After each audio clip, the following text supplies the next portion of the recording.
please. I hate to stop people from speaking. I will try my best to confine myself in the given time. Good morning, everyone, every patriot, and good morning to the host and co-host. I want to start by first expressing my gratitude for the platform you've given us, and not just today, for throughout our struggle.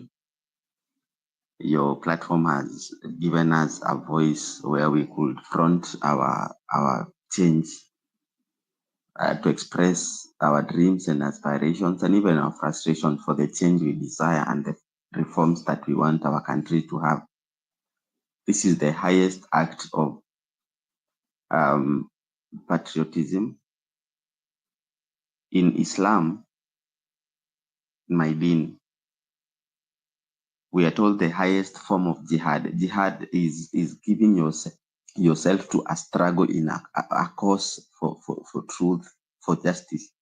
So we are told, our holy prophet Muhammad, may peace and blessing be upon him, on his last day, he said, that is a narration in which he said, the highest form of jihad is speaking truth to power. Why is he calling it the highest form of jihad? It is because there is a chance that when you speak truth to power, it is going to be uncomfortable. And when it is uncomfortable to them, they are going to come back to you violently as they are doing. And so giving your platforms to us, being a voice of change together with Kimuzi. I've seen Brother Ndego and Chiru. He's been very active. I've listened to him severally in so many platforms. There is Sister Maj. There is Brother Amerix. There is Cyprian Nyakundi. There is Afrocentric and Rukibe.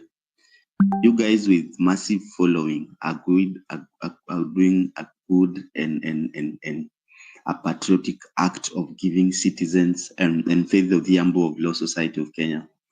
You're giving us a platform for citizens to express and imagine a new Kenya that they want to live in. So I want to start by thanking you, my brother Hilary and my sister Lady Justice, and say that our support, our patriotism for this country, when we finally reclaim our land, your loyalty and patriotism is going to be repaid in installments. Having said that, I am waking up to a very heavy heart this morning, seeing what was happening in Mirema, Githurai, and Roysambu, and the area around Kamiti Road.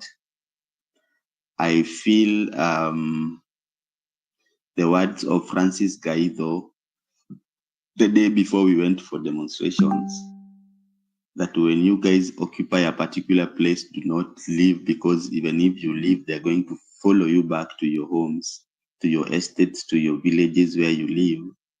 The words have come to fruition, and this might inform our next course of action. This might inform our change of strategy when dealing with this the coming weeks that we want to re-strategize for the movement and for the struggle and for liberation of our country. Lest you forget, we are living under very ordinary circumstances. These are called extraordinary circumstances, and hence they require radical and extraordinary stands and actions and voices and activities that are going to ensure that we speak this the language in the best way these people understand. Why am I saying this? William Ruto has eroded the slightest chance he had to be listened by us and to be engaged by us. And we are convinced beyond reasonable doubt that anything that has been said against him and any justification that we wanted to ensure that he is coming to us with bloody hands, and he is coming to meet us from a point of lack of clean hands, and hence we cannot sit for equity and justice with him. We are convinced beyond doubt that it is justified when we say Ruto must go, because he came to us saying he's going to create employment for youth. He's going to lift Mama Mboga. Vijana wa boda boda will get jobs. He is going to abolish extrajudicial killing and abductions that were common in the previous regime. He rode on a wave of fame that he was saying these taxes are overburdening the Kenyans, and he's going to remove the taxes. Little did we know that he was coming to use extrajudicial killing to silence our practice of democracy and the exercise of Article 37 of peaceably and unarmed to present petitions to public authorities. Little did we know that he was going to be a puppet of the IMF, the World Bank, the Bretton Woods institutions, and the West and the NATO to implement and to exercise globalist agenda and use Kenyans as lab rats to see whether GMO foods can affect humans, the interaction of the GMO and the human genomes, and whether we can be coded into some globalist guinea pigs that can have microchips and some digital ID and some digital coded digits that they want to install in our smart IDs and all this. Little did we know that he is going to follow them to overtax us so that he increases university fees, so that it's only kids for the rich that can access university education. Little did we know that he was going to, the only employment and opportunities or he was going to give the boda boda guys were for them to disrupt peaceful protesters in a democracy. And we know that civil society organizations, independent judiciaries, and the people participation are key pillars of a democracy. What am I trying to say, ladies and gentlemen? I am trying to say that it is untenable for us to be led by one William Samoei Arap Ruto, because he has eroded our trust that we had with him. He has taken away the social contract we had with him, because by definition, social contract theory states that we as citizens are going to obey and are going to pay taxes and are going to submit our sovereignty to the government, and in turn the government is going to defend us. The government is going to provide basic services, healthcare, education, protect rule of law, and ensure that we have a dignified life. But what is happening, ladies and gentlemen? We are living as pigs. We are living like dogs. We are being killed like rats. We are being targeted for voicing our concerns and saying that this runaway corruption is not giving us a fair shot at life. We are not able to get a fair merit-based public appointments, because it's only those people close to power that are getting appointed. So, ladies and gentlemen, we are very clear when we are saying we need reforms in our country. We are very sure of our mind, or whatever we're saying, we need reforms in our country, because it is only reforms and cleansing of the system that a poor child will get education up to the highest level that they desire. It is the only chance that a poor person is going to get public appointments, no matter which tribe, no matter which family, no matter which community, which region of Kenya they are going to get. So our reforms, I want to end by saying this. Our reforms are inevitable. We will attain our reforms. We will achieve our goals, and we will ensure that we get to where we are.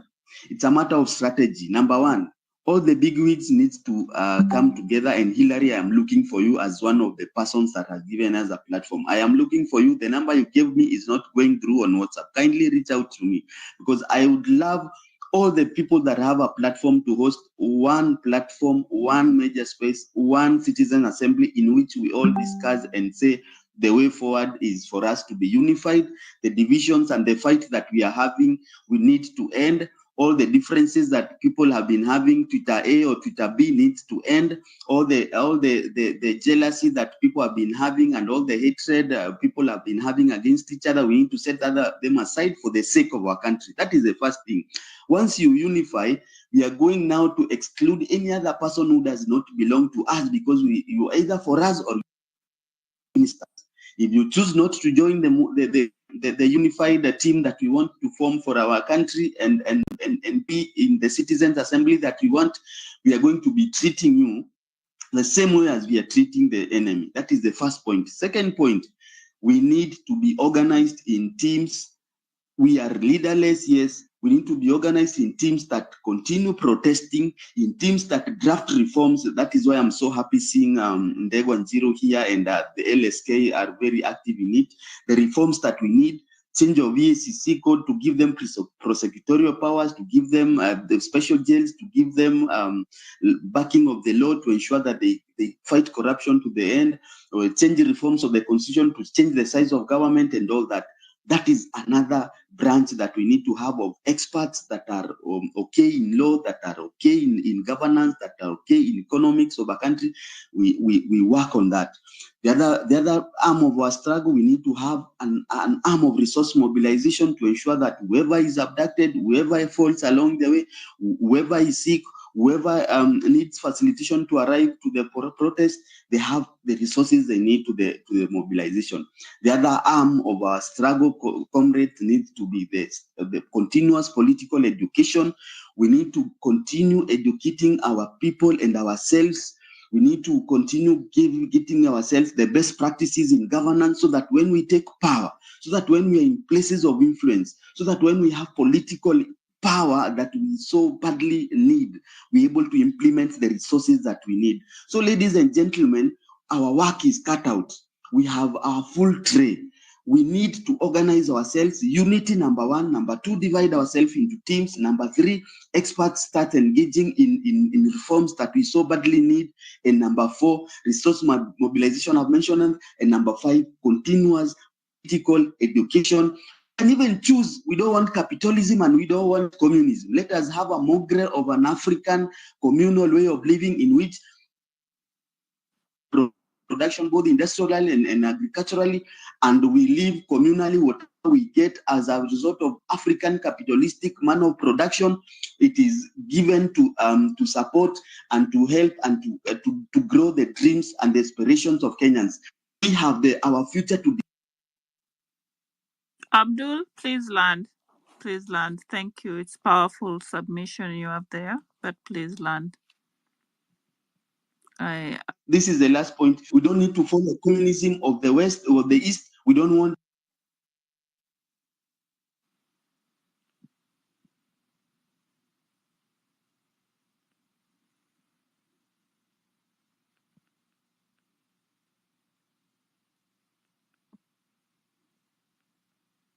Okay, Sawa, I lost him there, so I do not know if anybody else can hear him, but we do have a lineup here and so many other people requesting the mic.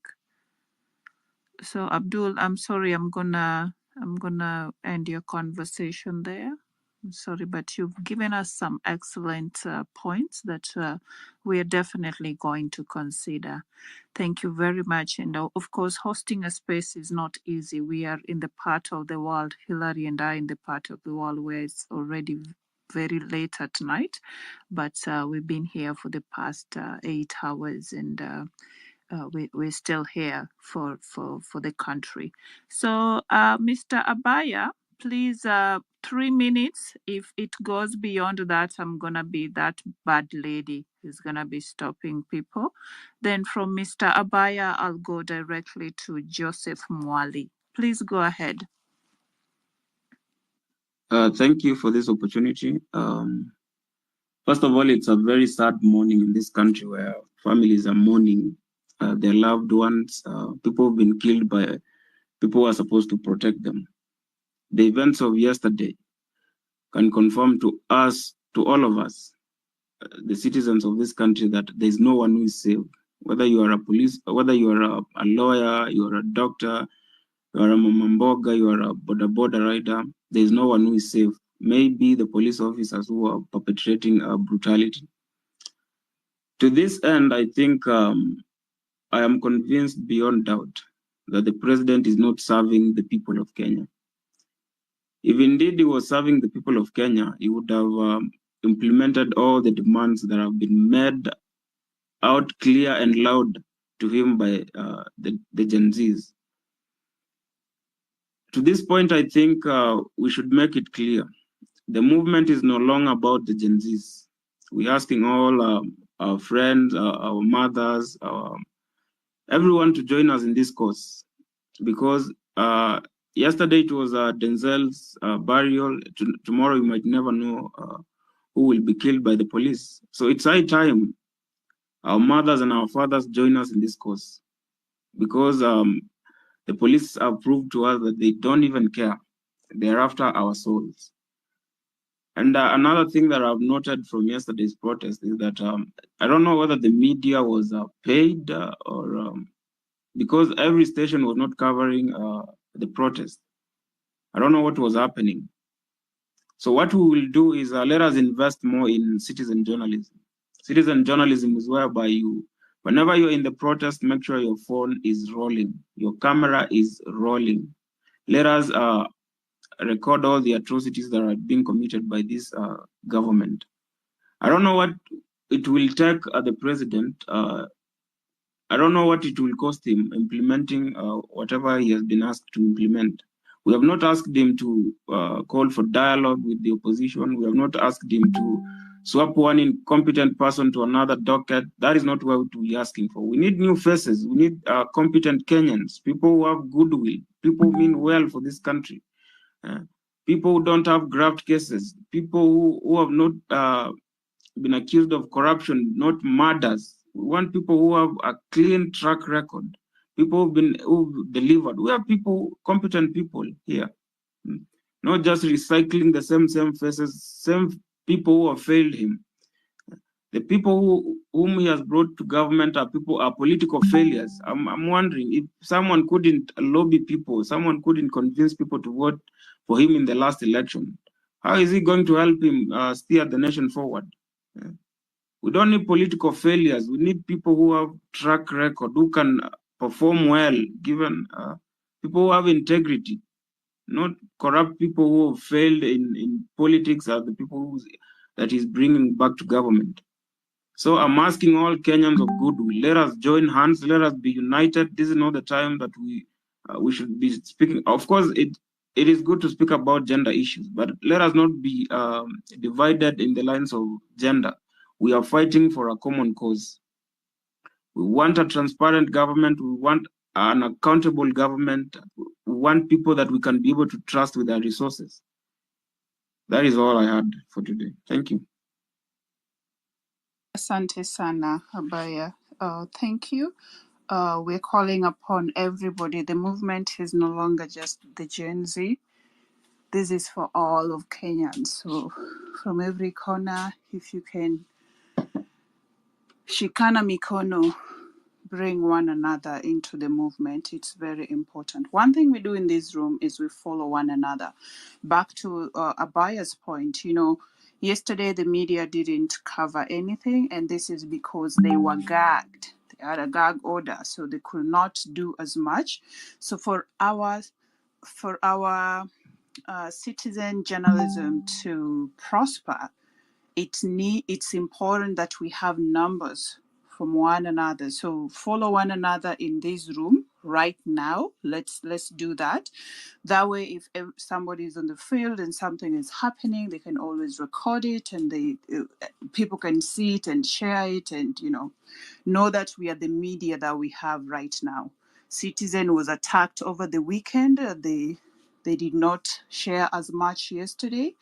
We're also seeing NTV and KTN. They didn't share as much. So we are on this together, but it's a good time that we're living in the time of social media. Nobody can gag over 5 million Kenyans who are always active on Twitter, on X Space.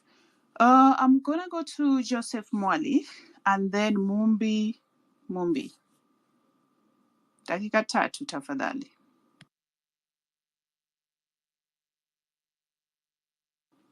Joseph Mwali, tafadhali, if you're not there, unfortunately we might drop you down so we can have another speaker. Please go ahead.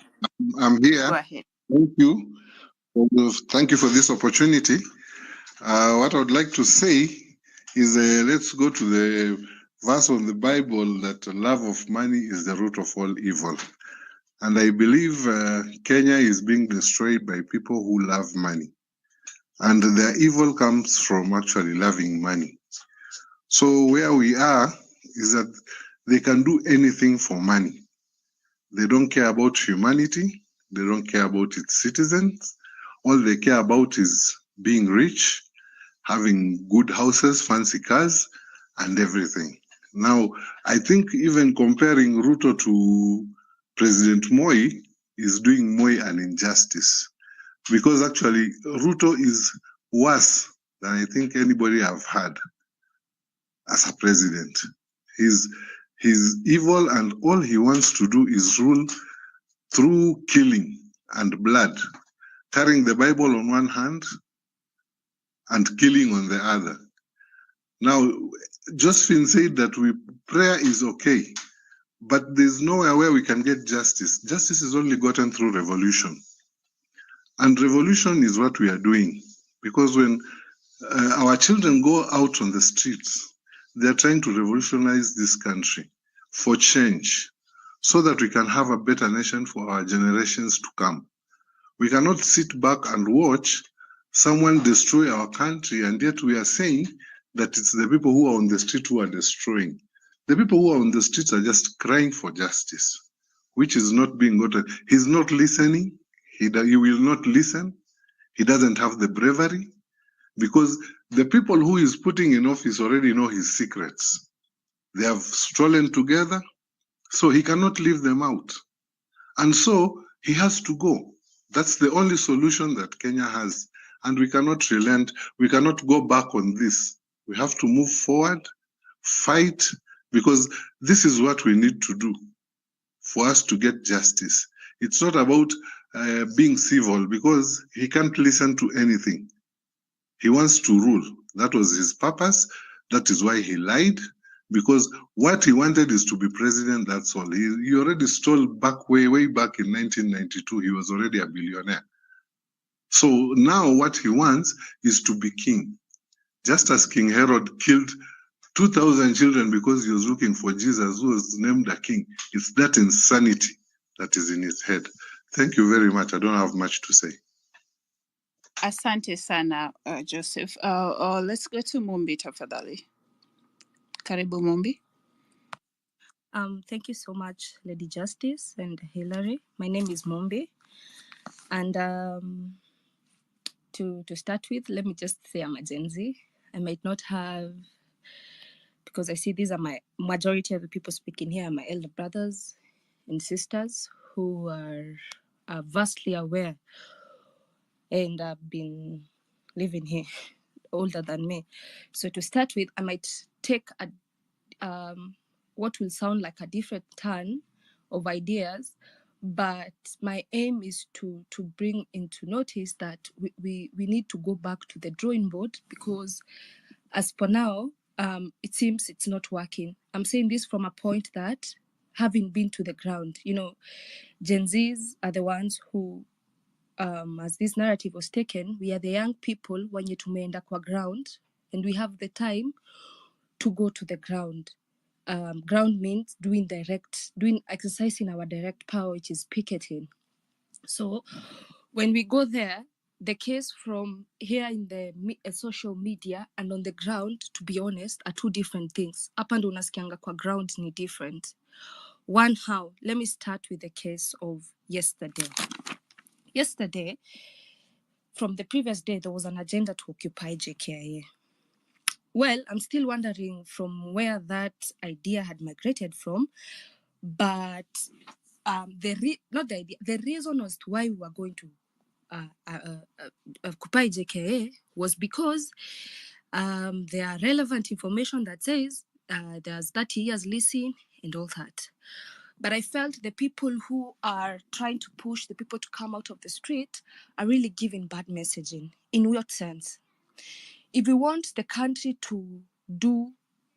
we continue upholding our law, we cannot afford kutotumia law in as much as the government imekuwa bad governance. Whatever we are picketing for is we want to remove this bad governance. And what is bad governance? It is everything we come and talk in the spaces, in the media, whatever is being tweeted, whatever is being told. We will see the case of, like yesterday's case of Jkia. I was there, and I was there by 11. I did not stay for long. I stayed up to 2, yet hakukuwa na watu wametokea. So maybe walitokea later, but when I was coming from town, there are people now who came to town. You see, it was like a diversion of an agenda, so that now the people also occupy town in as much as kulikuwa na watu wengi wanasema watatokea. I'll try and make this as short as possible because the heading there is, what are we going to do next? Vent anyway. I feel we've been venting, and that is where we are losing the point with this government. From when I grew, Ruto has been in power. Amekuwa kwa hiyo government. Right now, whatever we hear, he is bad, he's a killer, he's all that. But my question is it going to change the fact that whatever he is? And if we go by Ruto must go, kama sisi ni waungwana wa ukweli, the constitution or the law says he can only go that seat can be vacant only in 3 possible ways. If the death of the person is there, by impeachment, or by resigning. So if we say Ruto must go, which form do we want him to take so that he goes? By death, that is God's wish. We cannot come, it's God to know. By impeachment, it needs 1/3 to 2/3 of the motion to be moved. By resigning, what I have learned, no matter how angry we are, the same way anger can never boil yams, we can never force Ruto to take that pen and write that resignation letter. I don't know if up to now he has not written that resignation. Sijui ni nini tamfanya aandike hiyo resignation. So the more we say Ruto must go, the way I've heard a lady saying, unapata mtu uko anakuuliza hata kama ni aunti yako, mnaenda kudu, unampatia idea ya unampatia, unajua Jkia ilikuwa inaenda inapeanwa, hiyo hata hataelewa kwa sababu hiyo iko in paper form. Hiyo ndio kitu tunafaa kuwa tunaendelea. That's what we should be focusing on. Those papers, those documents, those relevant treaties. That information is what we are pleading for.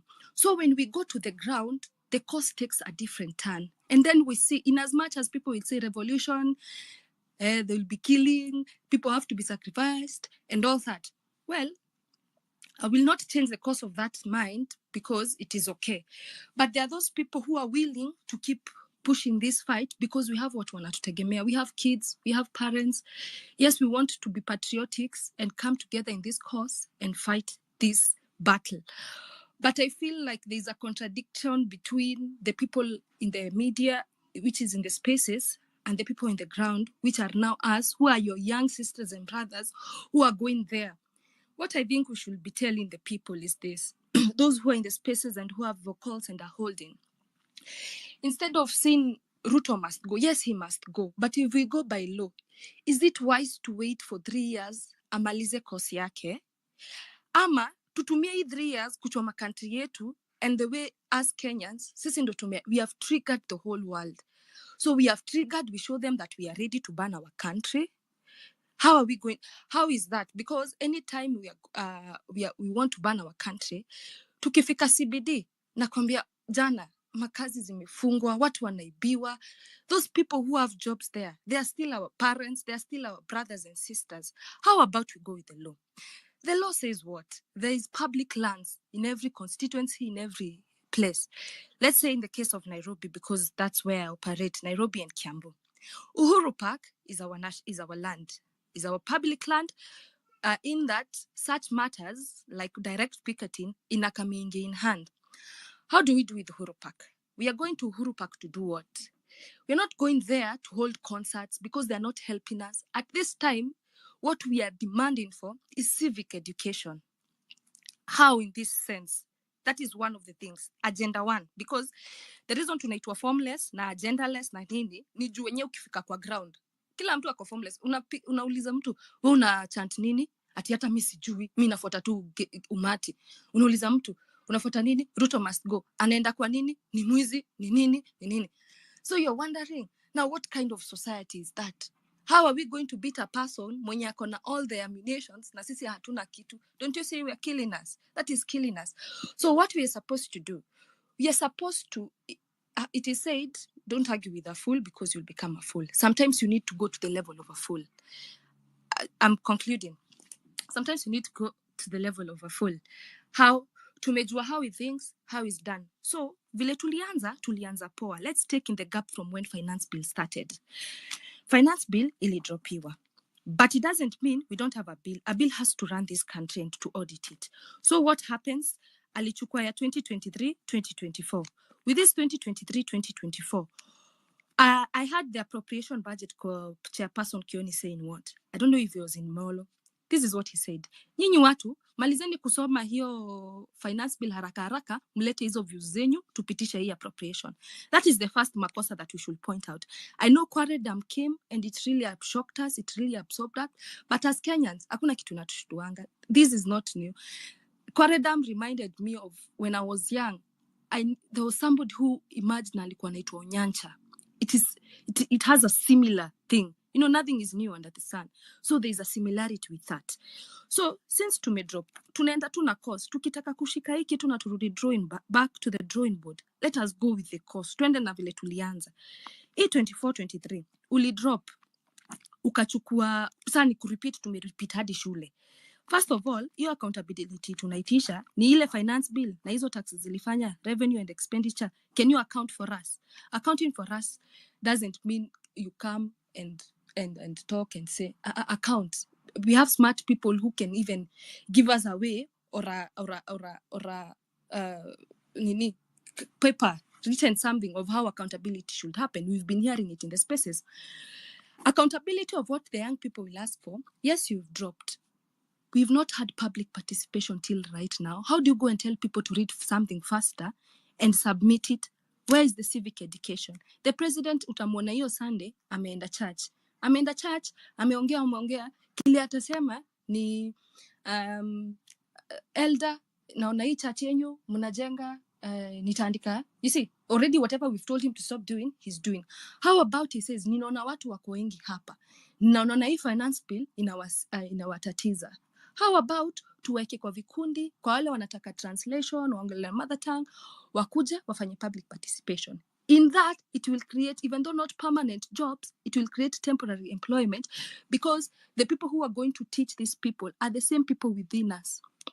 So Ugandans are rising and people are rising. What are to defeat in this cause, although it is not a matter of who is winning or who is losing. But at some point, Kenyans, kuna vile we are known even with our KOX, we are bullies. But now we are tuna end up kujibully sisi wenyewe. So when we do public participation, the second thing was the IEBC. I'm trying to be as fast as possible. The second thing is the IEBC. What about the IEBC? They said about the High Commissioner. Then we later on realized, oh, you even have NADCO, which has brought you people together. Ni sawa. We shouldn't be mad about that thing. It's okay. We are progressing. Even though progress is not seen in the first step. Haya, ni vizuri hata mmekuja nyinyi government pamoja. Tumeonesha now the people are now sitting in the opposition. It is until we stop at tufike road ya good governance ndo tunaacha turudi makazi zetu. Not that we weren't doing anything. Personally, I do climate action and I do environmental education. So I stopped whatever I was doing. I come back and remind the government what they're supposed to do. In this case of high commissioners and the same that is happening to the CS dockets, we are asking like this. At this point where we need these people who are supposed to occupy these seats, we need competent people. How are we going to get competent people? President ametoa nomination yake. Me, to be honest, mi sijasikia mtu akinominatiwa party ya people. Party ya people sijasikia, wewe come forward, uchukue hiyo seat. Wewe come forward, uchukue hii seat. So where do we expect these people to come from? If we are fighting the government, we should be fighting them with facts. Mimi ninaona, mimi as a young person, I don't want that seat. I'm not siko viable kuchukua hiyo na sina the much experience. But what I'm calling for is for people with experience. Where are these people coming from? If the people are not willing to sit in those seats, not yet sure. There are these vice chancellors, there are these councillors, there are these directors, there are these CEOs, there are these clerks. They're the people who should submit. How should they be brought in? They should submit their documents. How is submitting the documents? Mimi nikienda job niulizie job. Naambiwa leta CV yako. Na siku hizi za CV za siku hizi zimeadvance, ziko na kapicha pale juu. So we need to come between the people and the government. Tuseme kutakuwa na platform moja yenye hawa watu watasubmit hizi. Ikuwe ni 100 submission. Hatutaki hata kujua face value. Hatutaki kujua watu na face value. Tunataka kujua wewe uko ready kuchukua hii docket. And number one, you're willing and ready to work under minimum or less supervision. Wewe unajua kosi yako hapo. You drop yourself as an individual and you're ready and willing to serve. Si kuingia hapo kuitwa mhesh. You're willing to serve the people of the Kenya. Why? Because we are fighting a bigger war. Which is the bigger war? Right now we are seeing New World Order. We are seeing the West are trying to infiltrate Africa, and they've been doing that since before hata nizaliwe. Wamekuwa wakifanya hivyo. So saizi tukiingia na hiyo kichwa vile tunataka kuingia, we are not winning, we are going to lose and we are going to burn our country. Tutaanza kukaa kama Juba, Sudan, then where will we go? Right now, I think I'm not siding at sijui Ruto must say no. Let us make him a one-term president. Tukimtoa saa hizi, tuseme hata kama ni hiyo jeshi inaingia, ni sisi bado tutaumia. Tukimtoa ni Rigathi anaingia. It's the same people with the same attire. So why don't we deal with this person we have? What do we want? Tushamwambia clearly. IBC na hapo ndo tunafaa kukua, tunakwamia. Tumechukua kwa nini hiyo time yote kutafuta hawa watu wa IBC ama nini? Right now ukiwa straight inasemekana sasa hivi tuko na haki ya kufanya chochote tunataka. Tunaweza sema hii IBC before tufike September. Tunaweza kaa kama wananchi tuseme 1 week ama 1 month tutakuwa tumepata IBC commissioners, tutakuwa tumepata CSs. How? Tumesema pali tunawatoa. And if there is a side of the people who want to be in those seats, let's say IBC commissioner, because I'm seeing the people should take more of that. Let us look people who have relevant wamekuwa na experience na wamekuwa na good track records ya their works. Ukuwe wewe ni artist, ukuwe wewe ni writer, ukuwe wewe uko in the field of creatives and you're willing to take this seat. Hata kama hauna the relevant education, as in maybe you have a few education, if you're willing to go and sit there na tukusomeshe kama serikali tunajua wewe tutakutolea hii juu track record yako imesema wewe kazi yako na musician yako umekuwa international. Let's say even though it's let me give an example, just an example. Kama ni Brian Omolo, please land. Thank you. Please land. Thank you. Let's say if it is Brian Omolo ataka achukue high commissioner, wewe uko na track record zake wa music na international and how you display yourself is okay. Are you willing to take this seat? Yes. What is the relevant documents required? Au course inafaa usome hivi na hivi. Haya 6 months. Serikali juu imezoea kufanya corruption, hiyo pesa corruption tutaipeleka hapo. So what I am urging the citizens of Kenya is this. As a citizen and as a young youth, please, let's go back to the drawing board. Tufikirie exactly nini tunataka. Let's not fight in the middle of the war. The war is what? The war is the New World Order and how they want to place us. It is a lot. We have information. We know a lot of things that hatuwezi maliza. But tumegrow in a society where tunajua a lot. So why don't we change the narrative? Because if we are saying Ruto must go, say Ruto must resign then. If he decides, ni sawa. But Ruto must go is really getting into the heads of people na inafanya agenda inakuwa mbaya kabisa. And the more people are being killed, like whatever we are seeing in Zimmerman, hadi uelewi mbona wanakufa usiku saa zile wewe uko kwa nyumba, maybe you just dozing. It's really saddening because there are people. Thank you so much for this platform and for giving me an opportunity to speak. Thank you. Thank you, my dear, for that submission, and never feel bad for being the youngest in the room. Hata sisi ni akina Gen Z hapa. We are just working together and trying to figure this out. So, yes, so much has been said, and there's a lot of conversation around does what Mwenda is suggesting involve the dialogue that Raila is trying to do with Ruto? Is that where we're headed? it seems like we cannot agree on that as a group, and in as much as we cannot agree on such critical parts of the movement at this moment, it is clear that it's harming the people, it's harming the youths on the ground, and somehow we have to find a way out. Do we want Ruto is not going to resign? So do we want Rigathi? You know, when we started this room, somebody said, "Oh, if we want Ruto to resign, then Gachagua has to resign first," which also brought another interesting conversation, because people have all these ideas in their minds and how they foresee this happening, but they're not putting into the consideration what the law says, you know, because the movement didn't start with Gachagua must resign. No, it started with Ruto. So it means if Ruto resigns, Gachagua takes over. If Gachagua cannot, then it's the military. Definitely nobody wants to go the military way.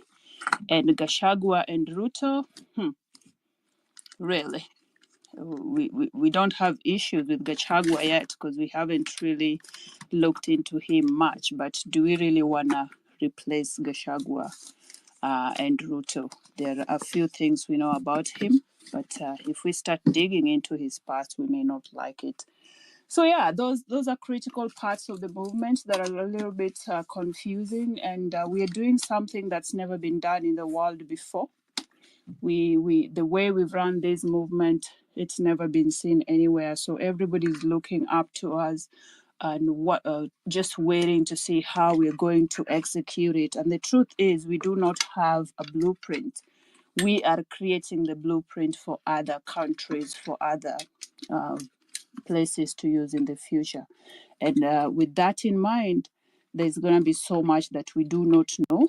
There's just information that will come across as we're part of, as we're running the movement. Other than that,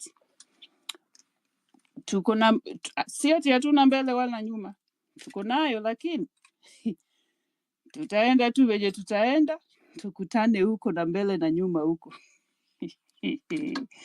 Anyways, let me see who is in the queue here. So Mumbi is gone. Abdul Raham, you spoke earlier on. So let's go to James Ndui and then Talib Ogola. Ndui. Thank you, Lady Justice and Perori, for hosting the space. Condolences to the foreign comrades. I want to echo several issues, and I had spoken in area spaces and said that we need to strategize and change tact. The finance bill came, we won. But now the war we are fighting is to have the presidency go. Let us not think about Ruto. Let us think of Ruto being the head of the presidency as the chairperson of the NDC. And as the lady who spoke before me stated, we only have three options to have Ruto out of office. But there is one option that is very viable and which we can coerce and force. Is the option of impeachment. And how do we do that? Because currently what we are doing is just going to the streets, venting, and after venting, we go home. And these people in government will not see us as serious people. Ruto is made of hard cloth. He's a man who will not put pen on paper to resign. And you remember even when he had the maize scandal during the Kibaki minister, when he was a minister for agriculture, it was very difficult to ensure that Ruto was out of office as a minister. Now he's the president. And that's why you see we have reverted back. He has suspended the constitution. We have reverted back to worse times than Moi era, where people are being killed at night. I live in Marurui, and I can tell you gunshots raided the whole night. The whole night. I called my relatives who are living in Zimmerman and 44. It was wanting. Guys, we need to change tact. This is what I propose. And Article 145, the only way we can impeach Ruto is very simple. Having 2/3 majority. Let us now change occupying CBD. We change to occupy MPs' homes. And those homes that they have in Nairobi, let us get pin locations. Let us occupy their homes in Nairobi. And let us, our people who are in the shags, occupy the homes in the shags. Like Natoka Embu, we have 4 constituencies in Embu County. Let us occupy the MPs' homes in their rural homes and their urban homes. The MPs will be cornered. And at that point, the MPs will now go every man for himself and God for us all. They will impeach Ruto. They will put an impeachment motion for Ruto. At that time, even Raila will not be able to call shots as the third most powerful person in Kenya. If we do that, Ruto will either dissolve parliament before he's impeached, because once Ruto and Gachagua are impeached, they cannot hold public office. But because Ruto is power greedy and he has a leeway whereby Justice Maraga gave a ruling for a president to dissolve parliament, which has not yet been done. And since government is perpetual, that ruling is still sitting idle. Ruto can easily utilize it to dissolve the whole government. So we need to agree that the best thing we can do now is to occupy MPs' homes, and both rural and urban, for them to go in parliament and impeach Ruto and Gachagua at the same time. The other thing I want to raise is, I think we need to have a Gen Z prayer day. I hope we can do a posters of a Gen Z prayer day. We all go to Uhuru Park. We have an interdenomination prayer day where people don't worry from which denomination they are from, Muslim, everyone. We go there, we pray. And we also have create a space for civic education. You see, lack of knowledge kills. People perish because of lack of knowledge. A lot of people out here are perishing because they don't know why we are in this course. We need to educate people why we are in this course. We need to go back to our home, rural homes, and educate our elderly why we are demonstrating, so that we can be able to achieve our goal. And we need to remind you, most of the fighters who fought during the Mau Mau liberation did not benefit, but the sympathizers, the government sympathizers, benefited more than the warriors. We are now the warriors and we have taken the same route. We need to be careful. We have already seen Raila trying to pave way for him to be the greatest beneficiary from our Gen Z demonstrations. We need to stop that. We need to articulate and know what we need. We need even to create a shadow cabinet. Ruto has named these people. Let us also name our shadow cabinet as Gen Zs. This is our Gen Z cabinet list. These are the people we want to be cabinets in the Republic of Kenya. When we are capable of doing that, we have very able people who can interrogate statesmen and state women who can occupy leadership positions in government. Let us give Ruto a list. Okay. The other thing is, okay, thank you. Thank you very much. If you see me raise my hand, it means that it's time to wrap up. I wanna talk a little bit of what James has said earlier on. You know, one of the things that perhaps we've seen going on around mostly is Raila really asking for the dialogue between the Ruto's government and the movement, which he, as somebody who is not part of the government also, by the way, you people have to remember that Raila is part of the movement. So one of the things that I find that we might be misguided on is that we do not know the game that Raila is doing. Because as you're talking here, James, you see that, you know, there's a possibility that an impeachment might be needed. And if you need an impeachment, you're going to need these MPs on your side. But I don't think that occupying their homes is going to be the way, really.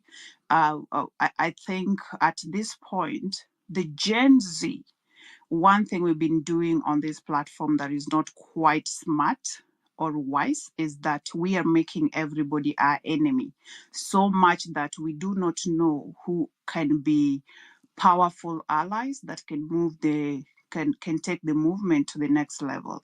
What if Raila's move to Ruto of trying to create even an interim government is simply to have, you know, at least a good number of people that he can control and say, let's impeach this guy? We do not know his game plan, but I see that on the streets of X, we are really dragging his name. He's not come to tell us that he's there, that he wants to benefit from it. We all just think that he wants to benefit from it. And that also goes with some of the MPs that we throw words at out here. You know, we need these people to be able to execute the work that we are looking forward to if it's the Ruto must go through impeachment. So we have to revisit who our enemies are, who our allies are. So when we started the movement, the enemy was bad governance. True or false? Bad governance, and we didn't want was corruption, and we also didn't want the finance bill. That was our enemy. That should stay our enemy. All these other enemies that we're picking along the way is really hurting the movement, and I believe the movement will be one step further. I don't think Raila, seriously, we sometimes you gotta think really. After this person had been hurt by this government, not once, not twice, but 3 times, would he have really the guts to help? He's been called upon to save the situation that we, the people, put ourselves in. He's been called upon to save the situation. And after being called upon, he needed to go and sign that IEBC reconstitution. He needed to be there as that was being done. And it's mentioned that I was called to go to the State House. I said no. I was called to go to the Parliament. I said no.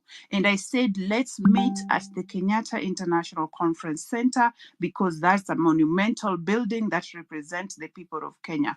But I think we haven't given Baba a chance, and we have not even went back to think about, is there a game that this man could be playing? Because Raila's political game, we all know it.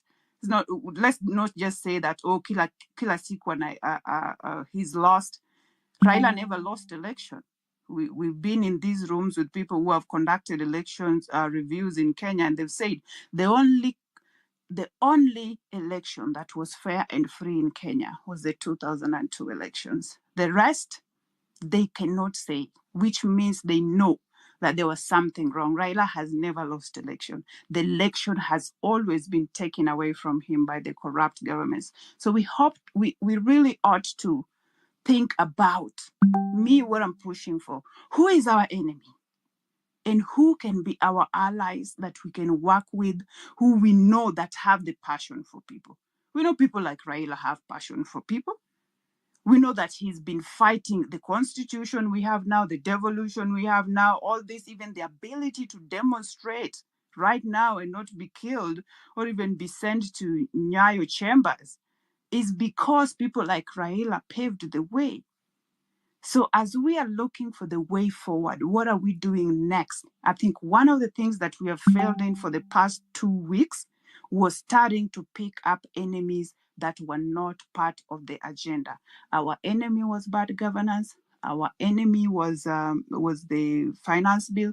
Our enemy was, we wanted accountability. And then we also said the main thing, we have to drain the swamp. And by draining the swamp, we needed Ruto to go, and not just Ruto, the president, but also his cronies. So let's stay focused and let you win this game with allies. The opposition could be our big allies. Even though we don't speak the same language, we could just sit down and listen. What do you guys have in mind? But now we are at a point where, as the Gen Z, we're saying that, oh, we don't want to meet with you guys. We don't want to meet the president. We don't want to meet the opposition. But guess what? We, the Gen Z, we are out here. If you want to bring somebody down, you need an insider. We don't even have the insider apart from the documents that people have been sending to us all the times. How are we going to win this? The closest insiders that we have are the opposition. And when they tell us that, okay, this is where they're going, sometimes we might just need to trust them because perhaps they've calculated it way ahead than we see it. So we really have, as we're thinking of re-strategizing and not wanting people going to the streets and then going back home and getting killed, we are wasting time, but we do have people who could help us win this war. I yield my mic and I'm going to pass it to Omo Sayansi, please. Oh, no, Omo Sayansi is not there. Ooh, Talib, that was you. Yes, good morning, guys. No, I think that as much as we want to tell ourselves that, we are fearless, or that nonsense people keep propagating, it's just a lie. I think we need to be realistic. We are fearless because we fear the president, not fearless. Every time the president keep on inviting the Gen Z movement to the table, we keep on dodging that. Why can't we choose people to go there and meet the president face to face? What are we fearing? I mean, it would actually sound nonsensical for you to tell someone that you've actually seen that person is incompetent. You are telling that same person to choose for you competent cabinets when you yourself cannot even take any of your own and push there for him to nominate. We keep on coming here on Twitter each and every day, speaking about the same things as if we are kids. This bullshit has to stop. We need to strategize. You can't come here, tell us that we are leaderless when we have people who keep on opening Twitter spaces, giving people useless directives, uninformed directives. You are telling people to go for maandamano, disorganized. Like yesterday, what happened was actually bullshit. I mean, we need to reason like people who have a mind of their own. Like now, the host, Hilary Gondi, you keep on bringing Dr. Miguna here to give us his own opinions and give us his mind. We actually accept that. But we need to, you as the host, you need to have to control the conversation. Sometimes I hear people saying things that are very unrealistic, and we are just listening to them just because we want to, we want to take them as goddess here. We need to be serious with the things we are doing. Let's move like people who have a mind of their own and stop this nonsense. 2, there's nothing like Ruto must go. Right now, if you say Ruto must go, then you are lying to yourself. Even if we were to put Lady Justice there with the system as it is, the problem will still be there. We need to force our politicians to work. Like the MPs, they've refused to resign. We can force them to work. We've seen it can work. We've forced Ruto to do the things we want. The only problem is that we've become disorganized. We are now relenting, and we are going back to the things that are actually irrelevant. Like Lady Justice has just said, we keep on going at these opposition politicians. We even keep on going at each other. How are we going to progress if we are even jealous of each other's progress? I call that bullshit. We need to allow people to come up with their own minds, listen to them, even if it's those opposition, let them be with us. At the end of the day, we'll see where we are headed. But we can't continue like this. Lady Justice, every time Hilary Gondi opens a space, I keep on getting frustrated in the listener section because most of you keep on talking about, you keep on regurgitating things that people have just been saying each and every day. So it's like we are repeating ourselves like kids. We have to stop this. Hilary, if you're inviting Miguna to come and speak to people, let us say things that are realistic. He is in, where is it? I don't know the place. He keep on telling young men to go and put their life in the front line to be killed there, and he's not even here. That one does not make sense. Let us strategize, come up with solutions that actually make sense, not just ranting for the sake of wanting to rant and talking for the sake of just wanting to talk. Let's do things in a proper way. Lady Justice, by now, I think you'd have come up with something where people would come sit here. You have audience. Choose people who can go at the front line, meet the president, listen to him. Because if you are saying we can't meet the president and we keep on lying to ourselves that we are fearless, then that's bullshit. We fear the president. That is why we don't want to go to him. Or maybe the people who the people who keep on telling the Gen Zs not to meet the president, they're just saying that because they've not gotten that opportunity to meet the president. So let's be realistic at times. Let's not just talk because we want to talk. I'm done. Thank you, Talib. Thank you for that submission. Yes, we will need to change gears, and we will need to find better ways of how we're going to address this, because critically, literally, we've been told there are only three ways. There are only three ways. Ruto, if he sees some angel and he says, I'm gonna resign, then the next person there is Gishagwa. And then we wait for 90 days and we can go to election. Or he can say that he doesn't want to do it, and maybe the military will force him out of that place. But at the end of the day, those two options are not the best options that we have. We do have the impeachment highway. So this impeachment highway, we as the people who are not inside parliament, we have no way we can make that possible, other than creating relationship out here with people who are inside the parliament, trying to make them understand the kind of changes that we need, so that if there is going to be a motion of impeachment of the president, then we are sure that we do have a number of people who can say, you know what, we've had the people, the president had an agenda of leading this country. He's not done it so well, and we are not doing Kenya a justice, so we're going to impeach this president and we're going to start over again. So those are options that we do have, and we always have to think about it, because literally, yes, we say Ruto must go protest, then what? Then what? We keep on understanding that he's not a type of a person who's going to give up. But at the same time, we wake up hoping that he will. That is like just insanity, like doing one thing the same way over and over again for like 4 weeks. And people are dying, kids are being attacked in the homes. We cannot continue like this. Something has to give, and we have to find a solution.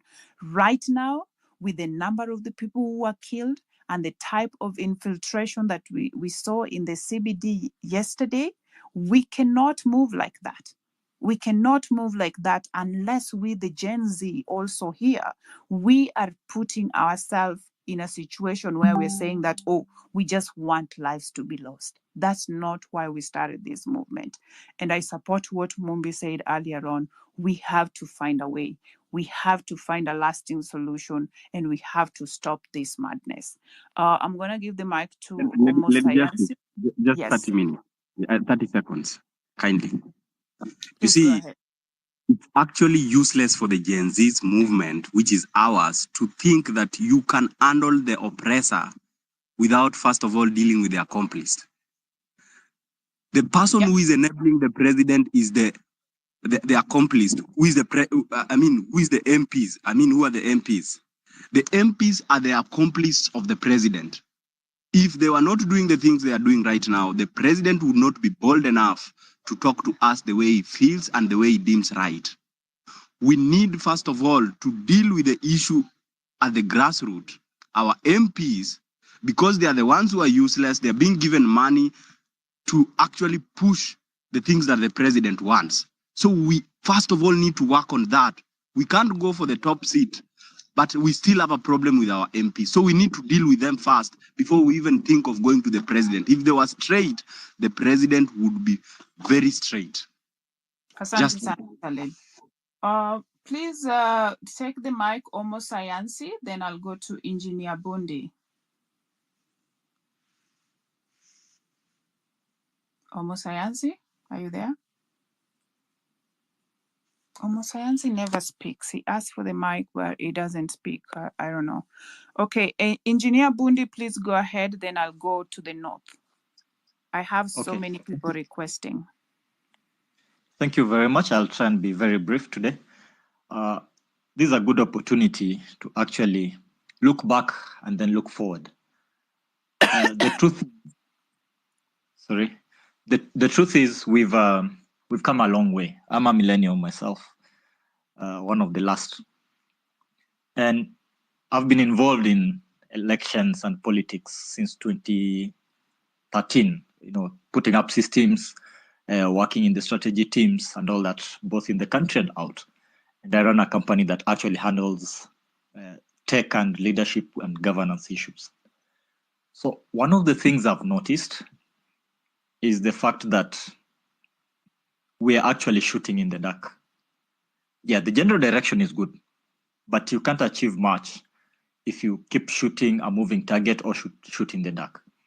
So my submission today will be one, we actually need a form of a structure, not necessarily leadership as in Gen Z leadership, but some kind of a structure in a way that we need to agree how decisions are made. Because at this rate, people are going to say, let's occupy police stations, let's occupy police homes, let's occupy the chiefs. And that's how you lose the plot. And we can't, of course, as Lady Justice said, we can't afford to make everybody an enemy. Nobody ever wins alone. What probably we need to agree on is, can we purpose, for example, to have a sit-in, maybe in the CBD, for a week or for 3 days, back to back, which of course is dangerous, but I think it's worthwhile, so that of course those who died don't die in vain. And then number two, we don't have, every evening you have some visitation. You go strike in the morning, go home in the evening, then people are killed in Githurai, Zimmerman, another day, whichever corner of the city it is. And we rest for a day, we mourn again, we start the following morning. That can't buy much. If I were a dictator, I'll probably sit in for as long as possible. I'll actually even suspend elections and tell you guys, the country is not very stable, we can't have elections because, whatever reason I'll give, so that I can keep perpetuating this. And I think what we are doing now is a strategy that empowers, that enables the Ruto regime. Now, number two, we know on our side, we can possibly get the opposition. I have worked with the opposition myself. And one of the easiest things to do is probably to start making a few demands of them, not shunning them. Of course, they have their interests, which we don't necessarily know. Why don't we, for example, ask Azimio, you people know how to do protests. Can you set up a day for protests and we'll join you as Gen Z, a day that you people will lead? Or we invite you to join our protest on such and such a day. Then on that day, we look around and see, is Funa here? Is Raila here? Is whoever here? And we make it very clear, this is not for you guys to get positions, but this is for us to fetch from the common pot, We are all Kenyans. There's no way Gen Z and millennials are going to be more Kenyan than our fathers are. We need all of us in this pot. So our demand probably as we demand a few things from government, our demand should be, can we get you people in the opposition joining us? Then can we get those who are in government but have, the Amchombas of the day? Can we get you guys joining us? But as you join us, we'll probably have a discussion, a kind of a kamkunji. We'll probably have a history session, like what we had at Uhuru Park. That can be structured in a way that it becomes a powerful town hall session. Now, I have no problem with Miguna myself. Of course, he's blocked me. But I think we need to move. Miguna is the David Ndii of the opposition. He dwells so much on the theory, on the communism of the past. He has perfect ideas. What I want him to do, personally, could be he hosts a session, and then probably even have him sitting as a representative of the diaspora in the new Kenya, in the reawakening of this country, in a way that he just doesn't give us instructions, But fact that he knows the theory bit, he knows what we need to do. He knows, he's a general and NRM. I don't know, whatever that was. He can set up structures in a way that people are both resourced, people are both resourced and vocal in delivery, but that gets channeled in the right way. We can't be fighting. You can't be fighting your enemies using the banner or the veil of the general movement. Oh, Ruto didn't give you this role, so you have to fight him. Raila is a conman, so fight him.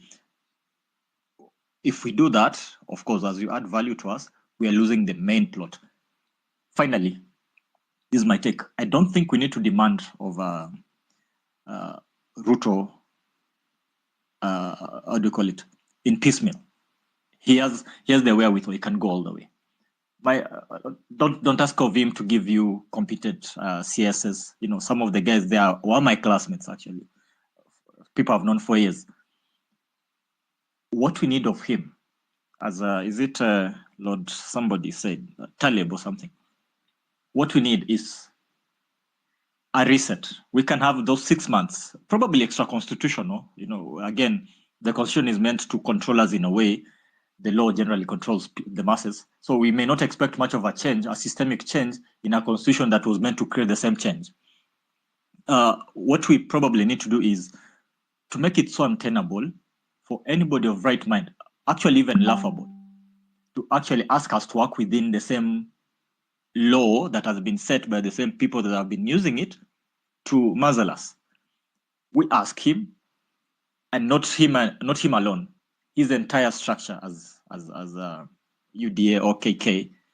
We ask them to, tell them, you have the next 2 weeks or this much, and we'll stop paying taxes, we'll stop doing this, we'll not obey the police, we'll not, if you don't do 1, 2, 3, 4, simple things like probably implementation of Chapter 6. Where do we get people like the Sirisia MP Waluke talking stupidity to an entire nation? He shouldn't even open his mouth. People like Didmas Barasa is so emboldened that he calls himself the chairman of the Gen Zs. People like Zahir from my home area, he's so emboldened in his wash or whatever that people say he does, that he actually, and as a Sumer young, a nation, people like, this entire lot, or Soro, the entire lot, those people should have the fear of God in them. Actually, now that the president has to choose between survival of a nation or sacrificing a few people on the altar of good governance, just like what Moi did in 92, what Moi did in 202. So he seeks a partnership with us in a way that, okay, give me a good passage with my people, but from this point going forward, after, let's say, 2 weeks, 6 months, we are going to have an election. What I mean, we don't even want Wetangula to be in the middle, okay, the constitution allows him to be there for 6 months, but it's a package, you can't trust this entire lot. We tell them, all of you are going home as a government with all your leaderships. We're starting afresh in the next this March. So you have this period to actually reset 1, 2, 3, 4, 5 things. That way, I think we can have a discussion going forward. Now we can get professionals, the lawyers, whoever that is, to come in and try to midwife a new nation. Thank you. Thank you very, very much for that submission. I'm gonna go next to the next speaker. That is Abdul Rahman. Could you please make it 3 minutes maximum, please, sir?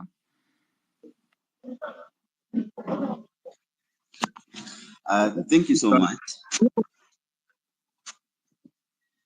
Kindly mute if you're not speaking so that I am able to save much time. Thank you so much. Bruno, please mute. Bruno, please mute. Thank you.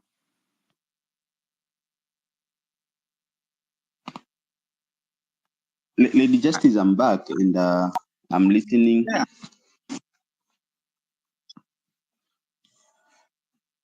Lady Justice, I'm back and I'm listening to contributions from... Go on. Asante. I'm listening to contributions from our patriots and comrades in this struggle. And I feel like the idea of our revolution has not really gotten deep into their mind. Some sound scared shit. Some, excuse my language, some sound as if they do not believe in the cause that we are engaged in. And some sound like they've given up. It's okay. We are partly to blame those people that are running platforms because we are getting divided messaging, of which it's difficult. That's why I was earlier on calling for unity for the people that are hosting us on platforms, so that we're able to issue commands to comrades in an organized manner. I believe that the point we are in, we are too deep in the struggle to look back. I believe that we are not supposed to argue or to dialogue or to discuss or to give Ruto time to explain himself to us anymore, because any chance he has had, he has discredited it, one. And number two, our comrades' blood has already been poured. Like, we are already mourning. We have lost people that were not supposed to be lost. He's even right now sending even some I think Israeli or some British troops on us, those people that we was shown on Mombasa Road last night.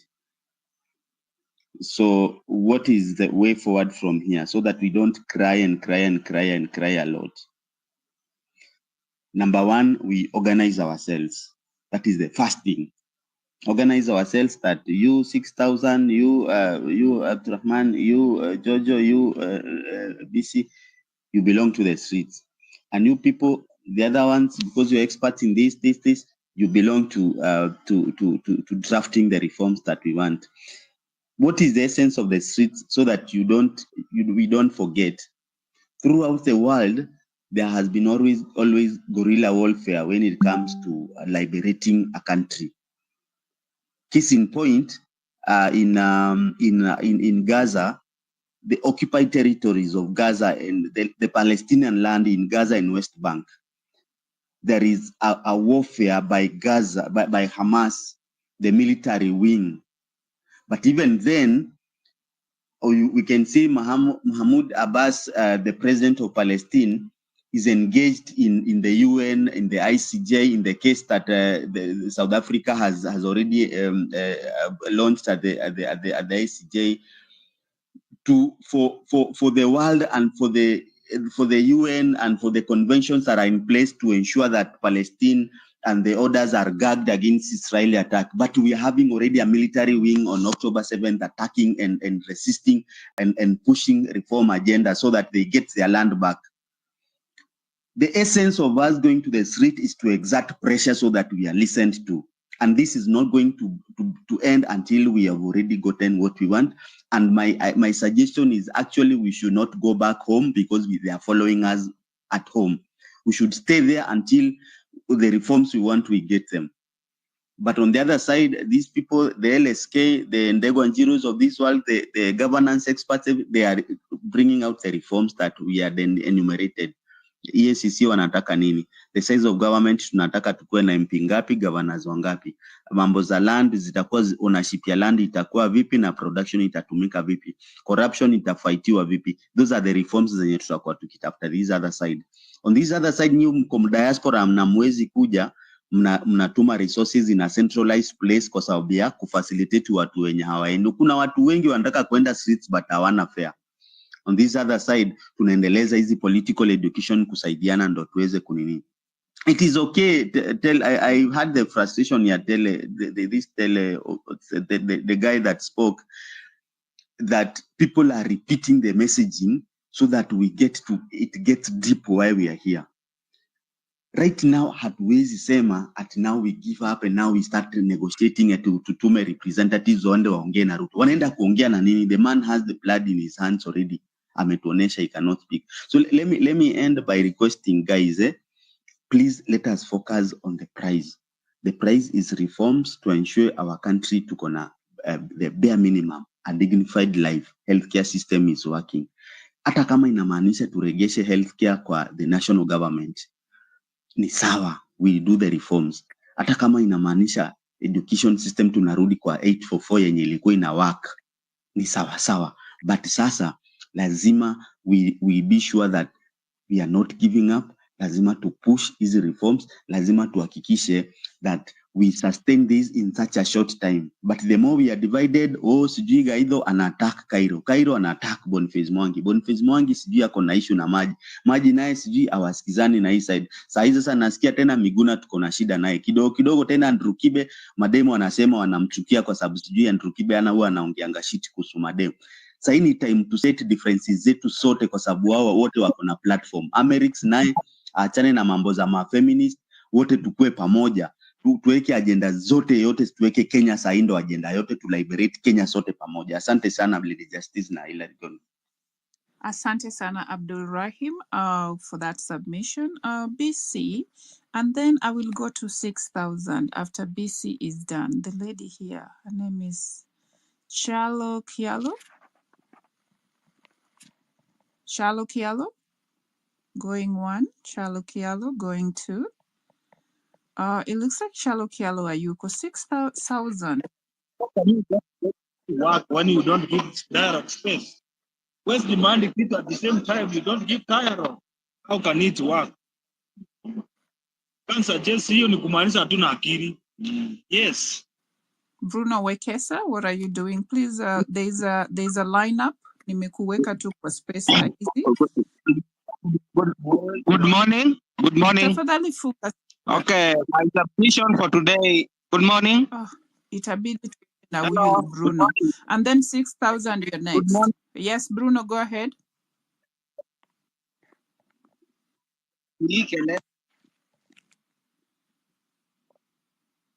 We lost Bruno there. 6,000. Please go ahead, then the Northern.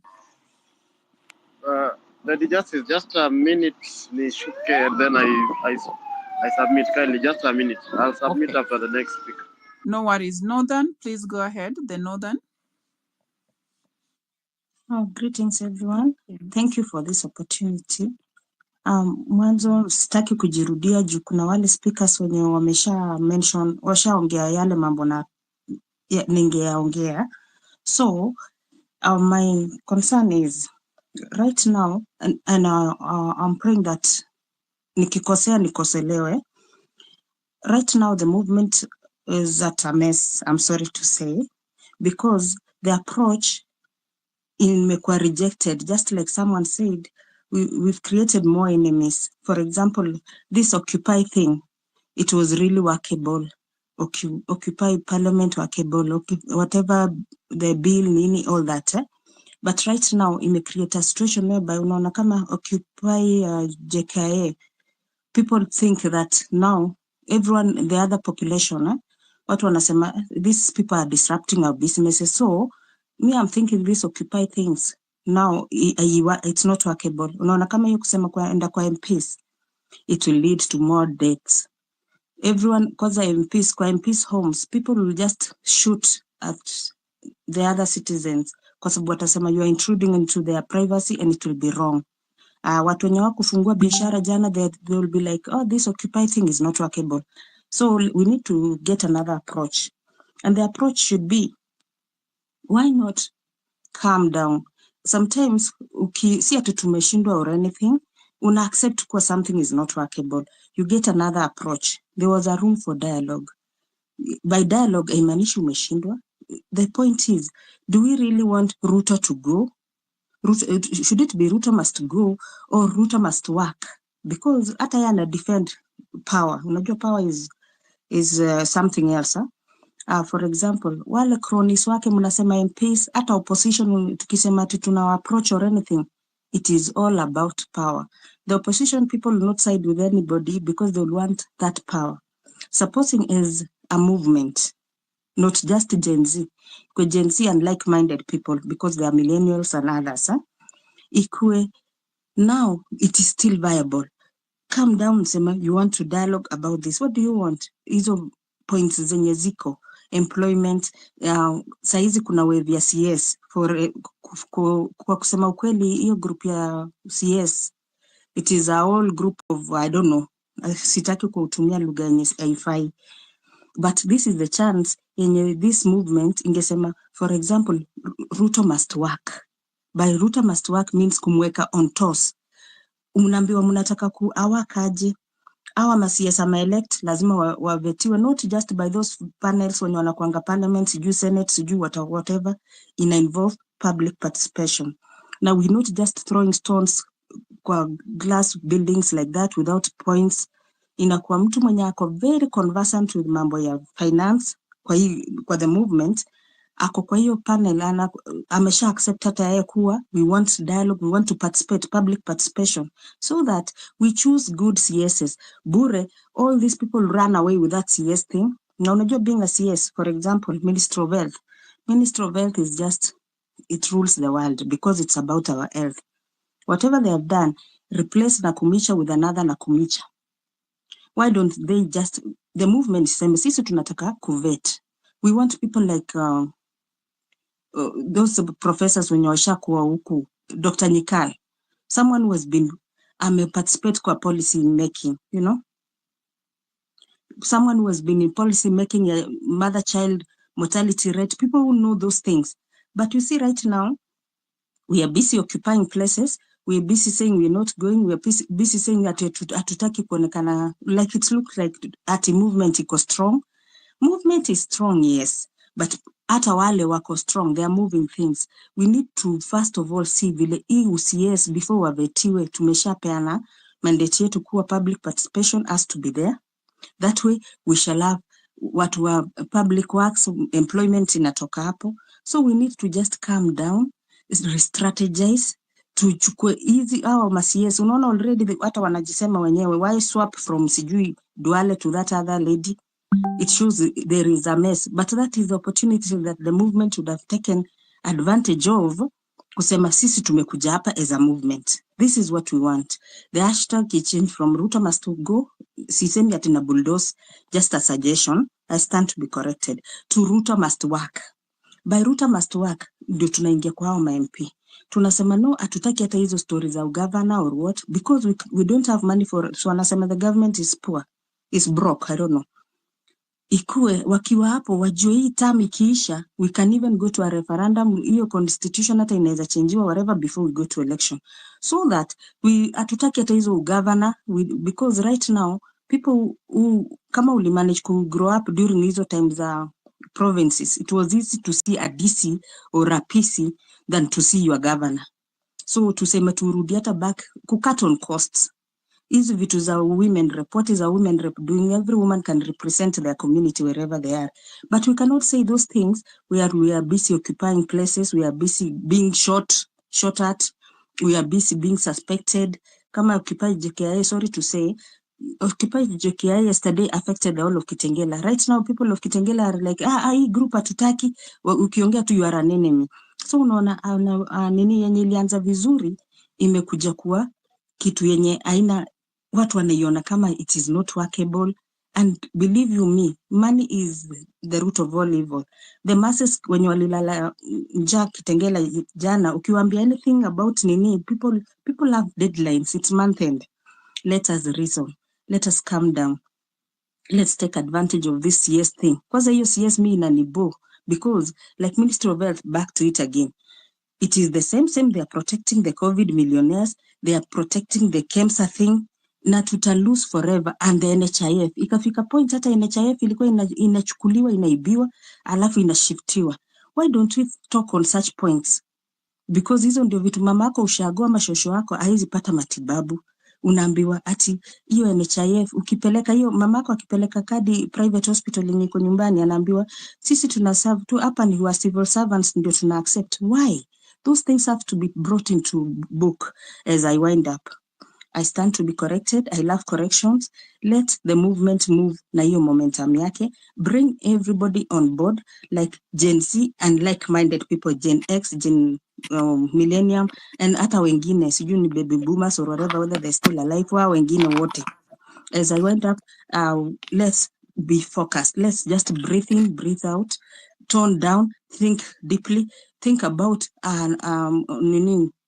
a trigger happy cop mwenye alishoot mtu jana, maybe think about colleagues wenye hatujui wako hapi jana, because of just occupying places. People don't, occupying is right, but people don't value it anymore. Wanaona kama ni coup.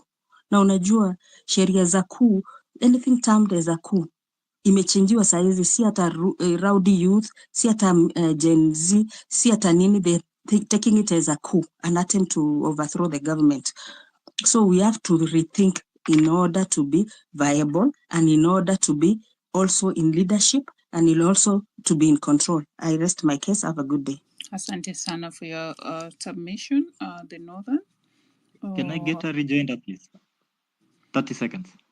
Lady Justice, I'm here. Go ahead. Nani anaongea huyo? Sikuoni lakini. Okay, I wanted to say that currently people do not know the issues affecting this country.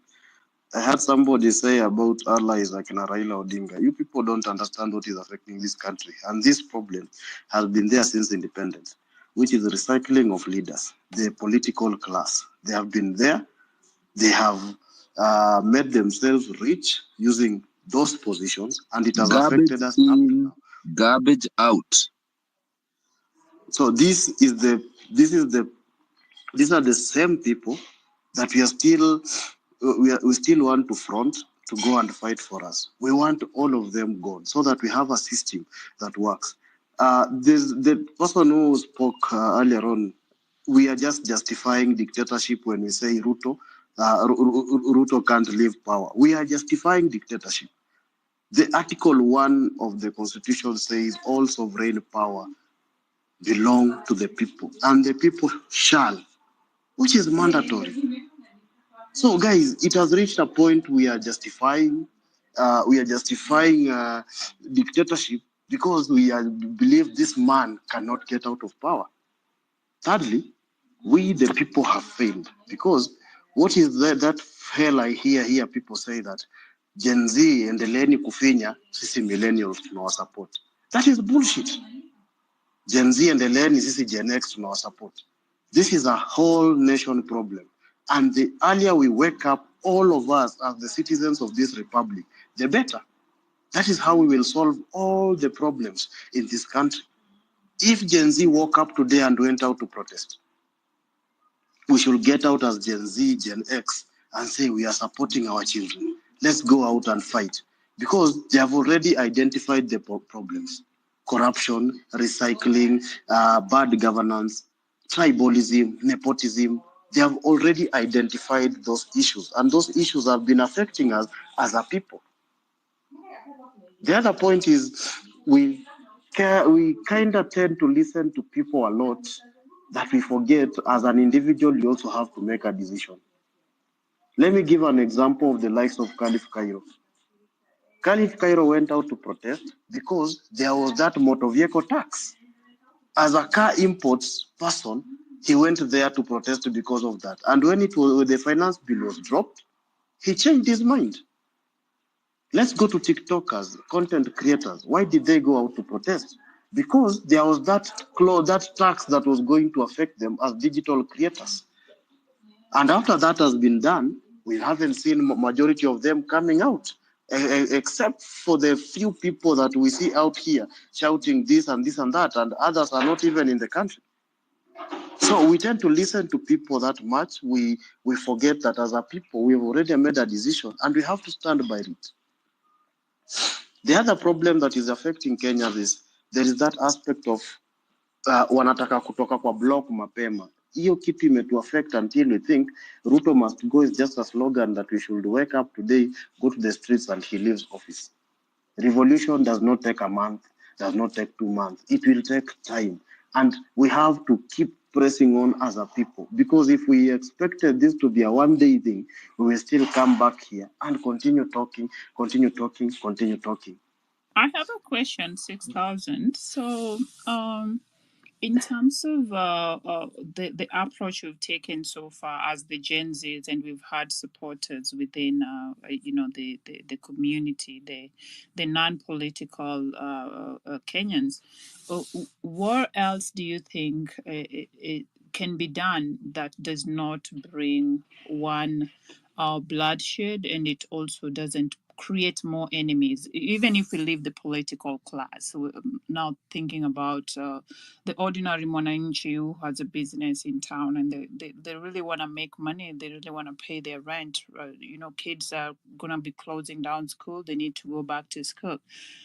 How do we move forward in a way that they are not affected? Because we cannot say that, and this is not me giving up. I really want a new system. I really want a revolution, but I'm also thinking about the people who are in this with us, and majority of them are now our mothers, our brothers and sisters. We are losing people every day. I just saw somebody getting shot as they were crying to be let into a house. That doesn't really sit well with me. That doesn't reflect the reason why I started and joined the movement. I want better, and I'm not asking for quick solutions. I'm asking for things that can be done in a different way that does not include lives being lost, does not include people who are in diaspora asking people on the ground to go on the streets and risking their lives, and does not involve loss of resources or profits for the common mwananchi. I'm not talking about the rich here. Please engage me there. Yeah, so I'll say one problem that has affected this movement is a lack of a common ground, and that is in terms of mobilization. And when we lack a common ground that is mobilizing all Kenyans to meet at a certain point, or people just to come out and go and protest, that one first affects the movement, because people will talk, but the moment today I go out tomorrow, and still the people who said let's get out are not there. We don't have a common meeting point. It affects we as a people. But we do not need leaders. We just need a common ground, which is on Tuesday we will be going to protest because of this and that. So that one first will make us get to a point where we can go out as a people. You talked about the business class going to work. Where are they going to work if the nation is protesting? We are helping themselves to get better. Let them get out, protect their businesses as they protest. They should not sit home and say, wacha vijana waende huko. Then when their properties are being looted, they come and say, they are vijana ni wabaya wanatibia. No, let them go out with all Kenyans, because this is a Kenyan problem. It's not a Gen Z problem, I repeat. About strategy, there is something that we are failing to understand here. And I had somebody mention Raila Amolo Odinga. There's one thing that Raila Amolo Odinga has that people don't think. Yes, he's a good person, he's a good mobilizer. He has the interests of Kenyans at heart, but he thinks of himself first. He does not think about the other people, because when he calls for dialogue, that means that is more money being looted, because they'll have to get sittings, allowance, doing whatever. That is not helping as a movement. The other point about having such people in the movement is the government will now get a point to blame. They'll get somebody to blame and say, because you've heard them say this movement has funders, the Ford Foundation. Now they'll get people to blame. And when they get people to blame, they'll get people to corner. And the moment the opposition, who was our ally, is cornered, it becomes a problem. Right now, it's hard to fight us, because they have tried the opposition, they have tried Uhuru Kenyatta, they have tried Russia, they have tried LGBTQ, they have tried Illuminati. All those, they have not found a solution, which means the movement stays strong, because Ruto is being fought by something he does not know. And that's why he goes in public and says the fearless, rudderless, and all that, because he expects to manipulate us to get him a leader who they'll get on the table with, purchase them using money. I've worked in Ruto's office, and I know how manipulative that man is. Strategy. Let's now start eating the goat by its legs, not the head. And that means we should start occupying all the MPs' offices. And if they don't come to those offices to listen to us, like the Mwananchi, the common Mwananchi we are, we should not live there. And we should make the ground hostile for these MPs to step in. The moment we corner all the MPs, because Ruto depends on those MPs to lead. If he loses the locker room, in football we say he has lost the dressing room. If he loses the dressing room, it means he doesn't have a say. You cannot lead people that you've lost a dressing room. He has already lost the fan base.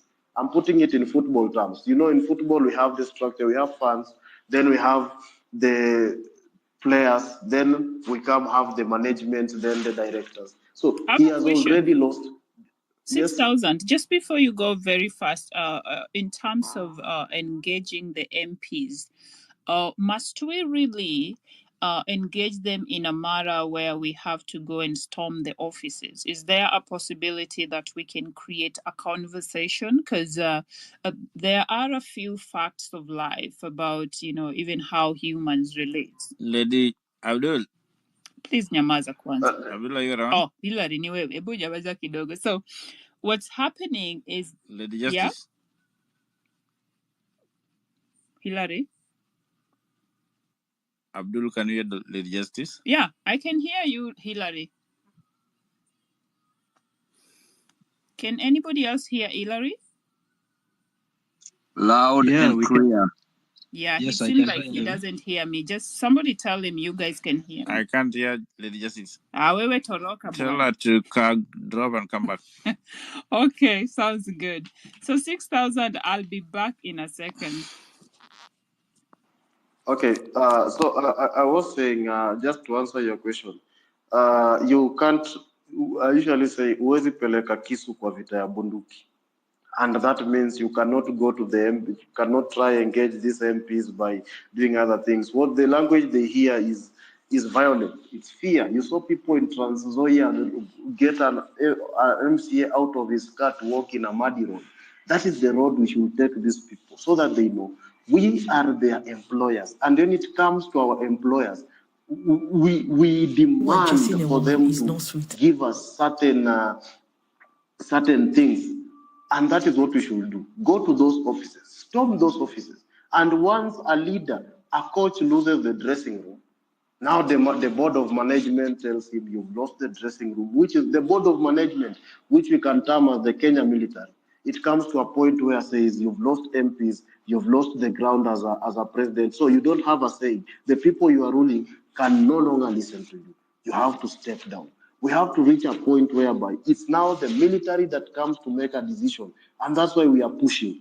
We are not just pushing, going to say Ruto must go. The other thing people need to understand about this thing is that the president is not a listening person. And I'll tell you why.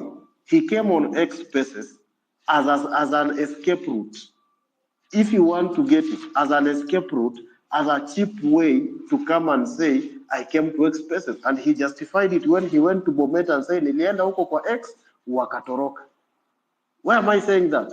Because he's a manipulative piece of shit. When he comes here on these places, he will try to talk his way out, whereby he will try to sell the manifesto. We've seen a president starting his speeches with the manifesto, selling whatever the Kenya Kwanza government was supposed to do, instead of starting with apologizing to all the Kenyans who lost their life, instead of starting with telling us the nation is currently at a bad state, and as a people, we have to sympathize with our nation and try to create peace. He's not brought that option of peace. And if you don't give me the option of peace, I'll not give you the same option of peace. So, as a people, we need to rise up and understand it won't take us 1 month to get these leaders out of their positions. It will take us months and years.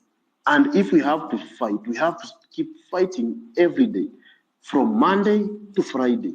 Let us just send that fear every day. A lot of people will be killed. A lot of people will lose their lives.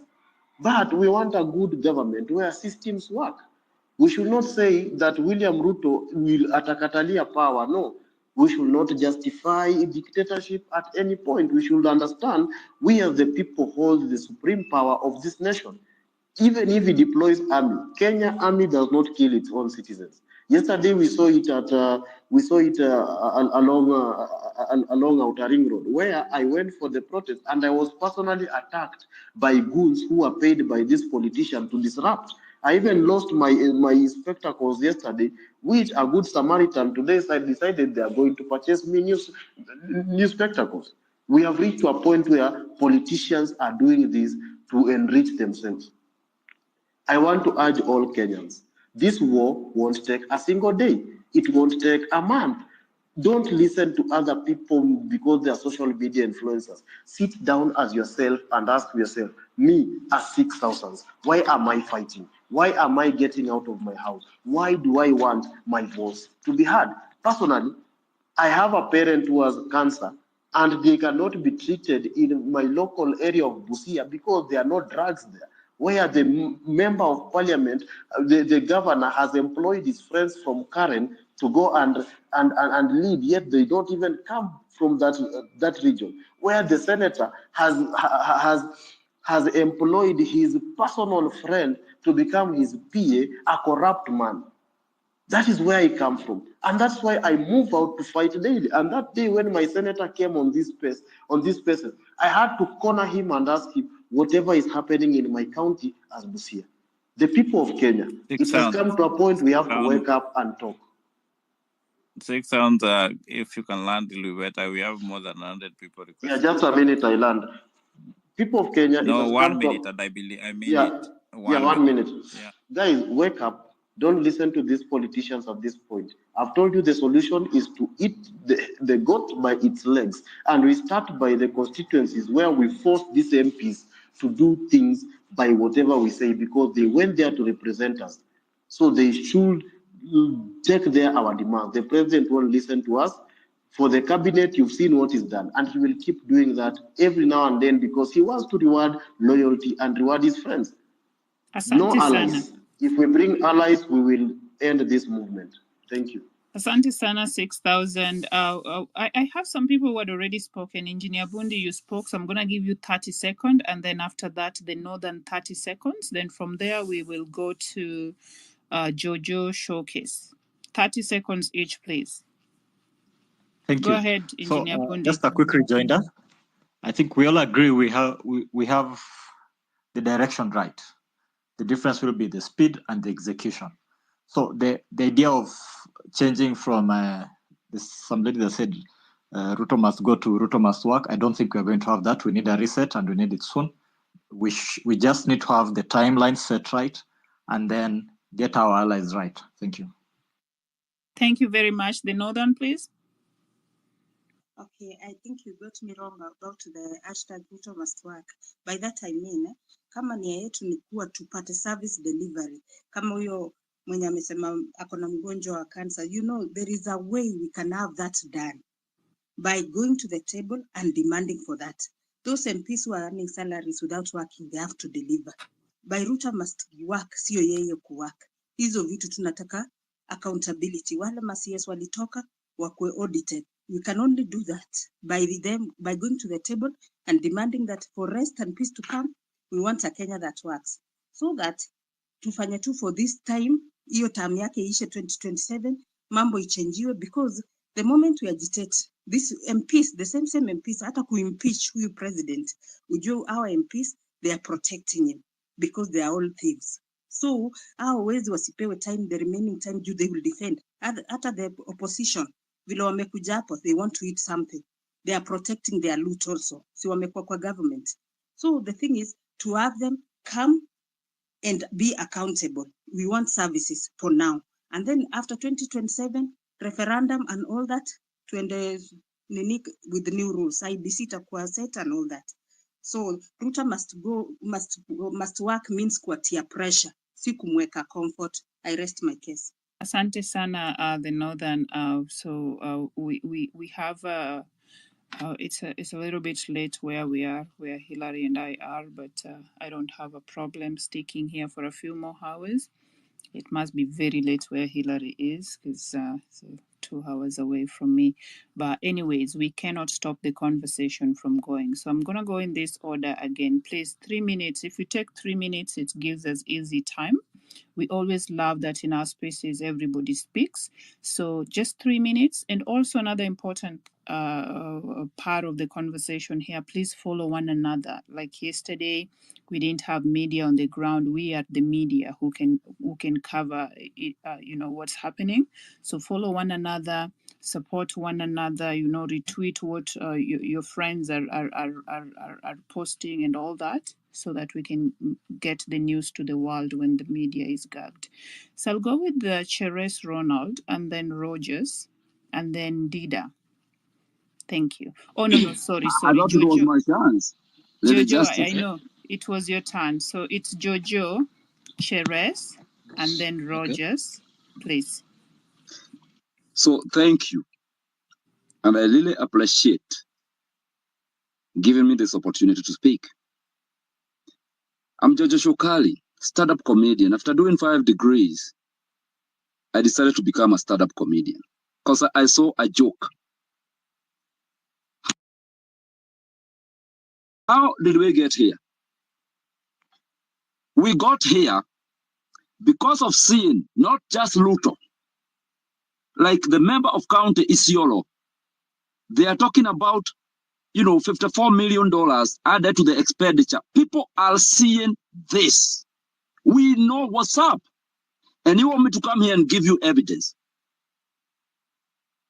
Stuff is fucked up. And please, do not get on Miguna. When stuff get fucked up, when the system that we trust, when the people that we give the honorable, the Muheshimiwa titles, act like goons, the society goes to those people who have always seen the evil with a system. I'm a comedian. I have died a few times. And my punishment for going to occupy Jkia, which is my piece of property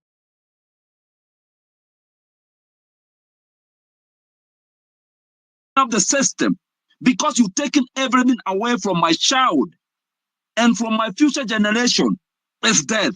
What I tell you is this, talk is cheap. And I know when I complain, I become a complainer, a crybaby.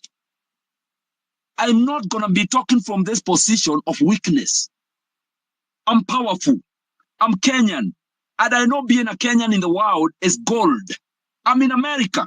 They don't even have anything to live for. They are changing their buttocks. They are changing their TDs. Black people, we are so susceptible to nonsense. We are so susceptible to nonsense. I saw what happened today.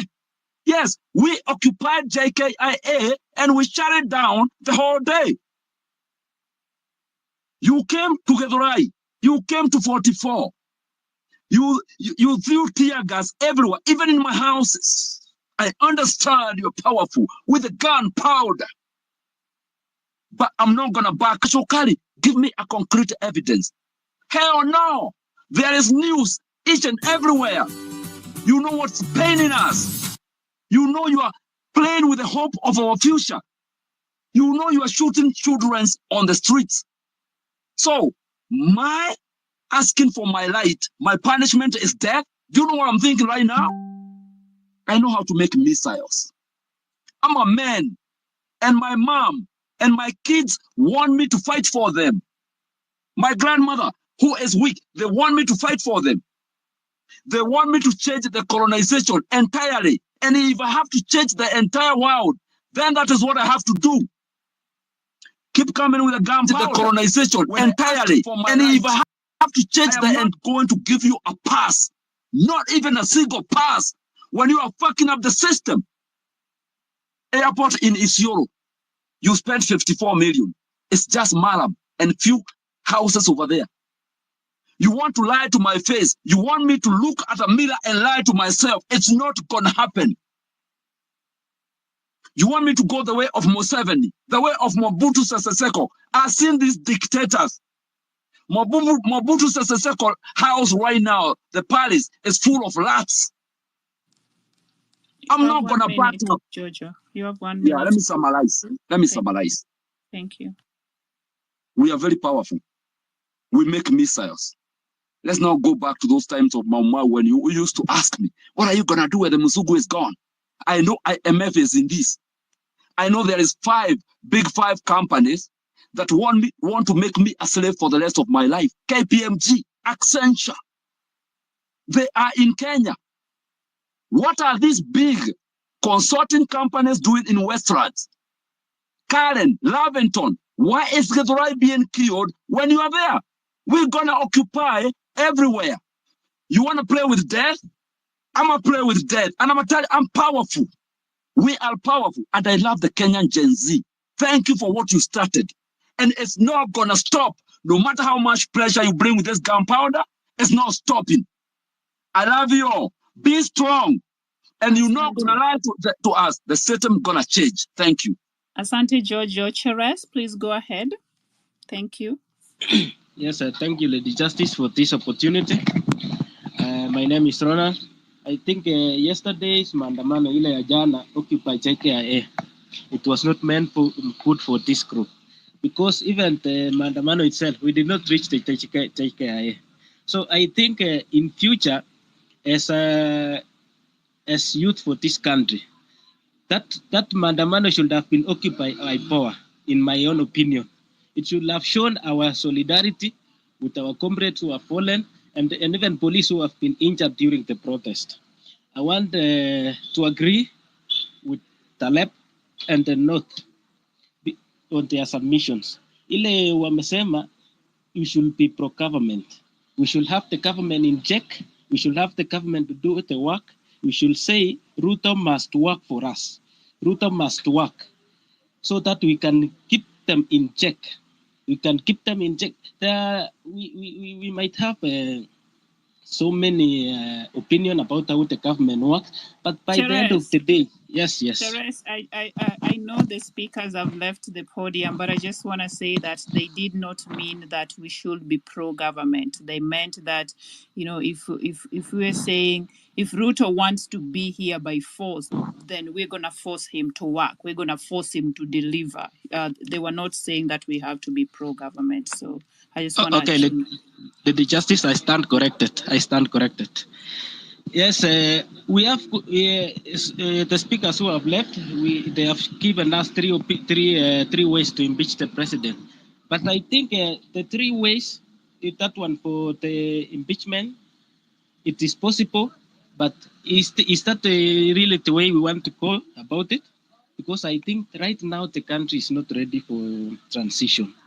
I believe the country is not ready for transition. We better wait for these three remaining years, so that in 2027, we as the people, we now register at the IPC to become voters. So when it comes to 2027, for these remaining 3 years, we keep the government in check. We keep, if the bills which are being passed in the parliament, we need to keep those bills in check, so that we as the people, we can get to know what is happening in this country. Because right now, even Ruto himself, he has called us, we are rudderless.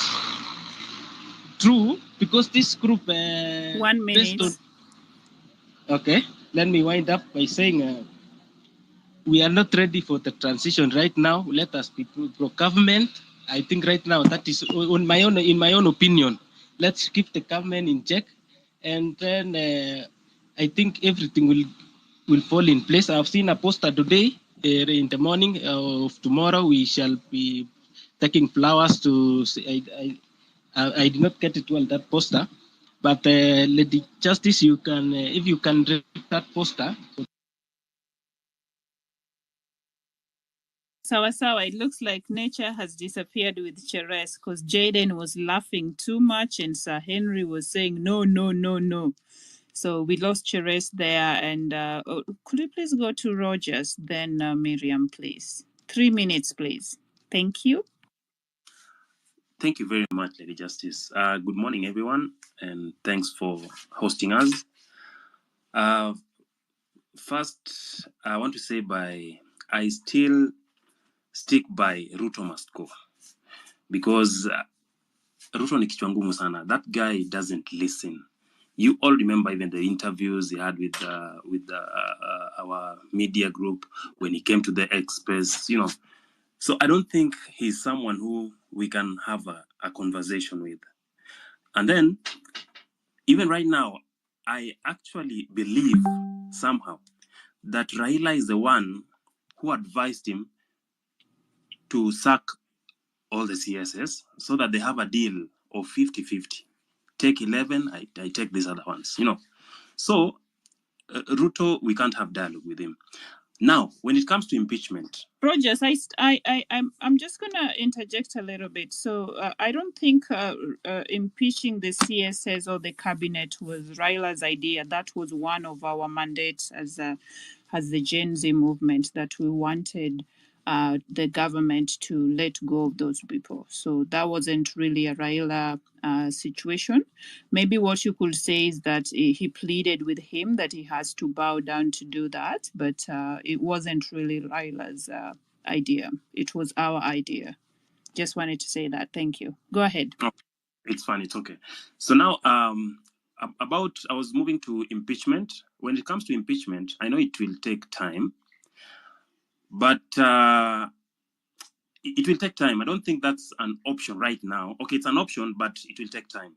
What we need to do, if we really have to go to the streets to demonstrate again, then we have to we must have numbers. That's the only way. If we have numbers, then we are good to go. If we say we are marching to State House, if we are 5,000 people, that will make sense. So we need to have numbers. And I heard somebody say that what happened yesterday was bullshit. I don't agree with that, because our people tried. We really tried. We tried. It was tough. As Apple outer ring, getting to the to the airport was not. You could not do that. It was tough, but we really tried. And I want to congratulate my fellow Gen Zs and millennials for doing that. Now I have one more suggestion. I don't know. You'll correct me if I'm wrong. That during this movement, when we are with whatever we want to achieve, I feel like we have other people, a few people on the other side of the political class who have the same idea as the one that we have. Like, for example, I'll give an example. Somebody like Senator Okia Mutata.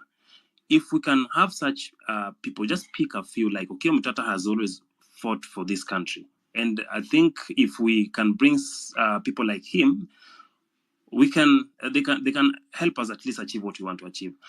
So I'm also asking my fellow members, let us not give up. It is not time to give up. Revolutions don't happen in a day or two. Let us keep fighting. And I really agree with my friend here, 6,000. What he has, his submission. So thank you very much. Let us keep fighting, and I know we'll win. Thank you so much. Asante sana, Rogers, for that submission. Miriam, please, 3 minutes, and then we go to Dida. Yeah, thank you so much. Good morning, guys. Now, there's something I wanted to highlight here, and it's more of a request today. Now, one of our major problems in Kenya right now is our wage bill. We can all agree on that, because we've all said that we are overrepresented. So even as we are pushing for other changes through the demos and through other systems that we are trying to pursue, I had a request, Lady Justice, that Ekuru had written.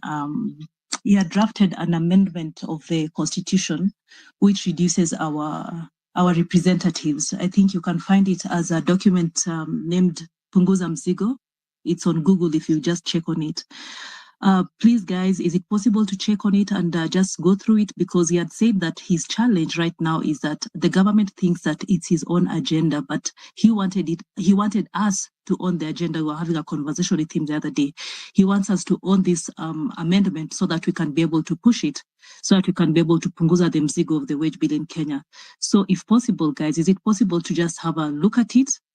And then he said that if there are any changes that you want to make, you can actually contact him directly. If possible, we can even have that discussion. You can make an arrangement, Lady Justice, that you have that discussion on one of your spaces, so that you can start the process of collecting signatures to change that part of the Constitution. That's what I wanted to share. Absolutely. And I think that's part of the conversation that we've had so far, that being that the debt that we have is so much, and coming next year, we're even going to be expected to pay more, and we don't have much income as a country. One of the areas that we can be able to reduce costs is by reducing, the number of representatives that we have in parliament, the Senate, and all that, as well as reducing their salaries. So something has to give, and I'll definitely look for that document. And if you can find it, Miriam, are you able to just message it to me, please? Thank you very much once again. Dida, you are on the lineup, and then let's go to Sir Henry after Dida. 3 minutes. Thank you. Thank you so much. Thank you for the opportunity. I want to speak about two things. Number one, whatever we had happened yesterday night back in Mirema, Zimmerman, that is such an unfortunate occurrence, and it has been happening in the same spot for the past like 3 weeks. Every time Ruto is defeated in the streets, huko ndo anaendaga kutoa machungu. And somehow Githurai tulinyamaza, tena tukasikia Githurai. Sasa hii ya Zimmerman, I don't think we should go silent. Otherwise tutasikia saizi ameingia Safari Park ama ameingia Mukuru. If there are any lawyers inside here, I need you to take this thing up. Huyu jamaa whenever is defeated in the streets, kuna uchungu anaendaga kutoa pale kwa vijana wetu wa Thika Road hizo sehemu. And we need to start calling Ruto by his name. We need to start speaking to him directly. Hii mambo tunaanza kusema ati Bungei, mara Kindiki, mara nani. No. It begins with the head. These orders are coming from the head. If Ruto says stop, it stops. If Ruto says continue, it continues. And we have him on record, akisema that he's going to deal with the treasonous criminals. To date, we don't even know whether everyone else, including Ule Mr. Speaker, sir, we don't know whether he's alive or not. And if he's not alive, we don't know where he's hidden. There is so much that this government of ours is hiding from our sight. But this spiritual war we are fighting eventually is gonna reveal everything that the government has to hide. It will come to light. It will come to light. Let us continue winning on every front. Let us not be divided. Number Ante two. sana. Oh, Number go two. ahead. Sorry. Number two. About opposition unity. I heard you talk about how like the Gen Zs are quick to like fight off anyone, be it Baba, be it Sifuna, be it, Mutai or whoever. When you have principles, they guide your decisions. Baba knows what Gen Zs are agitating for. Accountability, not going to bed with the government, being clean, integrity. So when you go against these principles which we stand for, you automatically fall on the sword. So when sometimes like people like Akina Sifuna or Ama Baba is being trolled here and there in a light way, it's because by virtue of the principles that the Gen Z stands for, ameanguka one side or the other. It's not like we're picking fights with anyone. It's just that sometimes they spill over on the side. So it's nothing mwelewe. We're not looking to like we are not looking to kill allies. We want them as much. Any ally camping with us is another force we need anytime. So atuno bana mseote, they just need to realize our vision and stick with our principles. That is all. Thank you all for listening to me. Viva. Sawa sawa Dida, umeongea vizuri sana. Allies in any kind of revolution, in any kind of war, in any kind of movement is key. So right now it looks like we're just by ourselves. We don't have anybody, and we need people inside. We need the insiders to be able to kind of share with us what needs to be done, so that when we're doing what we're doing, this thing that we're passionate about, we're not just moving blindly. Because the good thing about having allies, me, I've lived in countries where black people are not liked, and one of the ways that you find your way through such situations is by creating allies with a few white people who may understand your struggle, not so much, but even just a little bit, to listen. And then it is through them that you can even be able to present your agenda to the decision makers of the white community.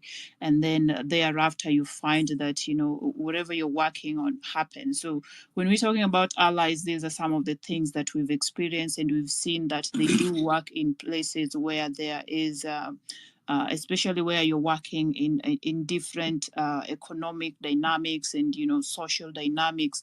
You need somebody inside. No matter how good we are, no matter how many of these ministers' cars we're gonna tap or put GPS on them, we still need to be able to get people who can give us direct intel.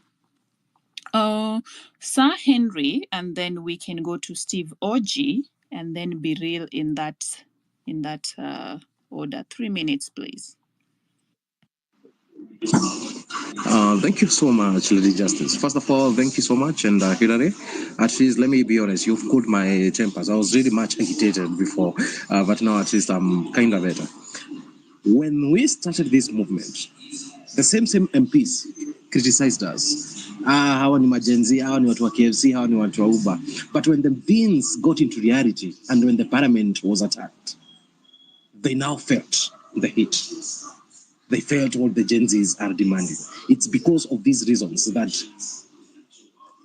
first of all, I'm actually wondering why people are saying that Ruto must work. Ruto can't work. This is 2 years, this is almost 3 years. He can't work. There's nothing. This is money they are routing. This is money they are routing. They are paying off their campaign debts. We know the group which they are paying to. So, when you talk about oppositions, I'm hearing people say about Raila. It is the same Raila who taught us that if you want the government to listen to you, you must march to the streets. He is the one who taught us that. And that's what we are doing. That's the only language in Kenya. Politics in Kenya is very hard. Actually, it's the most hardest system we have in the world. That for the government to listen, you have to march outside. You have to pressure them on the streets so that they can come and listen. Why, if we are doing bullshit, why has Ruto not gone? Why has he not gone out of the country? It's because he knows the moment he steps out, he is no longer president in Kenya. Because everyone will come and ramp against him. You can remember even with Raila demonstrations, they knew the limit which Raila has. So that's why you could see even when tukikuwa demonstrations, Ruto angekuwa Rwanda, Ruto could be interim, but now he can't get out because his career, his presidency is in jeopardy because he realizes that now the people, when we see the political classism and the political divide come together, please know that they have a threat. These are people coming here they are bootlicking the government. It's because they know they are part of the system that is rigged. They know they will go out, all of them. So the only language you have is pressure them, pressure them, pressure them. There's no other language you have. When you go to the streets yesterday, Bungei was actually in the streets. And the kind of language he caught up with the Gen Zs, people are so peaceful. They were actually praising him. They were actually clapping for him. Walikuwa na teenage. And there's nothing what they did. He just smiled, got into the car, and there was nothing. And actually, I don't know where the people went. The people went to Nyayo, watu wakaenda Jkia. So this is the language. We pressure them, we pressure them. Thank you so much. I have not much to say, but sina sai. Asante sana, Sir Henry. We're gonna go to Steve Oji, then Be Real. Thank you for keeping the time. It's very kind of you all. Hey, Steve Oji, we bwana, endelea. Sikai tu hapo kwa gari hivyo. Kumse nikaa yuko. Be Real, Please go ahead. Yes, Lady Justice, good morning. Good morning. It's good. It's really good morning. I'm so sorry for those people that were actually killed yesterday. It's a very sad one. My point is let's try to be very careful. Very, very careful. I'm seeing a tweet here, and I want to believe that it was written out of anger. Because the moment they're going to manage to turn it into tribal lines, it's not going to be nice. It's not going to be nice at all. And the owner of a tweet is somebody I really respect, because I don't believe if a Luo or a Kikuyu or a Luya dies, you should not feel the pain. I'll never defend Luos against police brutality the day you stop being used by Raila. Right now, it's not about Raila. That's why I keep on shelving away from anybody trying to highlight Raila, because we're going to lose our focus. We're really fighting a regime and a systematic problem. We're really fighting a poor governance. And in the midst of tweeting, you may tweet either out of anger or out of past scores that maybe may have passed along the way. But right now, if you turn it into tribal, we're going to lose the entire thing.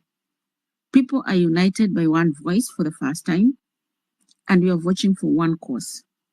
So even as you tweet, because you're tweeting to either a blogger or anybody, some tweets can really be hurting. So that is not a very nice tweet, Mariam, but we'll rub it on. It was either out of anger because you are responding to a lie, but it's not tribal. This man going to the estates inside the houses is sickening, is the most brutal way, because you didn't know that cops are going to get into the estate. You're on your balcony, you're being shot from your balcony. People have died from very weird areas. There's a video that you saw somebody being shot at the gate. So the pressure point is Ruto. It's not about tribal. And the opposition that is coming in, you've seen how much they've been rejected. Nobody's working with them. So as we are on these streets, as we're on the streets of talking, as we're on the streets of the spaces, as we're on the streets of tweeting, let's shield away from where they want to send us onto tribal. Let's stick to one voice. When you feel pain, I feel pain. When you're contributing to the course of action for the people that are hurt, we're doing it as one Kenya. We're not doing it, it's Baluya or it's Kikuyu or it's Luo. It's not right. It's below our standards. Let's keep our standards higher the way we've kept it on non-tribal, non-political, leaderless. As much as we're still leaderless, there's some people that are really campaigning for leaders. Yes, it is a need, but it's not the right time. I still say that. It's not the right time. If we were dealing with somebody that is honest and has a bit of integrity, we would actually voice for a leader at the moment so that we could have a way forward. We have a way forward, but it will take time. And if we voice for a leader right now, it's not the right time. So let's be very careful on our streets. Let's care for each other. Let's have empathy. Nobody can celebrate if Lady Justice is hurt right now. Nobody can celebrate if Dr. Love is hurt right now. It's not a sin worth looking at. God bless you guys. Asante sana Biril for reminding us of one of the most important reasons as to why we came together. Let's not go back to the tribal lines. And let's remember that the moment there are people who even like some tribal stuff have come up in the past week, and I'm hearing the same conversation I used to hear during elections that could go like, oh, so and so will never be president. You know, when you say things like that, the way it sounds to some people, it's just like, oh, it's coming from that hate that we already know. So let's be careful. Let's how I go about such moments is I normally say that, you know what, try and separate the person from the action, so that even if you're typing something, instead of saying, oh, I know you're just doing this, you do not know what really that person is thinking or feeling or doing at the moment. You could say, it seems like this and this and this. but let's stop personal attacks. Zalendo, and then we can go to Dr. Love, please, and then Fly High. Thank you, Lady Justice. Can you am I audible? Very audible. Please go ahead. Okay, thank you so much. First, let me address the topic. Is it time for the Gen Zs and the opposition unity? In my opinion, I say a big no to that, because we have seen an opposition that is undecided, an opposition that is divided, an opposition that has wars inside themselves. So these are people, if they join us, then they will destroy us. And number two, why I wouldn't support a juncture with this opposition is that when we join, we will form a leader. And when we have a leader, then Ruto will use one of the rules of the laws of power, law number 42, which says, strike the shepherd and the sheep will scatter. So if we join with the opposition, we will have an umbrella. So Ruto will easily strike the umbrella to scatter the sheep.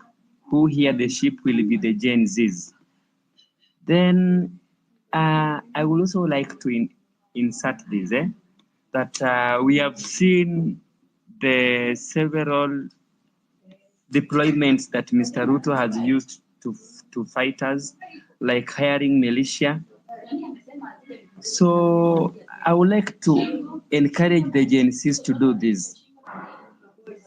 I would like the Gen Zs to do this. We know very well that removing Ruto from power is a tall order, because this is the same man who wanted to slap Uhuru Kenyatta when after the nullification of the 2017 general election, when Uhuru told him that, oh, let us leave this thing.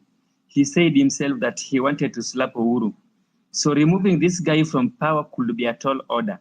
But we have to make his leadership miserable. We have to make him miserable. Mpaka when it comes 2017, he can even give up vying. So we have to hold him accountable. We have to continue seeking for social justice.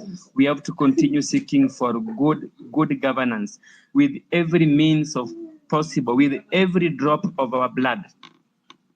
And then finally, I would like to say this. It was very unfortunate what happened in Kitengela yesterday night. The police actually terrorized us in our houses. After we had left the demonstrations, they chased us into houses. Like I had a son who was outside, so I decided to pick a daughter, niende nimchukue. So when I met the police, one of them said that I was one of the guys who are pelting stones at them. So she said I should be arrested. So actually, my 2-year-old daughter went through a lot of terror during that moment.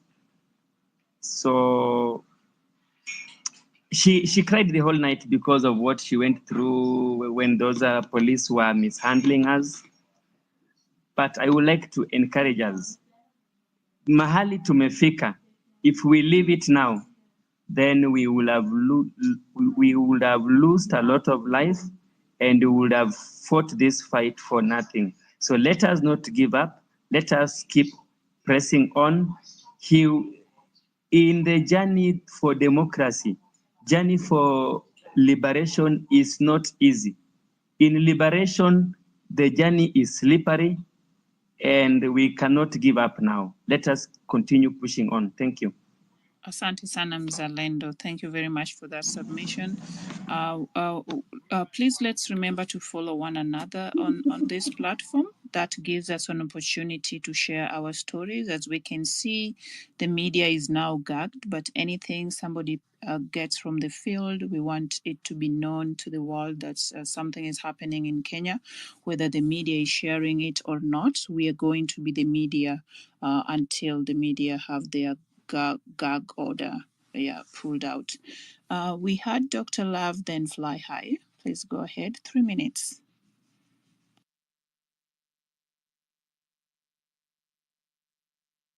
Dr. Love, going 1. Dr. Love, 2. Dr. Love, 3. Looks like Fly High. It's your opportunity. Please, 3 minutes. Thank you so much, Lady Justice, and condolences to all the families that have been affected by the violence that has been meted out on us by this government.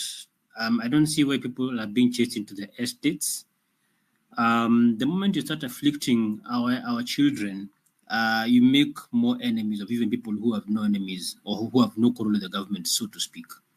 You cannot come and afflict us in our estates. Unapiga tear gas usiku, watoto wanashinda wakiumia, kifua wakilia. What impression do you think those children have of the government and of the police? Wala mko ambapo mko kwa hizi idara na vikosi, tafadhalini, please. Hata nyinyi pia kuweni na utu. Pia wewe mkipoa tuko kwa lines za masuala kama haya, what do you think could be the effect? So think about what you're doing even as you're going to do these things. It is if you kama utapambana na, even if ni kikazi unasema ni kikazi, unapambana na watu ambao pengine ni magunza, ama kama ni kazi imesema upambana na Gen Zs, please stick to your whatever in terms of force standing order zile zina force service orders zile zinaambia vile kazi inafaa kufanywa. I don't think there's anything that is about kwenda kupambana na watu usiku. Watu wanauliwa, mtu ambaye hana hatia unamuuliza nini? Mtu anatembea kienda nyumbani unamuuliza nini? If there's no clear view kwamba kuna any sheria ambayo imekiukwa na mtu, please wacha kusumbua na watu. But Kenya is hard for all of us. Stop making it more difficult, and especially for our children. Secondly, I don't see allying with the opposition being a good idea, because the Gen Z, this movement by the Gen Z, by the millennials, is a value-based movement. We're not just looking to drive change at any cost, but we want change that lasts. And we've seen that the opposition have embraced a different set of values than we do, because ultimately, when it looked like the Gen Z wamesukuma serikali, what happened is that the political class came together. Haikubaki sasa ni kwamba ni Ruto na sukuma peke yake, bali he reached out now even to the opposition to see that they could form some sort of strategic alliance. So at the end of the day, the opposition is not going to work in our favor. They don't have the same values that we do, and for them it's a case of political expediency. They will use us and then ditch us. And this movement has come at a great cost. Tunakumbuka kina Rex na wale ambao wameuawa katika this struggle. So we cannot betray the cause by allying with people who will leave us high and dry or use us for their own political ends. We don't have the same values. We don't even have the same objectives.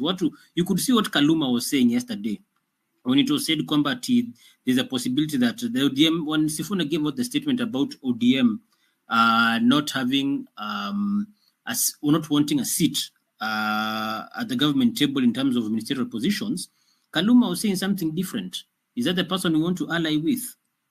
Mimi kwa maoni yangu, this thing it'll confuse our struggle, we will be corrupted, and that seed ya self-interest ambayo iko ndani ya hawa wanasiasa itatuinfect mpaka sisi Gen Z na this movement itasambaratika. So I propose we avoid allying with the opposition. Let them come in the individual capacity, but let them not come as the opposition. We do not want to be tied to the opposition. We want a value-driven change.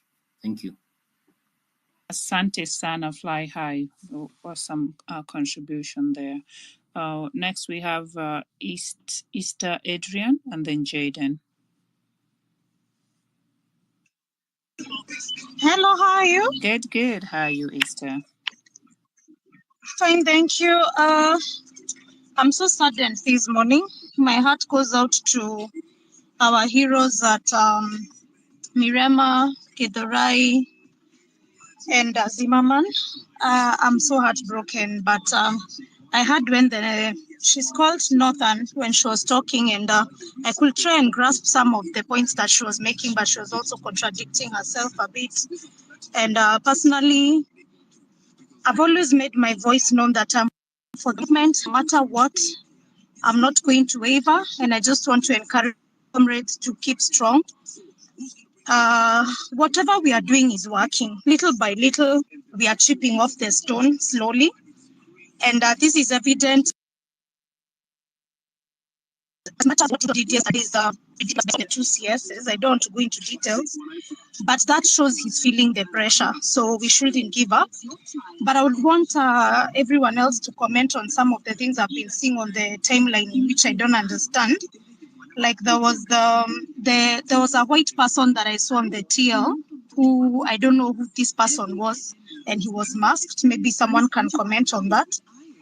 And then I had one major suggestion when I was listening to us when we were saying about not wanting to do bloodshed. One of the tactics that I was thinking could help for the money that we don't need in our banks. What are your thoughts on us pulling out the disposable income in the economy that we don't need the government to be borrowing from?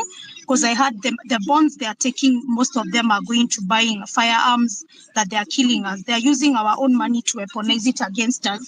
Like if you don't need the disposable income in the economy, you can pull it up.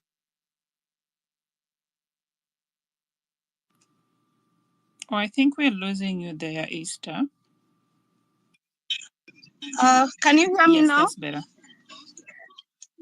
So I was saying that what are your thoughts on us pulling out the disposable income that we don't need in the banking sector, since the government is also using that to weaponize our own money against us? That's what they are using to do, to embezzle the funds that they're embezzling is still our money. So probably we can just bank the bare minimum. I don't know what your thoughts are on that. And the fact that our heroes were able to handle the people who were hired yesterday is a right move in a right direction. So I don't know what you think on that one. Kindly comment. Thank you. Thank you very much. At this moment, I do not know how that will look like. We might need an economist to come and show us how that will look like when we do it on the ground. Just one girl from a legal background, no economics background at all. Sorry, Easter, but if anybody in the group in the chat has in the conversation has an answer for her, please do reach out. And yes, it's noted the conversation, the advice on not shedding more blood. We gotta think of other ways. It's I know some people are pushing more and more for going to the streets, but at some point it becomes very, very difficult. And one of the people was 6,000 who said, I lost my glasses yesterday, and I wanted to have a conversation with him before he left, and I just wanted to say that, look, if you lose your glasses and you don't have a means to get them back, it takes a good Samaritan who perhaps had some money to get you those. So that good Samaritan could be a business owner who perhaps can only make that money if the running of the business is not interfered with as much. So let's and it goes back to the conversation I've been having since earlier this morning, that we cannot make everybody our enemy. If the enemy was the government and the systems that are failing us, we shouldn't let that spill to the common mwananchi who are also business owners and all that. I'm gonna move to Jaden, then Youth for, what is this? Youth for Change, and then Eucalyptus. Hi, thank you. Lady Justice, if I talk to Matthew, you may raise your hand and I will stop. But I would like to start by talking about, I've heard someone say earlier that we should stop saying Ruto should go and start saying he should work. And immediately, like, it triggers me to notice that this guy, immediately he came in, he started negating every good thing that was there. Now, university education is unaffordable for my brothers and sisters, my siblings. They will not go to university. So he has not done anything better there. The health sector is ruined. You heard 6,000 said talked about having a relative who cannot go to hospital in Bungoma. So nothing is going well. So we will keep fighting, and there is no way you can stop a revolution whose time has come. I have heard kuna millennials, kuna older generation wanasema we tried, we failed, like we don't know what will happen. But what do? Whether we go out to the streets, people will die, whether we go or not. If they die in silence in those hospitals that don't have funding, they don't have medicine, they will still die.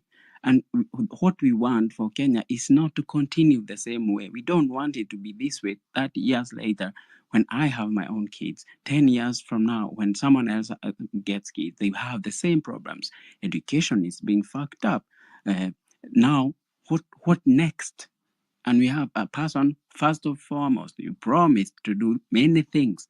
You even said in the first 100 days, I will do A, B, C, D. You've had 2 years.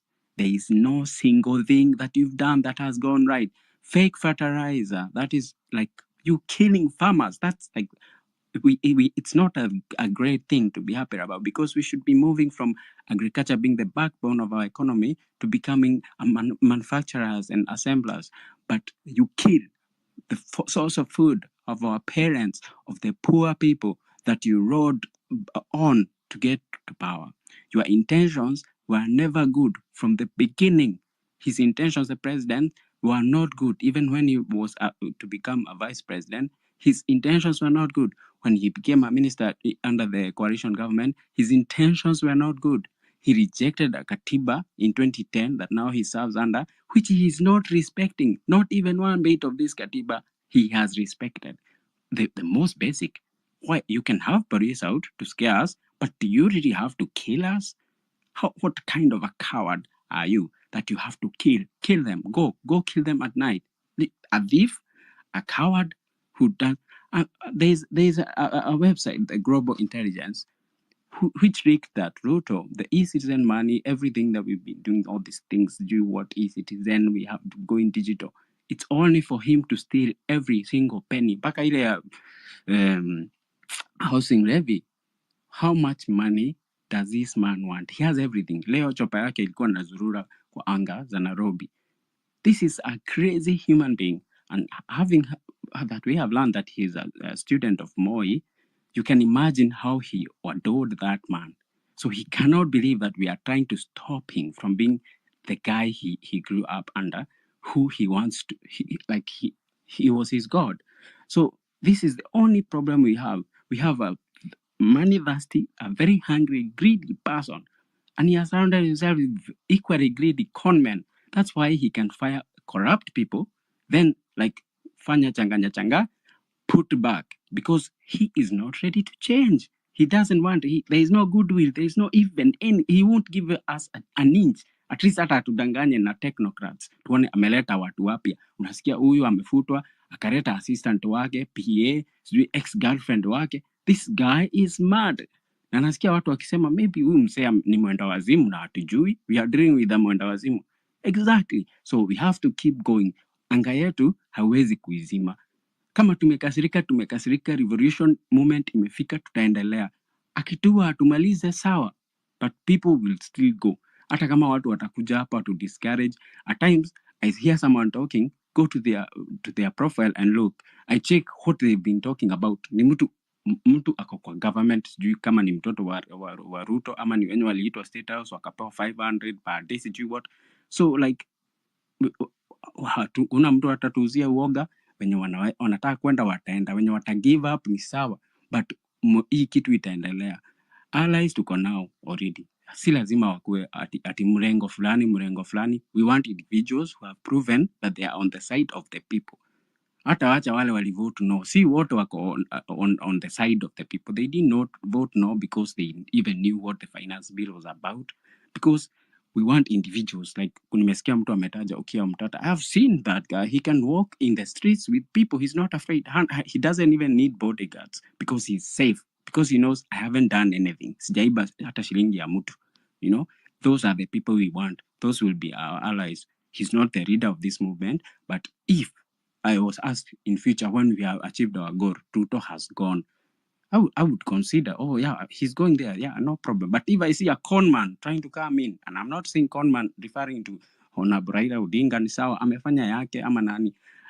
Earlier today, I listened to another old politician in a space in a radio station, and they are making sense. But as someone said earlier, individuals, not coalitions, not political parties. They are not a political party will not be our allies. So it's in individuals, a group of people who are tired. That's it. Asanteni sana. Asante sana, Jaden. Next was Youth for Change, and then Eucalyptus, tafadhali. Oh, hi, thank you for this opportunity. Am I audible? Yes, you are. Please go ahead. So first thing, like you can negotiate with Ruto, you can't have a dialogue with Ruto. Those people who used to know or have read about Hitler, that's how Ruto is. That guy would rather like he can't watch like himself go down at all. He'll do everything that it takes to deal with us. So us back in like go back down, he will deal with us individually one by one. So we have to be strategic on way forward in one unity. First, like I don't know why people have not thought of like our main issue is about debt. We have been taking so many debts and we don't even know when these debts are being taken. And the debts are being taken, they are going to people's pocket. And this money is funded by the West. The West, they have representatives in this country who are those diplomats and high commissioners and all those wherever. And those people, they live in those, they are the UN embassy, those offices who are in Gigiri, those areas. And it's so sad, like we are going through such a situation in Kenya. People are dying when these diplomats, they haven't articulated issues happening in Kenya. They haven't like even called out President Ruto being corrupt. They haven't even said anything. Yet when you meet them individually, they always say, oh, Kenya is this way, the most corrupt, but they would never speak up and say like Ruto is this way. So I think the next time or any time when people are going out, they should also demonstrate in this area. Our voices have to be heard in this area. There is no way we can be demonstrating in other areas, then the places where even the pain. Kwa sababu tunaweza kuwa yes tumeenda airport, but wao wako huko kwa manyumba zao, those places in Lunda, those offices, all those average market kwenye wanakuwa wamejificha. Life is normal for them. At least if at all we have to suffer as a country, then they are not suffering. Yet they are the people, they are part of our problem. Definitely before Ruto is given money and the government is given money, they are always consulted in one way or another. And they always have their kuna ile kidogo pia they are given. So for us to have a way forward and for all this movement to be felt, even them the diplomats. So the next time watu wanatokea, watu wenye wanaishi huko Rwaka na hizo side, they shouldn't forget those areas because we can't be others wanakufa Githurai when the people who, when your main problem, them, life is normal for them in those Runda area, those UN Avenue, huko, like, yeah, so thank you. Asante sana for that submission. I'm going to ask who was here, Youth for Change, and then yule mwingine ameenda wapi? Ameanguka. Anguka nayo. Damn. Yule ameanguka nao. Okay. Youth for Change, please go ahead, and then I'm going to invite Homo Sayansi after Youth for Change. Oh, I've already spoken. Oh, you're the one who spoke? Yeah. Okay. Homo Sayansi, please speak, and then Mbugu. Hello, good morning. Can you hear me? Yes, I can. Good morning. Oh, thank you for confirming you can hear me. So, I'm deeply sorry for the loss of our heroes. May God grant solace and strength to their families as they navigate through this period of grief. It is so saddening. Like young people, we're trying to fight for our country. We're trying to fight for our rights. Followed into our homes. There's a certain video I've seen which was circulating in the internet yesterday evening in Zimmerman. A man crying opened the door for me. Then the man was, I'm hearing that the man was shot dead. Akisema funguliwe mlango. I feel even to understand kwani siku hizi imefika to a point makarau wanafuata mtu mpaka mtu ukikimbilia kwa nyumba usalama and then you are being followed into the house. Na ilikuwa usiku, si tu mtu alikuwa na protest usiku. In which country are we, bana? Is this the same person who promised us like he will protect lives? Is this the same person who told us there will be no extrajudicial killings in his government? No. Whoever is coming here to tell us, whoever is trying to tell us we should stop saying Ruto must go and say Ruto must work, I think the person is an hypocrite. It's very stupid mtu anakuja kutuambia such a things because this person, whatever he promised us heaven, now is delivering hell. Mtu huwezi tuambia kitu utafanya hivi na unafanya exactly opposite of whatever you promised. Niko sure Ruto leo hii hata kama ataulizwa about the shootings zenye zilifanyika jana pale Mirema, Zimmerman 44, I'm very sure Ruto atasema there was no live bullet which was used there. Hakukuwa na shooting yoyote. Hiyo ni kitu yani hata sifai ku doubt. Hiyo ni kitu atakataa. You won't accept. There's nothing Ruto that yani hata I fail to understand this guy. Amefanya tu maisha imekuwa ngumu. Na I fail to understand why is it so hard for him to sort out ama to address the issues tushamwambia. Yeye anafanya the issue inaendelea kuescalate, anafanya vitu zinakuwa ngumu. Na vitu tumemwambia tu ni simple things. Fanya hivi, fanya hivi, fanya hivi. And hii kitu imefika mali imefika, it is no longer a Gen Z thing. It is all of us Kenyans now. Si eti ni mambo ya Gen Z ama nini. Juu personally my parents are supporting these things. Nimepatana with elder people wana support this thing. Unaona? So kitu sisi ni emergency ni ya Wakenya sisi wote, kila mtu kama Mkenya. Tulisha agree we are one thing, hakuna mambo, we are tribeless. Sisi wote ni Wakenya, hakuna story wewe ni Mkikuyu, wewe ni Mkale, wewe ni Mluya, wewe ni hakuna, all of us we are Kenyans. So we fighting for our own country. So mimi history tunaambiwa hata I feel how I wish we had a way yenye tunaweza toa huu mse. Mimi na 2027 it is too far, tutakuwa tumekuwa too fucked up enough mpaka 2027 ni mazi. Hapana. How can you come on television, you acknowledge your cabinet was incompetent, and then you unafanya tena kunominate the same cabinet ulisema ni incompetent na unarudisha watu into office? Who does that? Nimeona clip yenye ilikuwa inasema sijui huyo junior Soipan tu ya was his girlfriend kitambo. So his bedroom affairs anaanza kutuletea kuziput into the cabinet. How will your girlfriend deliver?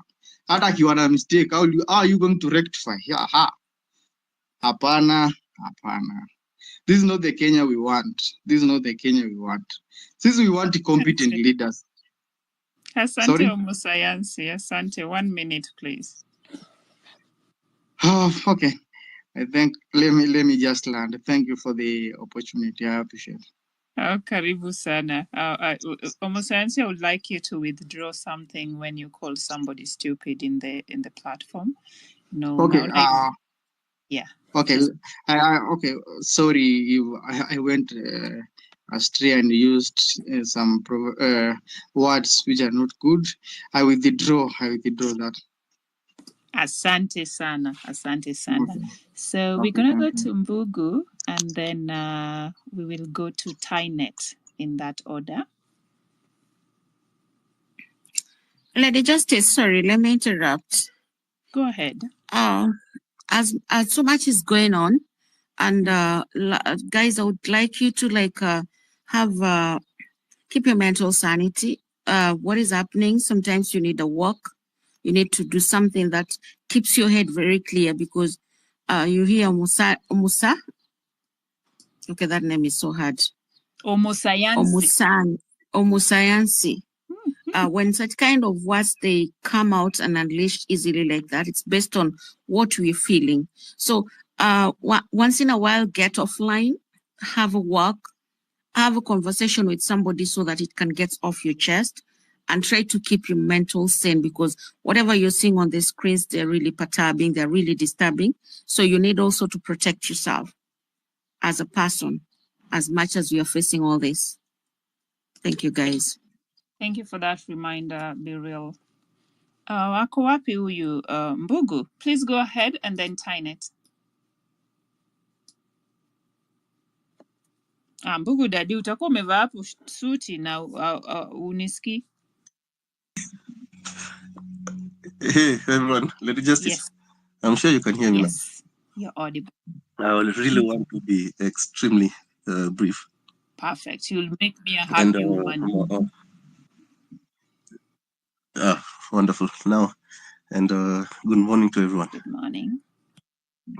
From wherever you're listening from. So basically, I want to agree with a lady who spoke. I think I can't remember her name. And it's something that I've actually shared in other spaces about it's time to also occupy the UN offices and occupy the Netherlands embassy, which is in Riverside, and also make our voices. You see, the whole business of going to CBD. I think it's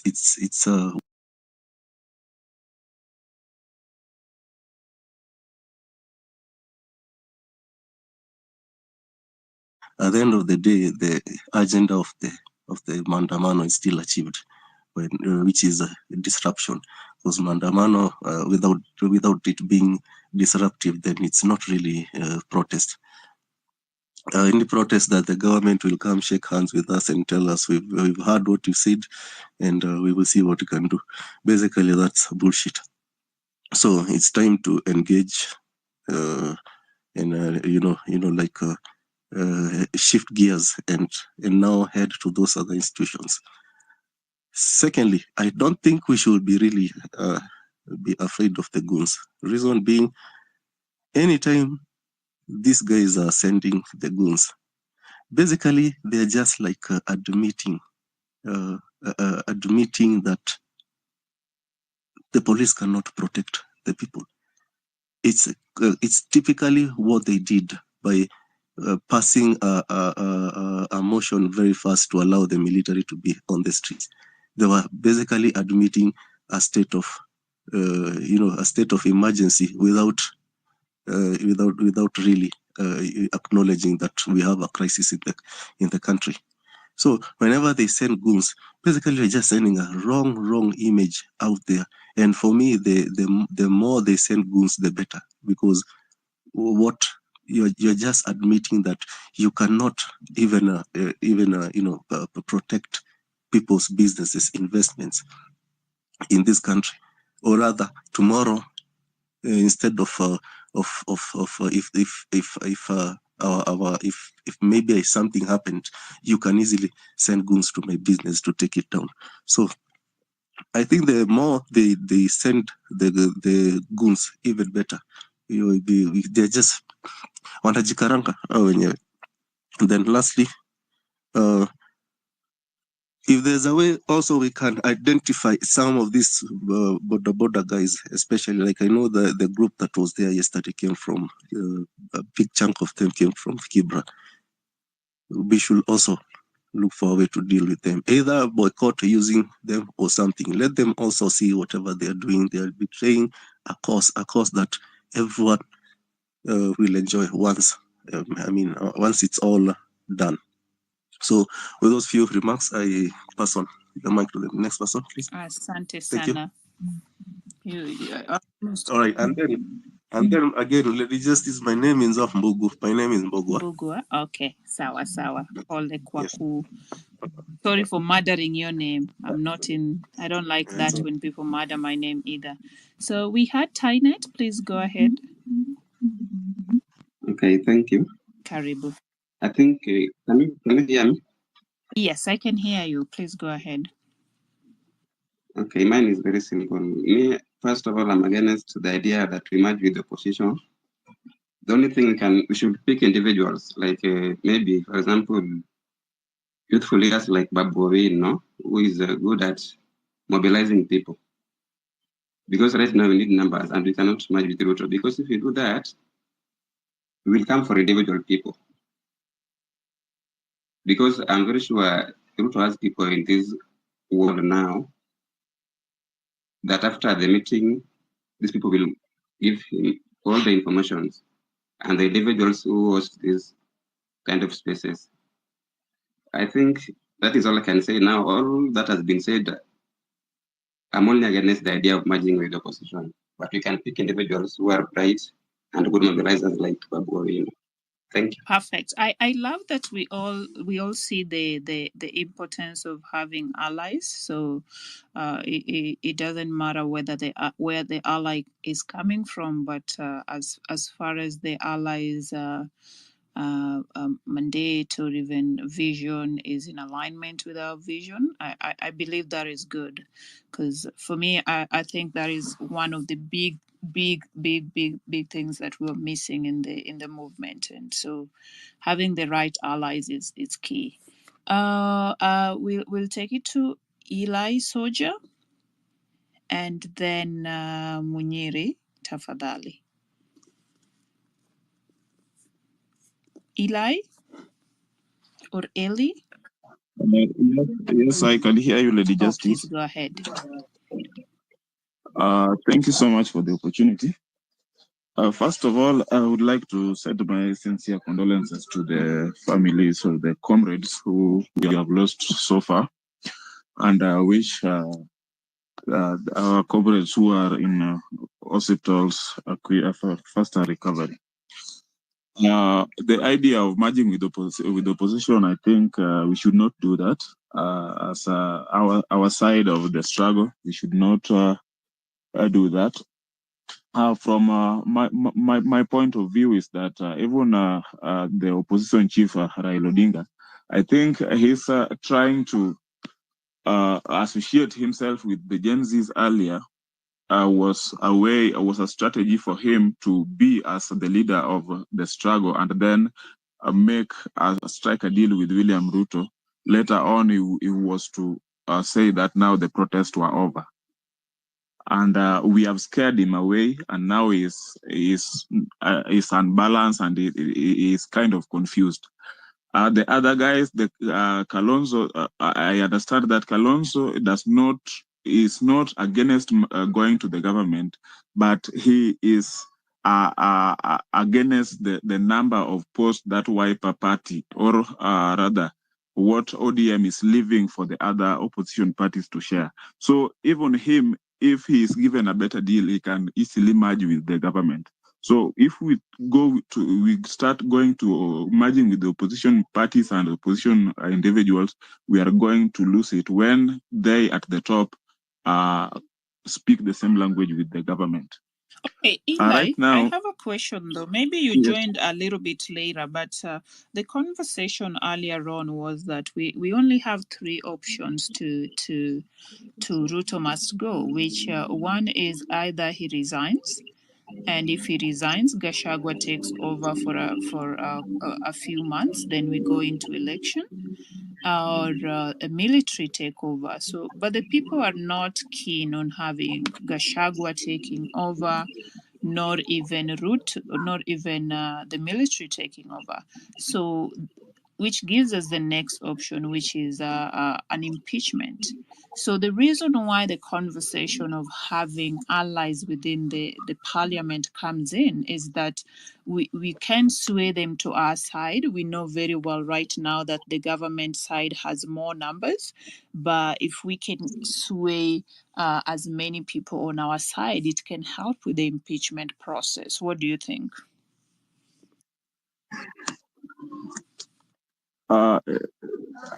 As things are now, it would be difficult to push for an impeachment for William Ruto with clear reasons. You know, right now, if he is striking deal with the opposition side of ODM, then automatically they already have the numbers without the ODM guys. So what is ClickUp? So ClickUp is an all-in-one productivity software where you can manage everything and anything. They will be the visitors in their change strip in Orbs without a win.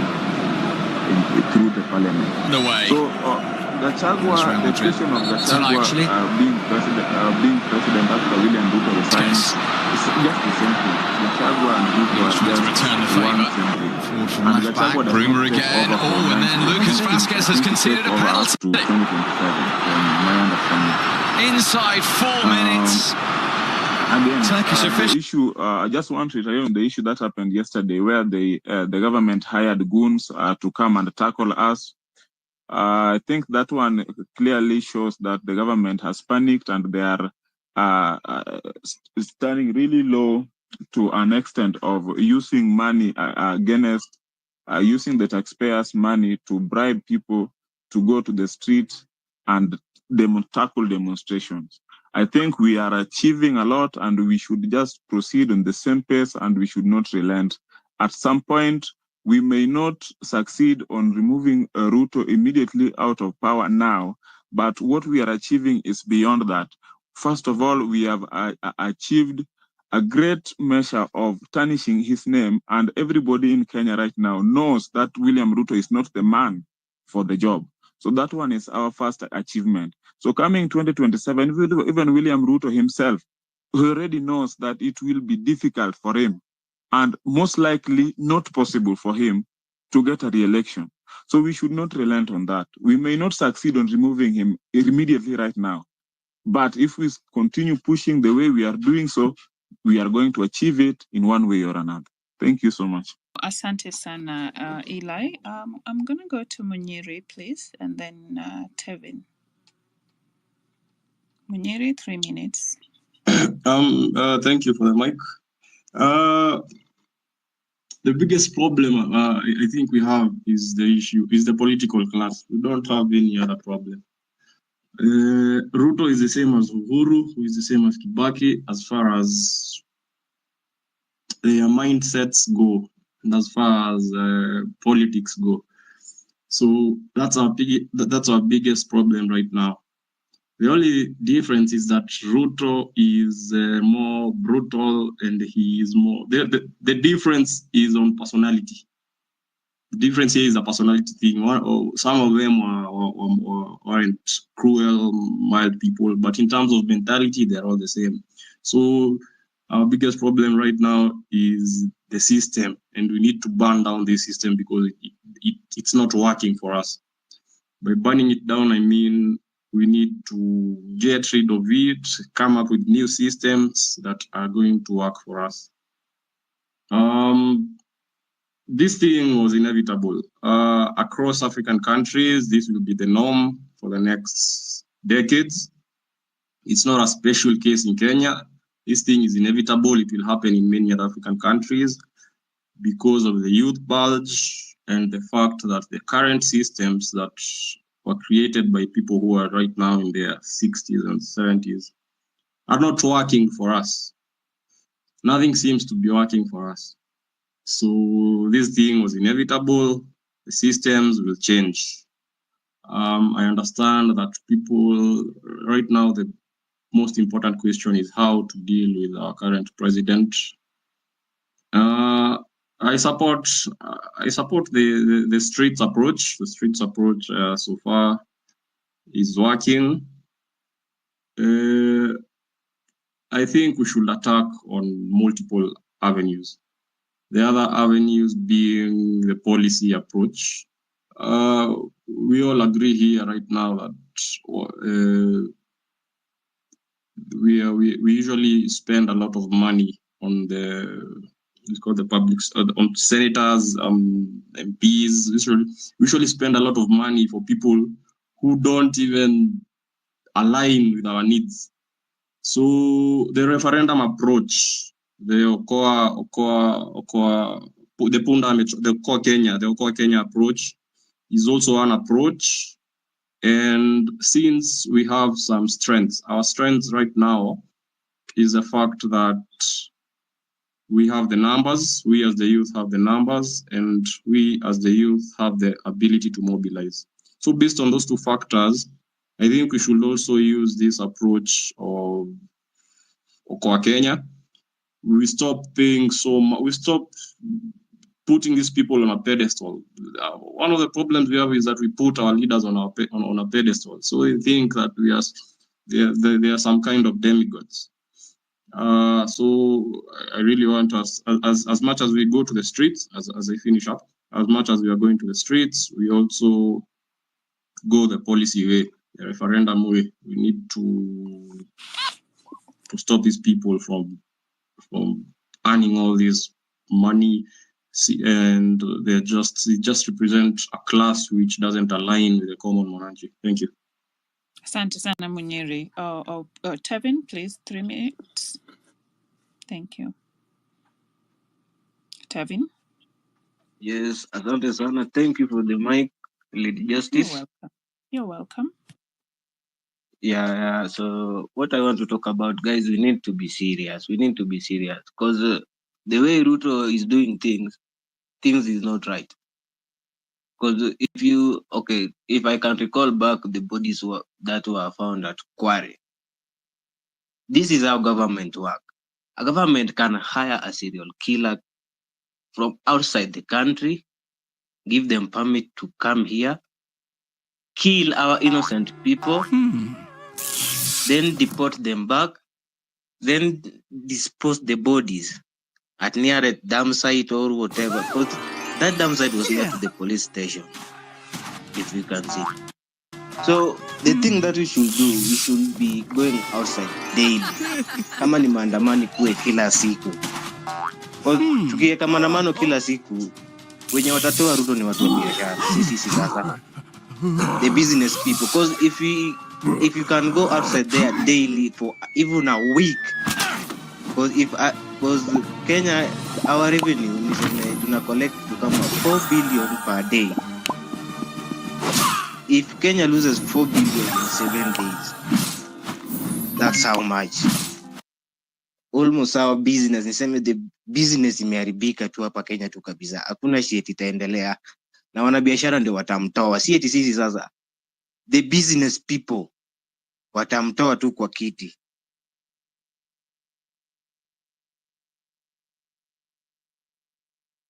Thank you very much, Tevin. Let's go to Lazarus Gatti, then Wanjala. 3 minutes, please. And also, let's remember to follow one another. It's very helpful for us when we are trying to spread information. When you're on the grounds and the media cannot show the stories, you can always share the stories, and the more following you have, the better, and you can reach big audiences. Who was going next? We lost somebody there. Wanjala? Okay. Thank you so much. Hope everybody is hearing me. First of all, I want to send my condolences to the people and the fighters who lost their lives. And to begin with, I just want to say that at this time, we have to team up with anyone actually who is supporting our movement at this particular time, but as individuals, not as the party. We cannot include any party here, like the opposition parties cannot join us, but people can join us as individuals. those who wish and feel that they want a working Kenya, they want a better Kenya, actually they can team up with us. I also wanted to address the issues of goons, like the ones who were released on the streets yesterday. Marching forward, we should sound a warning and send a message, a very serious message to the Kenyans, those ones who want to counter the protests, that anyone who comes out to counter our protests should be viewed or should be seen as a public enemy.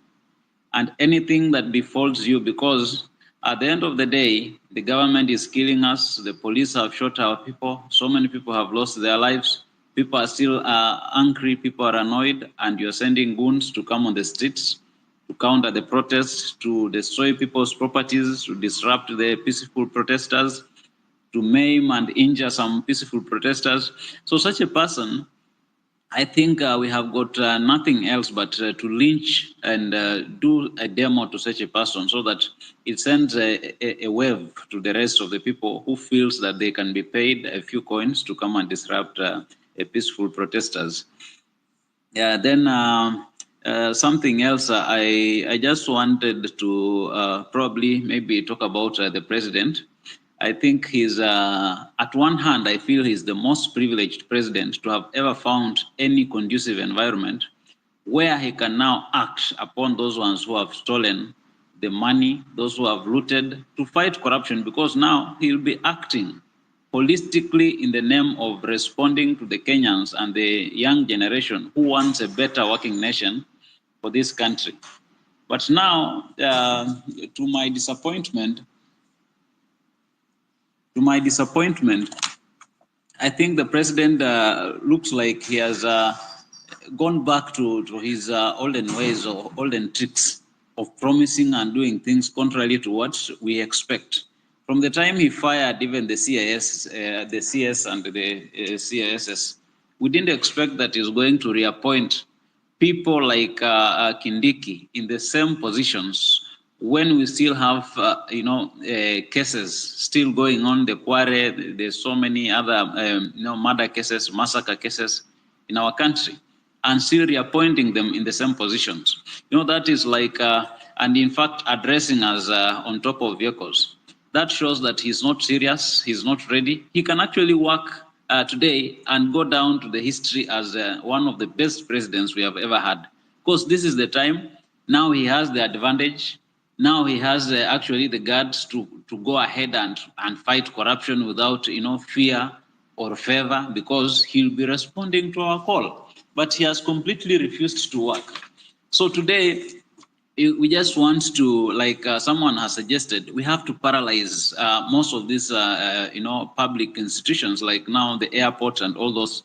And if we do that like frequently, and or reach a point and say that now we are going to do demos on a daily basis, to the point that he'll have nothing remaining but to surrender. Because when we give them time, again, we give them time to think and to counter our protests. And probably this, I felt at some point that it was now fizzling out, because now when you look at the streets, more numbers are reducing on the streets, because now this is how the political class is now bringing in the goons on the streets to come and steal even from the peaceful demonstrators, to come and break into people's shops. And you see this one now, it disrupts everything and scares off those ones who are willing to. Like here in Mombasa, I witnessed a few protesters, some of the goons came and attacked a few protesters, and unfortunately there were just a few ladies there. They snatched their handbags, stole everything, their shoes, and even some were stripped off, and then they ran away with everything. So these are some of the things that politicians are using to counter the protests. Then something else, my disappointment with the Azimio ODM, so to speak. What they did, what they have just decided to do is something. Actually, like when you look at now Mombasa, looks like even the protests are not going to be so much pronounced or visible as they were, because now with the other Joho factors, being rumored to be actually going into joining the government, it looks like now some of the protests are going to be not so strong as they used to be. Because ukiangalia saa hizi ni kama opposition, they have left us on our own. They don't want to care how many people have died. And when you look at how Ruto did his reappointment, he reappointed in his own strongholds and left the stronghold for Azimio to pick their nominees. Like you look at Nyanza, the CS Owalo was dropped. Look at Western, Namwamba was dropped, and probably they are suggesting Oparanya to fill in. In coastal region, Aisha Juma was dropped, and probably they are suggesting Joho to fill in. And he only reappointed in his own strongholds, like the Rift Valley and the Mount Kenya.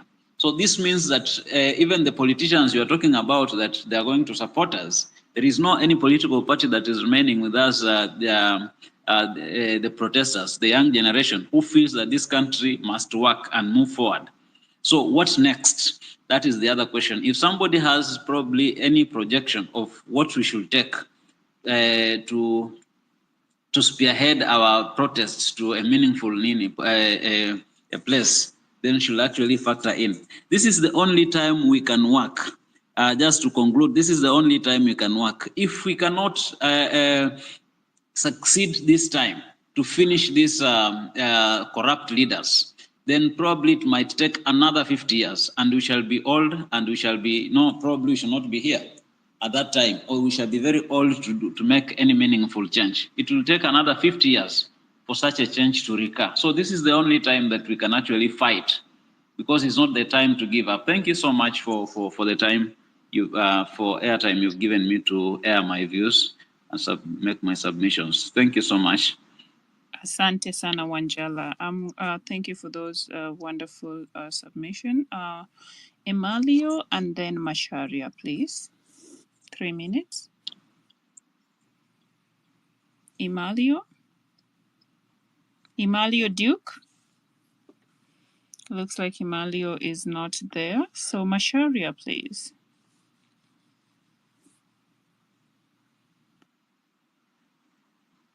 Or just unmute yourself, Masharia. Okay. Sorry for that.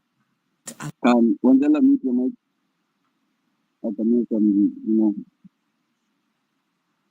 Anyway, so yeah, guys. So one thing people are supposed to learn, if the opposition has been around for way longer than I've been alive, I'm what you call Gen Z.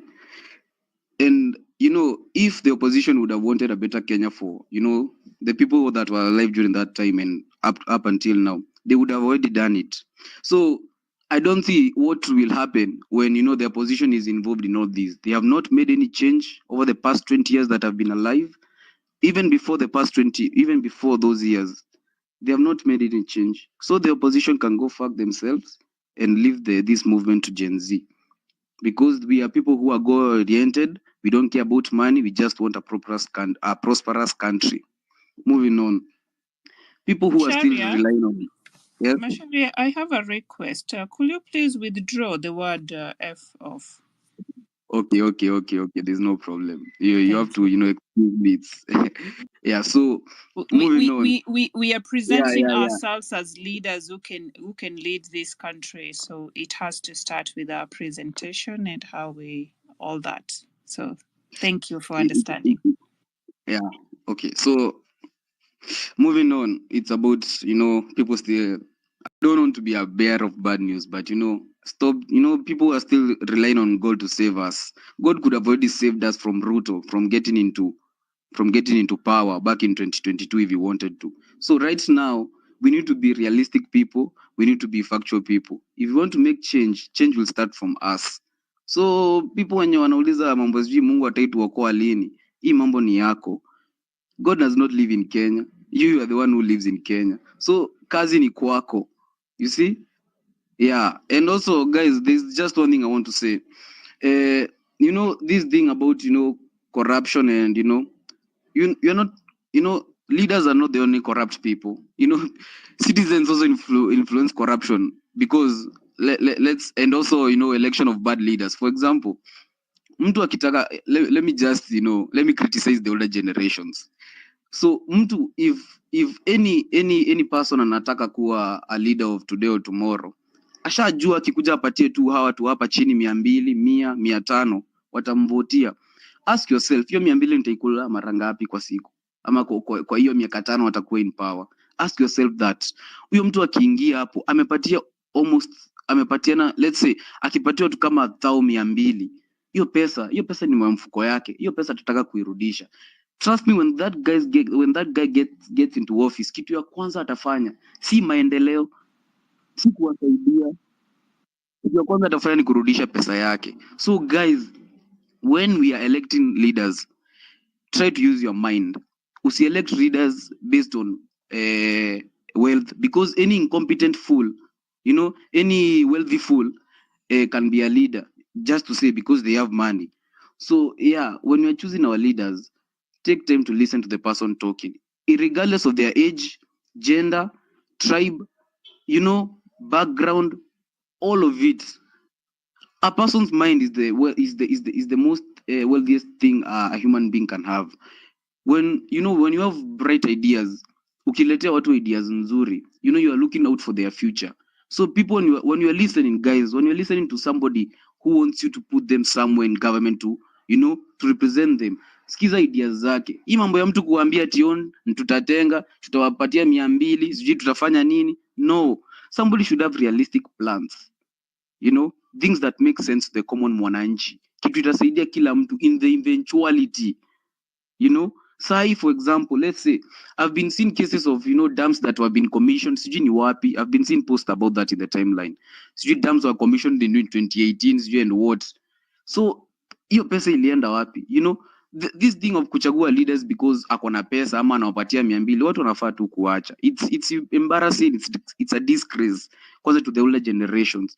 Guys, these older people, you need to understand.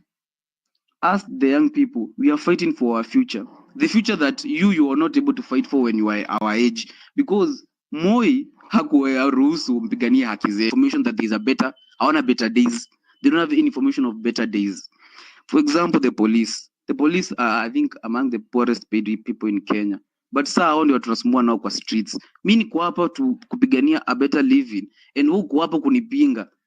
Do you see the sense in that? Yani, you're fighting for what's good for you. Yani, like kids. I don't want to, you know, to trash these older generations, but I think most of these people, of you guys who are older than, you know, Gen Z, you need to take a step back, rethink your decisions, look at what the younger generations are doing. Don't disrespect or discredit somebody because they are younger than you. Take some time to consider, put yourself in that person's shoes. You know, consider yourself. If it were you in that situation, what would you do? Sahi tunapigania nchi, si juu ati yangu, juu ati mimi ni Mkikuyu, juu sijui mimi ni Mkamba, juu sijui mimi nimetoka wapi, sijui nimetoka coast, sijui hapana. We are fighting for Kenya because we are all Kenyans. A person in power should not, haifai kukuuma ati juu ni Mkamba. A person in power inafaa kukuuma juu afanyi chenye inafaa kufanywa. If there is competent people in government, trust me, hatutaongea kuhusu mambo ya kuwa sijui hakuna Mkikuyu, hakuna Mkale, hakuna Mmasai. Hatuwezi kuongelea hizo vitu, but ona sahi the incompetence in governance inaletwa mpaka to the people, mpaka wanacheza hizo tribal cards tena. Gachagua huko akilia mambo ya sijui watu wa mlima. Kwani government taxing tu watu wa mlima pekee? That is just a question to you, everybody here. The government does not just tax people from the Mount Kenya region. It does not tax people from the coastal region. It tax Kenyans, regardless of the tribe you are. Hata kama ni Mkale na preso ni Mkale, bado unataxiwa. So guys, I think people need to use their minds. Critical thinking is something important. Please, na naomba. Yeah, thank you. Asante sana Masharia. Could we please go to Africa Watch and then Abraham. Dakika tatu. Hi, Lady Justice. Hi. Hi, everyone. Now, I'm gonna be quick. I just want to make a few observations. Number one, because I want to encourage everybody who has been part of this particular movement, and also send my condolences to those that have fallen. Now, personally, I was a casualty. I was abducted on the 24th at night, just from my house in Nairobi, and I ended up being dumped somewhere after 3 days in Tarbo. But here I am, still breathing. I had a few injuries. Now, I just want to emphasize on one thing. Number one, this movement, it's not about tribe. It's not about social status. It's about Kenya. And I want to echo the sentiments of Lady Justice and some of the speakers who came before me, that we have to do everything collectively. As much as the people who have been in the streets, majority of them have been the agencies, but you can agree with, once we begin doing what we are doing, we must all agree that now we are all becoming politicians. From the history that we hear, some of the things that used to happen during Moi's time. If we are doing whatever we are doing during Moi, probably none of us will be existing right now. But there are people who did it, and this revolution has been in phases. And we need to appreciate that they have contributed much up to where we are. And therefore we should not look at them as enemies or dwell on their failures. But we need to strategize by coming together. And I want to emphasize that in all cases, when we look at some of the successful revolutions across the world, they have always been successful because of the level of organization. And at this particular level, we must agree that without any organization, we are not going to make it to the level that we want to make it. If we stay scattered and we don't have any level of organization, and then at the same time you're saying we don't want politicians, you know the politicians are getting organized. And when they get organized, they'll move on, and even come next election, we'll be surprised to see the same people because of the level of organization. I want to cite an example of what I saw in the streets. That was on 18th, when we were having the first protests, and even some pictures that have circulated. So now you realize that sometimes when we young people go to the streets, what happens when we see some politicians? There are some politicians who are not in government right now, but they were there before. And probably they even made money through some very funny ways. When they appear, you see young people being excited. And what do they say? Mazewe ni wetu, toa kakitu na wanatoa. Then now you ask yourself, do these people, do they really know what we are fighting and what we are trying to fight for? So unless we come to that realization, because we are fighting a culture, we are not just fighting an individual, but we are fighting a culture. One thing that we have to be aware is that suppose even President Ruto resigned today and we are not organized, you might find somebody else taking over who might even be worse than him, because it's about the mentality, the attitude that we have had. You have seen sometimes when young people contest, or when somebody contests for a particular seat and he does not have money, what do people say? We hata hakuna kitu yenye anatoa. Ni wakina nani wanasema hivyo? Ni sisi. Hawa watu wenye wako pale, ni nani aliwachagua? Ni sisi. They never elected themselves. We elected them. It's only that because choices have consequences, we realize that at the end of the day, these people, They were not the right people. So we need to get organized, because when we identify the problems that are there, just quick, one of the areas that we are saying need to be fixed is education. Already our education system is gone, because this thing called CBC is an animal that nobody understands. Even when you go near the places where the trainings are being done or the workshops of the CBC, even the education officers involved, most of them will tell you they're just doing it because they've been told to do. They don't have faith in it.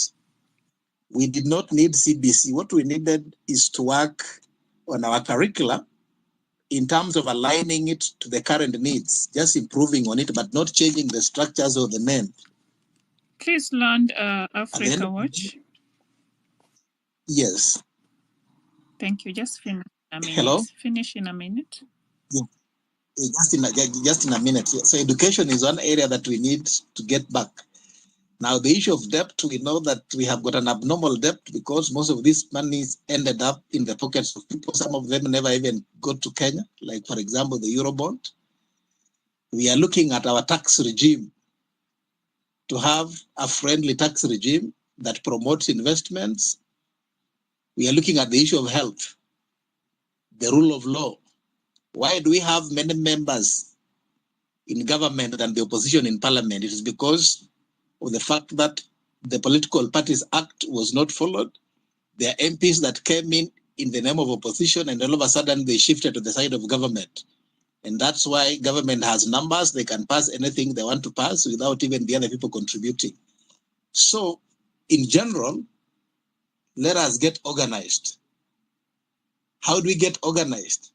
Let's try to get some leaders amongst us. Okay, I know people are saying, now we don't want leaders, but at the end of the day, how do you move ahead without having people who are organizing us? Because if we don't organize ourselves, somebody else will come from nowhere and organize us. So can we try to think out how we can be able to get people amongst ourselves to be able to do something that is coordinated, even if it is coming up with a memorandum that maybe we can petition those that are in government. Through that's such a kind of an organization we can push, because I still believe that it is through using the constitutional means that we'll be able to ascend to where we want to ascend to. Thank you. Oh, thank you very much, Africa Watch. And next, I think, is Abraham Khan and then Masharia. Masharia, you spoke earlier on, didn't you? Abraham, then Masharia. 3 minutes, please. Thank you very much, Lady Justice. I just want to go straight to what I have in mind. One is that I think there's a generational push to break the status quo that has been there for a while.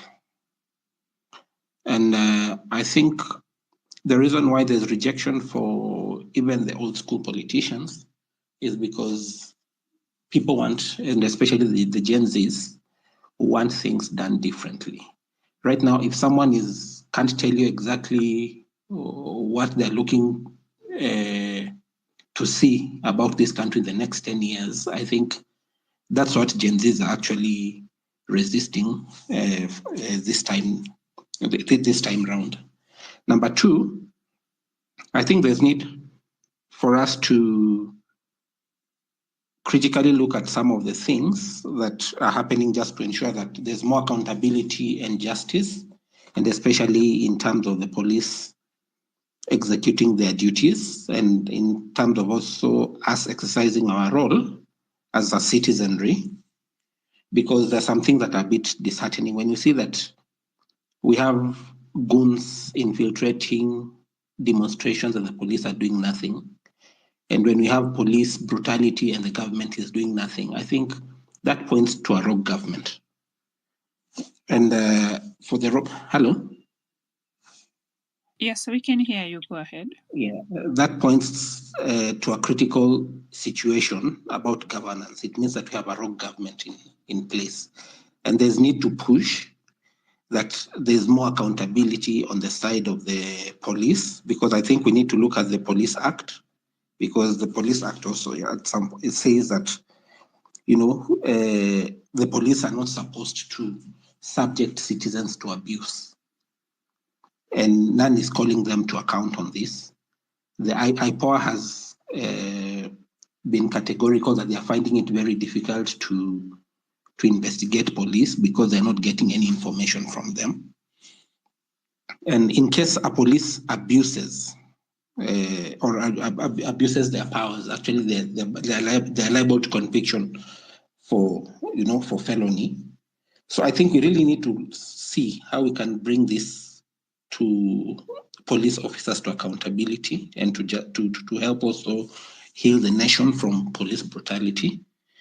There's also something that we also need to look at in the Police Act, you know, that gives powers to the president to even request for police assistance from neighboring countries.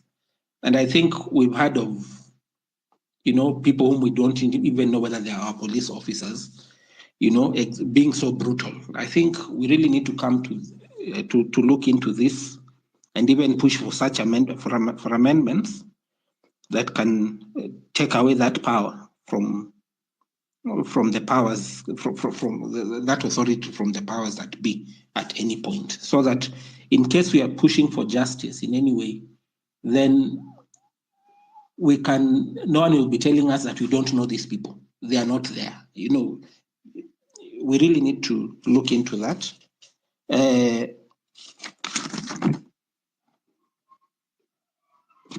I think even as I finalize, we also need to look into the budget issues. Even as Gen Zs, again, we need to relook into this again and ask, how much did the government collect last year? What is our budget now? And we need now to scrutinize even the appropriations bill itself, so that we are not wrong-footed, you know, because once we've achieved something, we may go back and relax.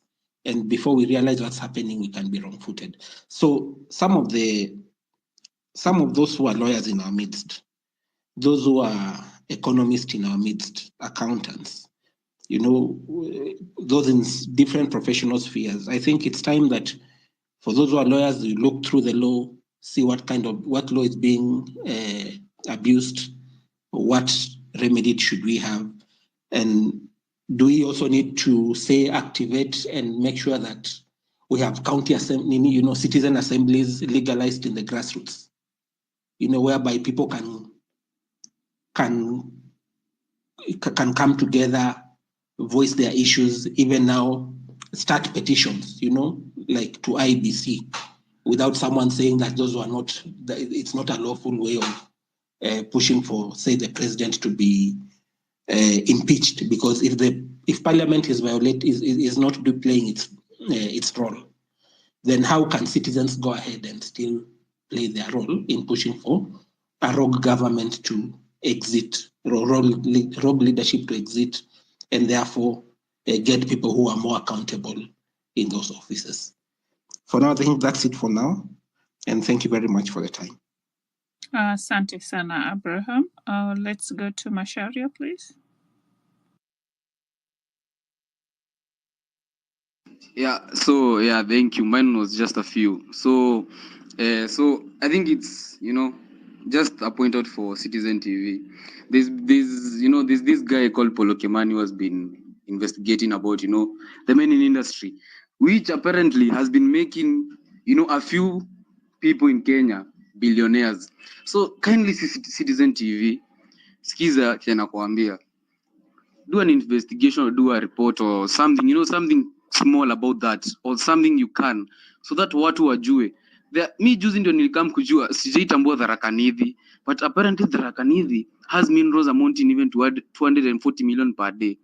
That's not a small figure. So kindly, if you can do something about that, that is national wealth, that is public property, that is public money. That is something that can be used to help the people in general of Kenya.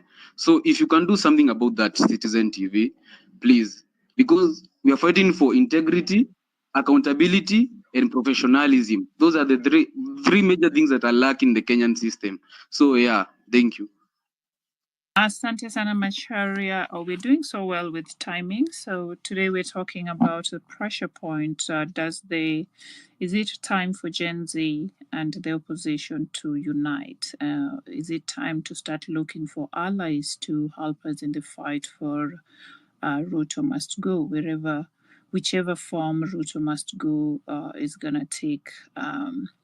So we've been here for the past 10 hours, and I'm super tired. It's 2 o'clock where I am, 2 o'clock in the morning.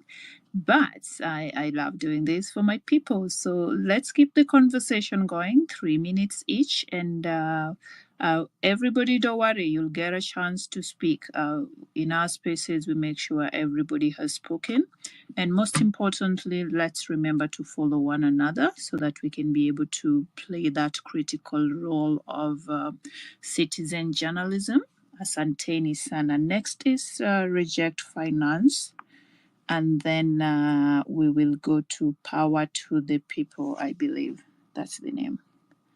Yes, Power to the People. Reject Finance, then Power to the People.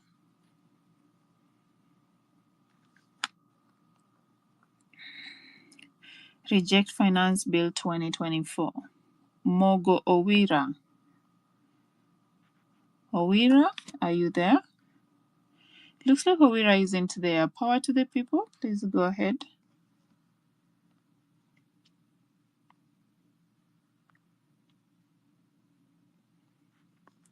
Mogo Owira is not there. Power to the People has disappeared as well. Power to the People, you're still there. Could you please speak? If not, I'm gonna drop you down. In the meantime, Lola, please go ahead.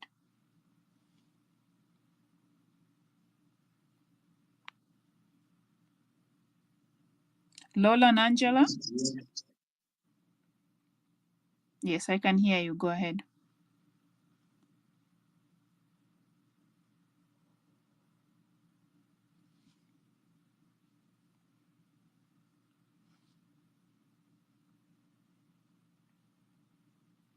Lola, I can barely hear you. Could you please just drop and then come back? I will give you the microphone. Oh, in the meantime, could we have Engineer Okuna? Thanks a lot, Lady Justice and Hillary, for this opportunity. I'm really against the issue of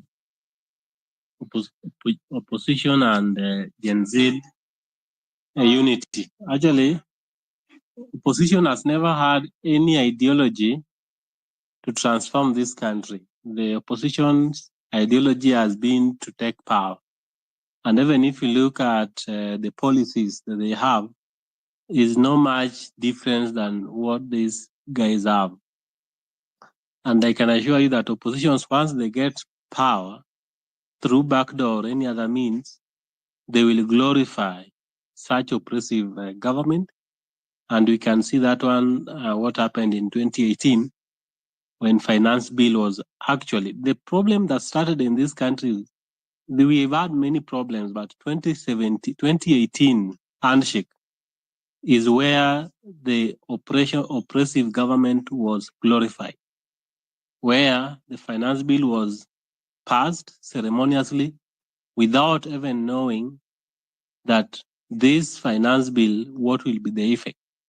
And if you look at that finance bill, it made even Kenya to raise the limit of the loan they can take to almost 15 trillion. But you ask yourself, what have they done? What have they done with the money they borrowed? So if, to me, I'm a millennium, just early 30, I'm really against anything. I don't know what Gen Z says because they are still younger than me.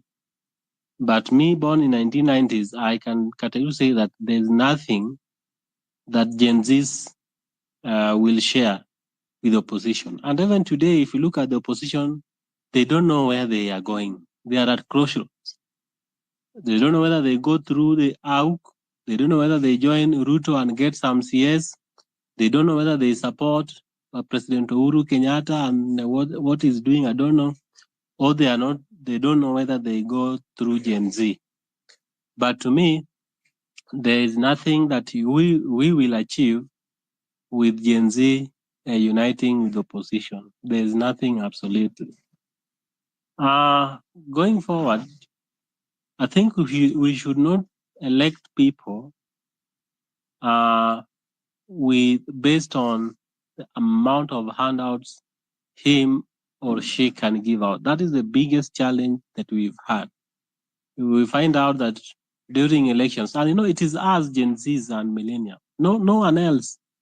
When you go to the rallies, those who always make politicians contribute money are Gen Zs, because when you don't do that, they'll be all over. Now, once you have made a politician to give you 100 shillings or 200, you have already sold your ticket. You have already sold your policies. You have already sold your vote. So this guy will only be trying to come back to the village each and every time to supplement the 200 or the 100 shillings he gave you. So there are no policies at all. I looked at yesterday a women rep buying mkokoteni and giving to someone to supply water, or to go buy water and supply. In this current world, me, from the perspective of engineering, and I've done water for some years, many years, I'm a solar engineer, that with the solar in this country, with the technology that we have in pumping and motors, we can still go ahead as leaders to buy mkokoteni, telling you that we don't value what we have, we don't value the technology, we don't have any policy, we cannot come up with a bill that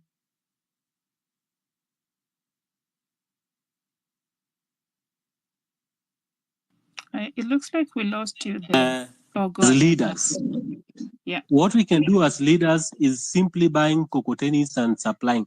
When we do such a thing, the problems in this country will never end. And actually, I'm just calling one or two people. I have a petition to Senate called a World Water Fund. World Water Fund, it takes a shape like the last mile electricity.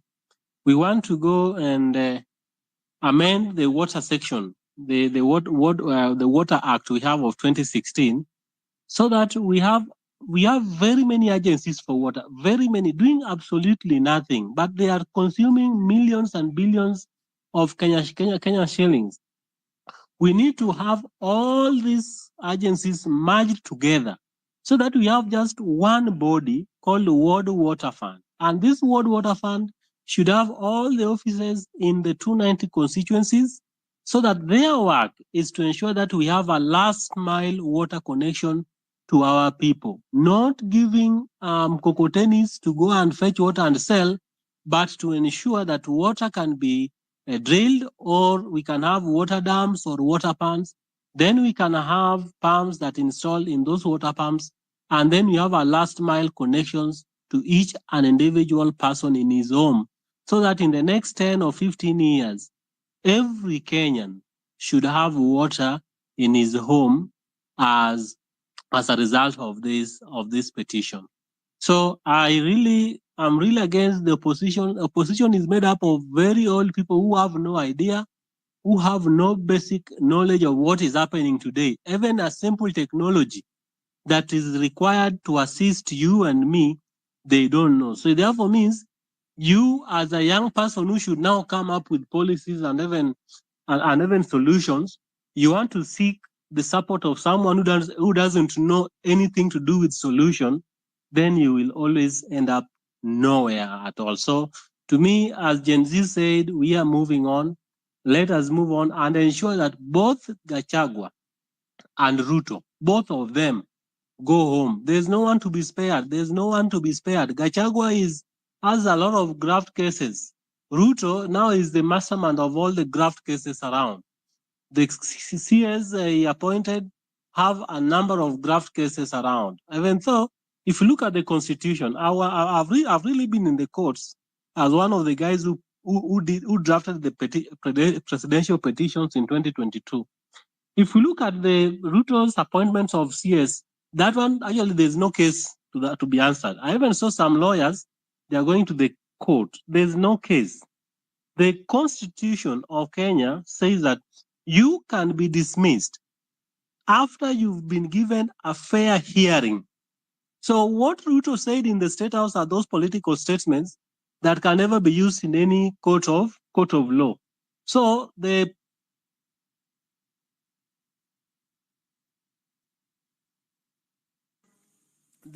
appointment in the Constitution, Ruto can appoint anyone 100 times if he wishes so, and there's only can make somebody not to be reappointed again is the court or the parliament. So if the parliament have made a decision and they have passed a vote of no confidence that this person is not fit to serve in any office, then that person cannot be appointed anywhere.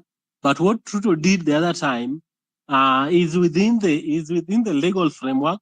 What I know the parliament can only do is to ensure that those with the graft cases are not allowed to be to assume office. Otherwise, thank you a lot, Hillary, for this opportunity. I'll always be hearing what you guys have, even though I'm on site. Thank you. Thank you very much, Engineer Okuna, Lola, and then Penyo Wacho, please. Yeah, I hope you can hear me now. Yes, loud and clear, way better. Awesome, thank you. I've been waiting for this opportunity. Thank you so much, Lady Justice. Such discourse should continue and we should not stop. I just thank the new, I'm happy for the new technology that and the new generation that we are living in, whereby we have access to such platforms, because this is what is going to bring about a lot of the changes that we are seeing, just having all these voices consolidated in one place. So firstly, let me just say, I've just been noticing a few, sentiments here and there of people trying to kind of put down what the Gen Z have done so far, making these young people feel like they have not done as much. Let me just clarify at first. Gen Z's goal was to make sure that the finance bill was rejected, which they did, and they did it so well. And then afterwards, a lot of many other things were unearthed. And I feel it will be a bit unfair if we keep on bringing up Gen Z here and there, because literally they passed the baton to Kenyans.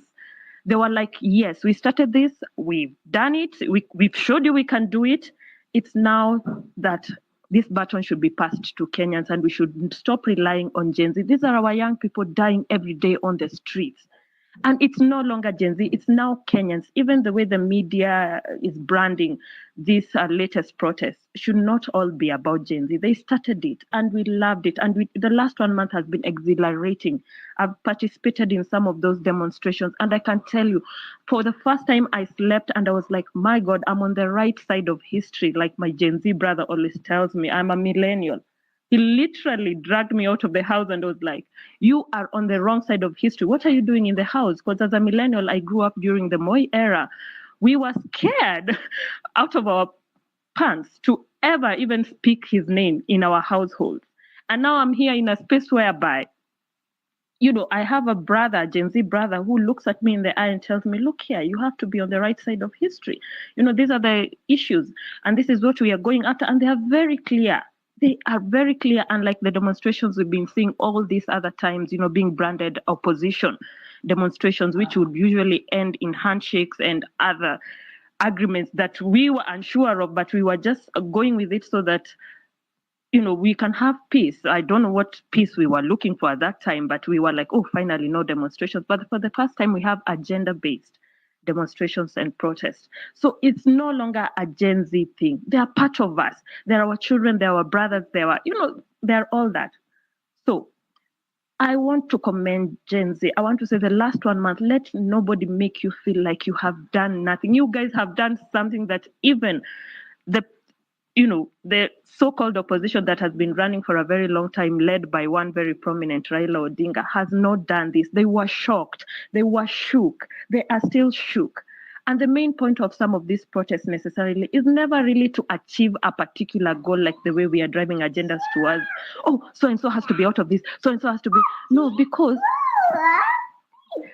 by the end of the day, by the time one agenda was done, which was reject the finance bill, we realized that there were so many other things that we started to unearth, and it's becoming overwhelming. It's becoming quite overwhelming, and we have to deal now with one issue after the other. So one issue after the other, and it can be overwhelming for all of us. You're waking up today, you're hearing about mining. Already we are dealing with corruption.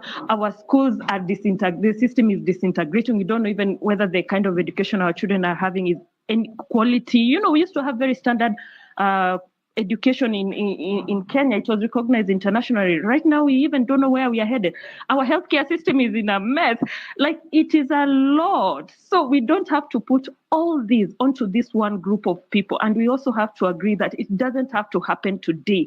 We have to do this systematically, also remembering that as much as we are doing the good work on the ground, even the systems in place have not been set. They're still the old systems, have not been set in place to make sure that they can sustain some of the changes we are recommending. Yeah, so it's not a today thing. I saw someone, a clip going around, a young person saying, this is a revolution, and a revolution does not happen in more than 1 week. It has to happen in 1 week. Like, literally, they were putting pressure on the protesters currently to do something in 1 week, which is an agenda that it is there, it is ongoing. Yes, we want the current presidency to sit down and look at what it's doing, and even if possibly the better for us, step down. But aside that pressure that we are putting on us, which is such a big pressure for Kenya, we've never done this before. Other countries have done it, and we've seen how they did it. But we are still on that route. A revolution can also take years. It can also take months. And we have to also accept that. It doesn't need to be today. It does not need to be today. So, secondly, we also need to realize that the society has changed a lot. Part of what really pushed a lot of us to the streets is just the arrogance. How we just go to the polls. We give these people power to represent us. But even the outcome of it, just for them wanting to be on those seats, misappropriate funds and show us the kind of lifestyles they're living through our money, and then arrogantly just come back and spit on us. The arrogance, oh my God, because I have been alive enough to see 4 presidencies, from Moi era and all that. And I can tell you, there is no presidency, there is no leadership that has a bunch of arrogant people like this current one.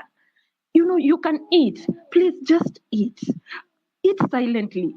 But now this is loud eating. People are literally smacking on our faces. Mutadu.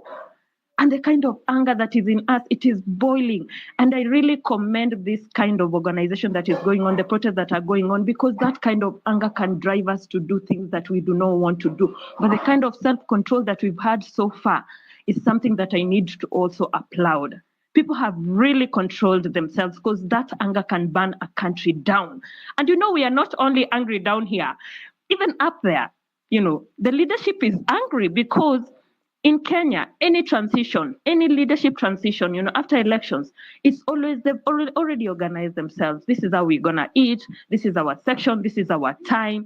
And this kind of this leadership currently is like, oh my God, what is happening? The awakening is shaking them, because now they don't know where to start. They're like, oh my God, what is happening? We are not gonna eat. It's our turn, but it looks like we are not gonna eat. And it's true. Right now, someone tries to put that spoon in their mouth, we hit it.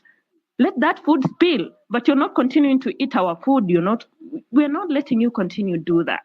So I want every Kenyan to sleep and wake up knowing that we are doing something. And I want us to remember, Gen Zs have passed the baton. Yes, they're with us, but it's no longer about them. It is no longer about them. It's all of us who are in the streets right now. It's no longer a generation thing.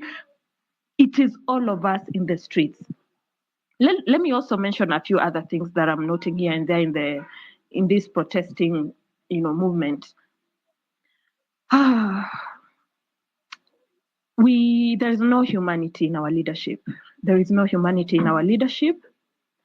And our children are dying each and every day. There is a lot of propaganda going on. We are unsure. We also have to accept that our mental health are being affected each and every day. I can literally say yesterday I did not sleep. What has been happening in Zimmerman? And we are not sure. We will never be sure because things that happen in the dark, things that happen in the dark sometimes are never clear during the day. We are never what happened in Githurai, we will never be sure. And we are noticing a trend whereby we are all in the streets during the day, but certain areas are targeted to be hit. And I'm talking about the slum areas, which is quite ironical because this government came into power with the promise of the hustler nation. But you're going back to kick the same hustler nation. I don't know why there are no other areas always being hit once we protest. It's certain particular areas that are zoned in and they are focused. It's like blood has to be poured. It's like someone's anger has to be appeased through blood pouring. I don't know whether you guys are noticing that trend. Yes. Thank you, Lord. Yeah. So, Lady Justice, I'm really happy for the platform, and let's continue this particular discourse. So let me just leave it at that. But so far, so good. Thank you so much. Asante sana for the contribution. Pinyo Wacho disappeared. Looks like Pinyo Wacho has gone to work. Let's go to Sudi Musa, please. 3 minutes. Sudi Musa, are you there? Unmute your microphone, please. Looks like Sudi Musa is not there. James the RN. Good morning, everyone. I'm happy to be given this opportunity to speak. Let me first say that the topic is good, but there are some things you have to understand and highlight first. I'm a millennial too. I've really listened to Lola. I'm a millennial too. So also me, I had an opportunity to undergo the transition of all those presidencies that have been governing this country of ours. Let me say first that since when I came to understand politics, we have never been having any opposition at any given time. Kenya has been governed for so long without opposition because most of the people that we termed as opposition, in real sense, they are not opposition.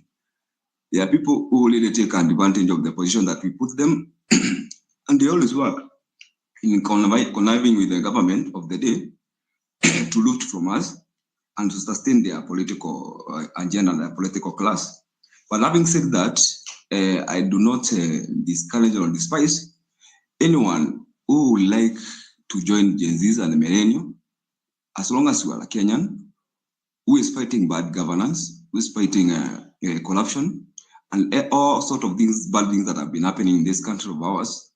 And regardless of your age, and you are buying the idea of having a good country, you are welcomed as an individual, but not as a party.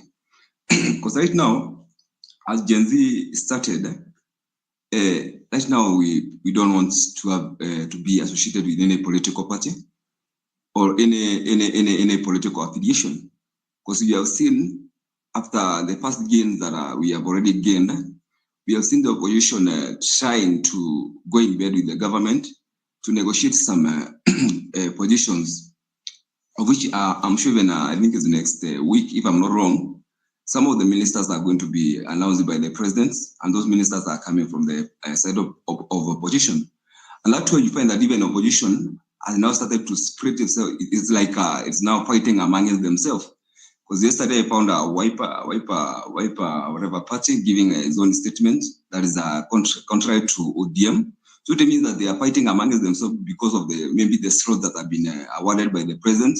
So you find that Wiper has not gotten some, or ODM has taken all of them. That way you find that they have differences. What does that show? It shows clearly that these people are not fighting for us, they are fighting for themselves. For instance, I may wonder why do President dismiss someone like Aisha Juma as a minister from Coast Region, and at the same time he fronts Joe. What's the difference between Aisha Juma and Joe? This is just any sometimes that I wonder what type of a country we are living in. So for me, I may say the idea is good. Gen Z can partner with anyone who is a Kenyan but not opposition. Having said that, it's like Gen Z can partner with Kalonzo as Kalonzo, but not as a Wiper leader. Gen Z can partner with Laila as an individual, but not as an ODM. So that's my idea, and that I think is the best way we can accommodate each and everybody as individuals. Okay, and when we accommodate, you know that you come and give your policies to our movement. You come and understand what we are fighting to, and we work as per our talk. You walk as per our steps, not you come with your own ideas. Okay, not like having said that, not that we close and we limit people from giving new ideas. You can come with a good idea, but the idea that's as per our agenda. Another thing that is worrying me much is that it's clear that we don't have a country up to now. We have a country in terms of landmass, but we don't have a country in terms of a system and governance. People have lost their morality. Because clearly speaking, there's a video I've seen today in X of what happened yesterday at Zimmerman. I don't know, I'm not sure how factual that is, because if it is factual, if that video is the true video of what happened yesterday in Zimmerman, clearly I can say, my heart is broken. We don't have a country. We don't have people who have the heart of humanity. How comes police can walk directly towards a crowd and start shooting as the people are crying, please open for us, these people want to finish us. Please open the door, these people want to finish us. Please open the gate. And police are walking, you are seeing police in uniform walking and opening fire, cocking their rifles and firing towards the people. And you tell me that you are living in a country where we have good governance. Yeah. Yesterday I found people with plain clothes, with numberless cars, with rifles. Even I saw white people covered themselves. Even only their upper limbs are the ones that show that these people are the white people. Yeah, with rifles. Yeah, others with the Subarus that are numberless. And yet you tell me that you are in a country where you have good governance. Yeah, people are dying each other every day. Humanity has gone. Yeah. How comes a police who is being paid with Kenyan money, wearing uniform, yeah, that's being paid by Kenyan tax, that rifle that he is using is out of Kenyan tax? You go and open fire towards harmless people who are just petitioning the government for good life. Yeah. And then you tell me, guys, we just sit down and relax and say that things are normal, things are okay, no more demonstration. Let's go and work, business, association. Well, Please land, James. Yes. So what I'm saying is this, kindly guys, you have to understand that we don't have a country. Right now we are monsters in the name of our leadership, and we have to fight by all means, by our word of mouth, by our everything that you think you can have to change this country, and know that we are not at the right position as a country. Thank you very much for the opportunity. Oh, asante sana, James. So, Pinyo Wacho, and then we can go to Maura. Thank you, Lady Justice. I don't know if I'm audible enough. Yes, very audible. Thank you. Sorry, I had network challenges. I had to change to another network. I've heard our brother James, and I just want to start from where he has just finished. Let us be honest. I think we are not annoyed enough. The issues of police using our taxpayers, everything, those people know everything about all those facts. Yes, the police are using our taxpayers. The president is there, courtesy of our tax money. Everything that the president is doing with our money. Now, and he will frustrate you with your money. Now, there is the issue of whether you like it or not, because he has proved it that he can do it whenever he wants to do it. Now, what is our next recourse? I think there's a gentleman called, is it Maura Rob, who talked about that it is time we need to start going through the constitutional means. I listened to somebody who was talking about the removal of the president. And let us be honest, that we might not be able to achieve that threshold. If you look at Article 144, Article 145, I'm not an advocate, but just brief reading into the threshold for you to actually impeach a president, it's a long process. And again, after you've impeached the president, Article 146 still comes in. And it tells you that in case of a vacancy of that office, the deputy president shall assume office as the president for the remainder of the term for the president. Unless where the deputy president is unable to assume office is when we can get into the issues of the speaker taking charge for around 60 days, an election being done, and the powers that the speaker can have and what he doesn't have, and things like that. But right now, we are on the issue that we have challenges, and our challenges are ranging on unemployment, corruption, and all that. As a team, we must come up with a procedure or a document that clearly define the issue and the proposed solution.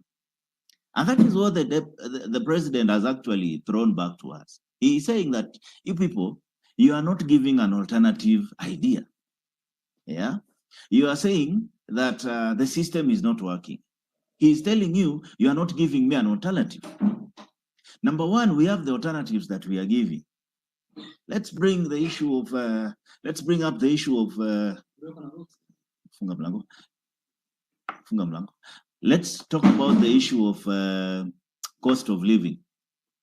And the government, when you talk about austerity measures, we have just seen that after removing the budget that was allocated on the First Lady's budget, the budget of the Office of the President went up. If you look at the appropriation bill, which was actually signed. So ameitoa tu pale ya kwamba si ya First Lady, but ameweka pale kwa ofisi yake. So can we first of all come up with a document that clearly defines the issue and the proposed solution? If we cannot do that, we are still wasting time. We will be on the roads and we will not solve any of our problems. Yes, we will say we want this, we want this, we want this, but we are not giving a proposed solution for the problem at hand.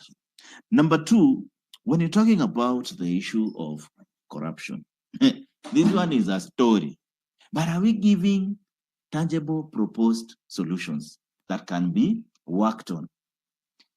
The government just recently, that is the president, he talked about reducing the cost and reducing the expenditure in government by merging parastatals. It is true, we have parastatals that are wasting time. That is a fact. We have parastatals that, even if you ask me, if you ask them what they do for the whole year, there is one parastatal called a privatization commission. So if there are no organization to be privatized, that organization will just eat money and life continues. So that's I think that we really need to bring up to the president. We have NCA. I am sorry for the engineers who are here. What is NCA doing apart from registering contractors and marking buildings X? Actually, some of the buildings that are fallen, the NCA approved for them to be constructed. So those are the organizations that I'll ask myself, do we really need them? Let's get to our Department of Roads. How many parastatals are under roads? 3 parastatals. Actually, add Kenya Roads Board, we'll make it 4. Do we really need 4 parastatals to manage our roads? Kenha, Kura, Kera, and Kenya Roads Board. Kenya Roads Board, its work is just to disperse money to the 3 other parastatals. So is that the only work that they are doing for the whole year? We really need to ask ourselves some of these things and tell the president or the powers that be that, yes, yeah, we cannot remove the president at this moment, but let us work on the things that can be done through simple policy matters. And even us as members of the public, is indeed time we need to tell the government that we have so many counties that we really need to reduce them. I think Githurai presented this in his presentation at NADCO, that we are overrepresented. These people who are staying in parliament, and I've said this in another forum, how comes they don't have a term limit? That is why they form a structure where any other person cannot come in. Can we have that term limit and age limit? You cannot be in parliament for the rest until like maybe you die in parliament or in Senate. Why would you be there at the age of above 60? When you talk about unemployment, wewe ukikaa pale mpaka age 60, 65, 70, you are still there. What happens to that other person who actually needs that opportunity, who can also deliver? So I pray that we sit down and document what we want to do. After doing that, identify the legal aspects that are supposed to be modified or improved, engage the advocates who shall clearly define that this one will need the parliament, this one will need just the president, and this one will need a referendum. So we start with the low-hanging fruits, where we say this one will need the president to just do a policy. This one will need parliament to just rectify on a particular law, and then we are good to go. This one now we can push through the referendum. Now, someone talked about us merging with other allies.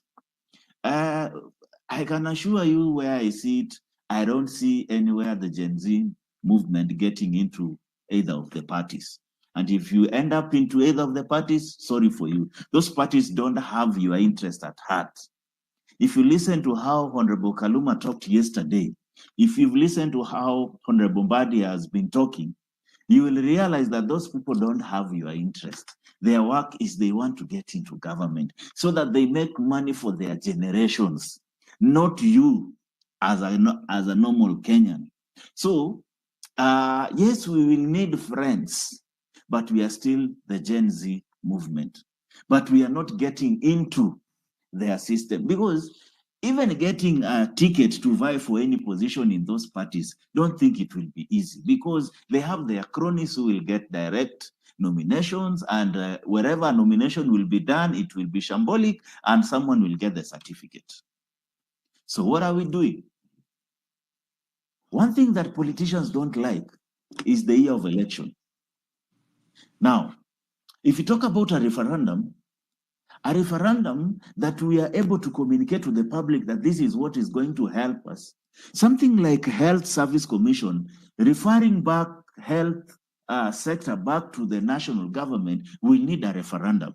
And you will agree with me that any person in the village right now would really want health service to be taken back to the national government. If we communicate that to the masses, to our members of the public, so that they buy the idea, so that when we are pushing up for a referendum, they will stand with us.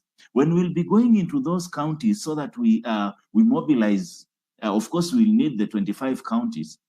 Our members in those respective counties will try as much as they can so that they occupy those counties to ensure that each and every MCA who doesn't vote for us, they will go home. And that is the worst thing that they don't like. So I pray that can we sit down, come up with a document with clear solutions. How it will be presented to the president and to parliament or to Harambee House, let us deal with that next. But if we can't jumpstart the discussion, if we can't jumpstart working on the document, then we'll still be talking everything. All of us are annoyed about the president. But if we continue saying that, all of us are annoyed about what happened yesterday. But talking about that without doing anything is another continuous waste of time. So Pinyuwasho, in other words, you're saying Ruto is here to stay until 2027 at least? If you ask me, yes, Ruto is here to stay. Whew. Okay. Because if I look constitutionally, if I look at the law, I can assure you, we won't be able to get the threshold that is required to do away with the president from the seat. That was the sworn-in president, and we saw it in 2007. However shambolic it was, that guy, we were told once he's sworn in, he cannot be removed. Now, where we are right now, if you try using extra constitutional means, now you will be getting into a coup arrangement, and now the military will come in and deal with you because you are trying to overthrow the government. Are we really ready for that?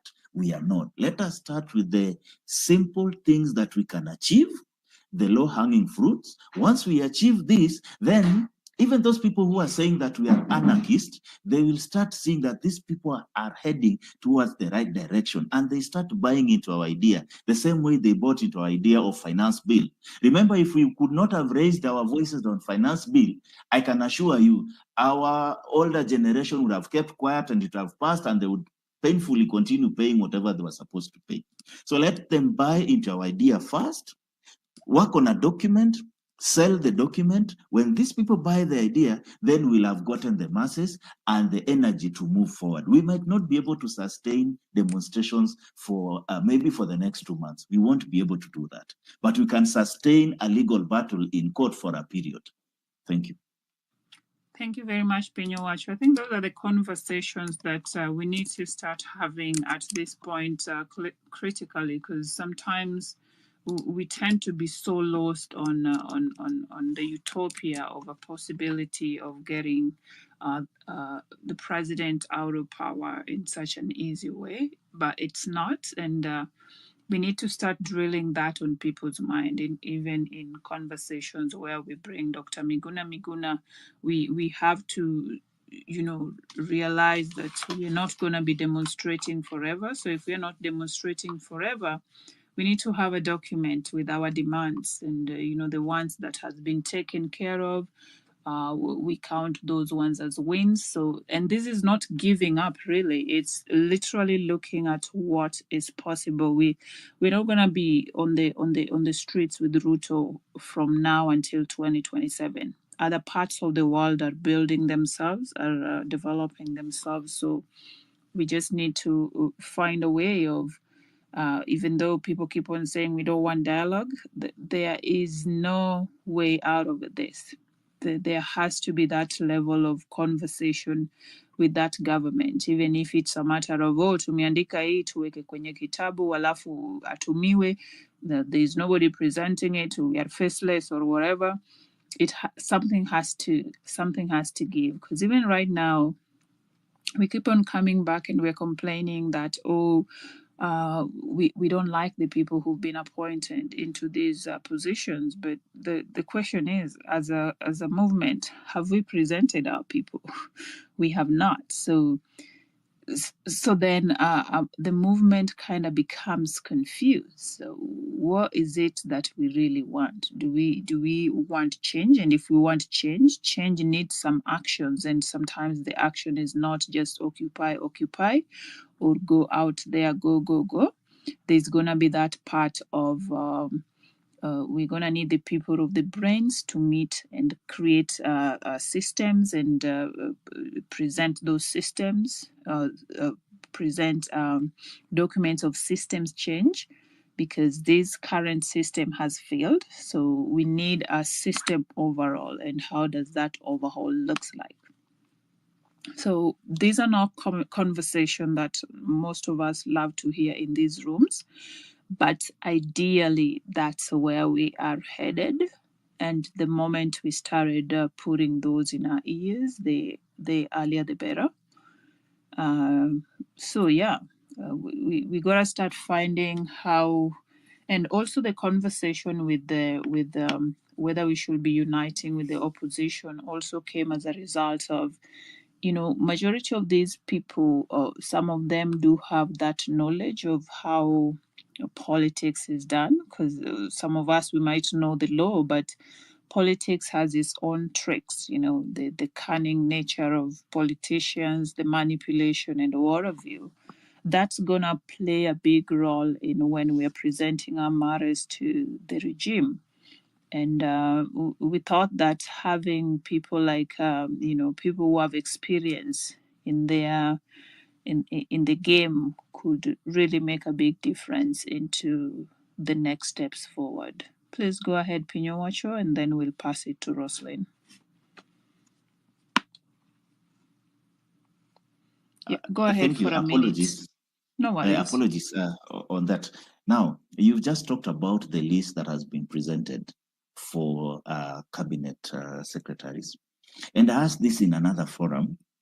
And if you look at Article 10 of our Constitution, it clearly talks about the inclusivity. It talks about social equity, inclusiveness. Now, if you look at the list that was presented for 11 members of the cabinet, clearly 6 are from a particular ethnic community.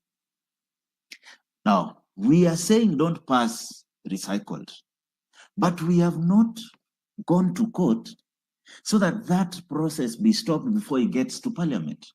Remember, parliament, the court might not be able to stop the process when it will now have started in parliament.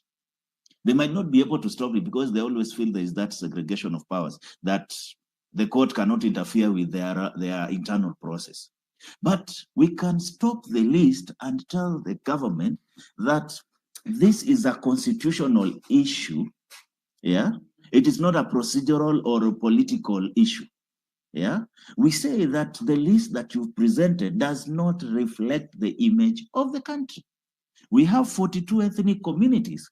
Why would we have a list of 11 having having 6 having 6 from one particular ethnic community? Even if we still don't have the 22, 6 is more than enough. Even 6 out of 22 is still more than enough. Actually, out of the 22 maximum that we are supposed to be having in the cabinet, actually they should not be having more than 2 from the same ethnic community. So I don't think if our whining and complaining will really make some of these things. So if these people hear that, hey, there is a petition against this particular, there's a petition against the list, a constitutional petition, and then we file it in High Court. Then, you see, when we are talking about a constitutional issue, even if it's parliament that is going through it, if it's a constitutional issue, the court can stop a process. But if it is just this normal procedural and political issues, the courts might not be able to stop. Like you remember the issues of impeachment of the governor from, I think, is it Meru or Embu? I think Mwangaza. Yeah. At some point, someone tried to stop the process, but they were told that is a political parliamentary process. But when there are constitutional issues that come into play, the courts can pronounce itself. How I wish that someone, because you need some financial muscle for you to actually challenge that, for you to actually file that in court. If we're able to do that, we get a legal expert to draft for us a petition that goes to parliament before the 28 days start. Well and good, we can be somewhere. Today, someone talked about next week. I've seen already there is a notice for a press briefing. He is going to announce the remaining part of the cabinet. So if we continue whining and spending time, we will waste a lot of time. Thank you. Asante sana Pinyo Wacho. Roslyn, please go ahead. Thank you. I hope I'm audible enough. Roslyn, please unmute yourself and submit. Yes. Can you hear me? It looks like Roslyn is not there. Abdul Raham, and then Maura. Roslyn is there. Oh, Roslyn is there. Okay, go ahead, Yes. Roslyn. Thank you. All right. Thank you for the opportunity. I'll actually just pick up from where the previous speakers have highlighted our need to focus on the constitution and legal processes. I'll give an example of the current debt situation that we have, that one of the clauses that was expunged was the parliament's oversight of the debt situation, and that's where we've seen the executive borrowing at will and taking the national debt from a level of about 2.8 trillion to the current level of 11.8 trillion.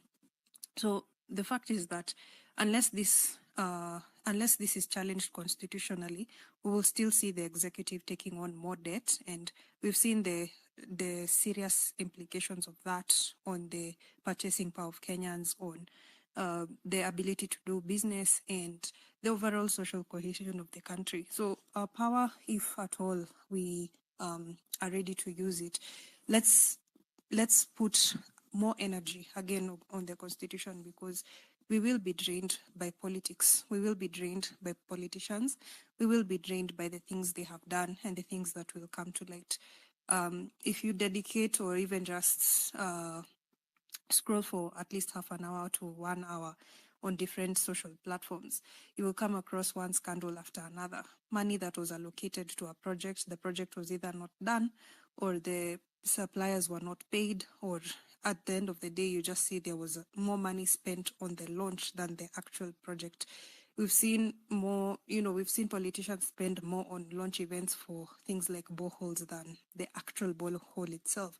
So it comes back to the constitution and the governance of this process, because if the politicians will still have the right to spend money at their own discretion, taxpayer funding at their own discretion, then it means whoever else is coming into these positions will still have the same ability to misuse taxpayer funds. So we need to submit our petitions in, the courts. And in as much as, yes, we've had fractured trust in the judicial system, I believe there's still room for us to petition and to take the articles of constitution to restrict the power of both the executive and the parliamentary organs to spend taxpayer funds without checks and balances. So let's think about that. Let's apply pressure there, because at the end of the day, if we on a social level keep putting pressure on politicians, they can decide to ignore, they can decide to use force, and we will not gain on that front. But the fact is that they also need to know they are losing trust socially, they are losing position in society, they are losing place within our gatherings. But on the other hand, it needs to be written in law that their abilities will be curtailed. And with that, let's also think about pushing toward reduction of these salaries, because if you're earning if you're earning almost 100 times more than the people you represent, and you still can afford to misuse those taxpayer funds, then it's about time we bring those salaries down to about maximum 3, 4, 5 times what constituents are earning, so that if you know very well you're going to earn 200,000 and you're not going to get allowances and fat checks, then stop me. It's about time we stop having this this runway misuse of taxpayer funds. Thank you for the opportunity. Submission. Maura, please go ahead. Yes, hello. You can hear me? Yes. Okay, thank you. Yeah, I'm going to look at things from a different perspective. A lot has been said by people concerning what needs to be done, but I want to talk something that has not been talked yet, and this is about the kind of thing that I would like to see happening in Kenya, or the kind of a country I would like to see Kenya be. Now, number one, if let's say, I'm going to talk about this from a businessman's perspective. If you are a businessman and you buy a company that is struggling, but you know that it can do better, what you do, you hire people we call turnaround experts. And then they come to you, and then you hire them, you tell them, can you do a report on me? And then you give it to me, or what should be done to turn around that company so that it can start generating profit.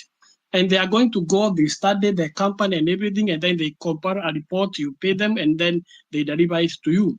Now, they can tell you that, look, the marketing department has that people, you don't need all of that, you need only 10, you had 20. Maybe they can tell you that in the production department, you have 300 or 400 people, you need to automate that production department production line, so you hire all of them, maybe you only have 5. So you put robots. So you see, you have about 385 people have gone home. So you have only 5 people who will be manning the robots. And you know the robots, they don't fall sick, they don't have rules, relatives, their children never get sick. A robot is just a robot. So they do that work. They might tell you that the power bill is very high. So what you have to do is that just you roof all the production unit plant with the solar, so that the power bill will come down to maybe by 80 or by 90%. What am I trying to say? You save a lot of cost that is just going around and going away, and by doing that, you increase the sales. The sales gets increased, and you generate a lot of revenue and a lot of profit from your company. So now, looking at Kenya the way we are, looking at it from that perspective, I don't see Kenya moving forward exactly with the kind of the government system that we have.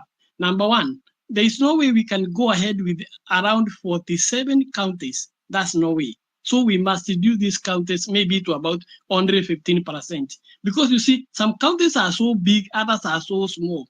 So we can reduce we have to relook at our constitution. We reduce the counties, maybe we remain about under 12, because that's what exactly had been proposed. I don't know how we had ordered with these units of 7 counties. And you can imagine if we reduce them, let's say to 115, that means about or close to that or over that will have gone away. So all the sites that are paying those that the governors, their deputy governors, their staff and everything will be put into more productive areas like health, education, and agriculture and other areas. Number two, a very key important thing is in this company, I go back to the example of the company. You have a strategy of how you want to turn around, because this turnaround experts, they give you a strategy of how things should be done. And our strategy as a country is our constitution. We look at our constitution and we see where we are bleeding, where we are using money that should not be used in this location. We make sure that we minimize corruption. Corruption cannot be done away with. The difference between a country like Kenya and in the West about corruption is that in Kenya, let's say we needed to buy, let's say, 100 ambulances, and each ambulance costs 1 shilling. So the 100 shillings is paid in Kenya, but no ambulance is delivered. But in the West, you see, you need 100 ambulances. Each ambulance costs 1 shilling. So the ambulances will be put 20 cents more, but they all be delivered. So you cannot minimize, as long as we are human beings. What we do, what the West people do, they minimize it almost completely that you don't even notice it. But in Kenya, we still in broad daylight. So we minimize the wastage of our money. We reduce the number of counties, the number of counties, and all this money that are used to pay all these governors and their workers, they are wearing their cars. And also we put in the constitution that governors should not be traveling on MCA traveling the way they want. And also we tighten the expenditures of the governor. You had a governor in Kenya of Kiriya County who bought a chair for close to 600,000. The governor of Homa Bay County had hired a Cheska for almost 600,000 for 1 month. On and on and on. So all those things, we just tighten them. We reduce the number of counties. We make sure that we deal with the corruption ruthlessly, and our country will go on. Will go on very good. Because for me, if as a businessman, I don't care the kind of person or the nationality I can hire as a manager or so. What I need is the deliverance of the results. I generate revenue and I make profit. So that's what we need in Kenya. We don't care who is becomes the president from which community, which minister. We don't care. All what we care is, are they delivering? And they can deliver. And we reduce corruption completely, or we reduce our corruption, the corruption areas, whereby you hear governors, billions have been allocated to this country, but you cannot find out where this money has gone. If we reduce that, I'm sure our country will be wonderful. We have a free education system, free health care. People will put food on their table. We will have good infrastructure, good agriculture value addition, and everything is going to go on in our country. So let's look at our constitution as getting Ruto out of office. Somebody here has said that we never had opposition in Kenya. I disagree. We have had opposition in Kenya, and the greatest example is in the year 2005. You remember Odinga was in the camp of NAC, the then NAC. But Kibaki and his multi-Kenya mafia, they came with a fake constitution. You remember it was known as Kilifi draft.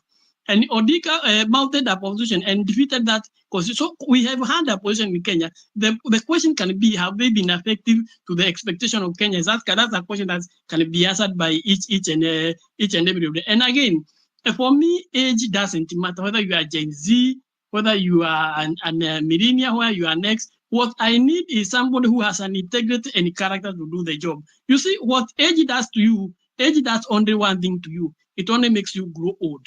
That's all, nothing more. It is a question, what do you acquire around the years that you are going in? What knowledge, what wisdom, what understanding do you get? And that's why you see a child of 22 can think better than a man of 50. Just the same way as somebody of 48 years can be much wise and much better than somebody of 23 years. So age for me doesn't matter. What matters, what kind of a character is this person? What kind of an integrity does this person possess? And if you possess the right integrity, qualities and such, this person we can have him as a leader. So being young, being old for me is not a question. Look at the youthful MP we sent to Parliament. They are the ones who are vomiting on our shoes. You look someone like a Moro MP, the chair of the budget. These are youth.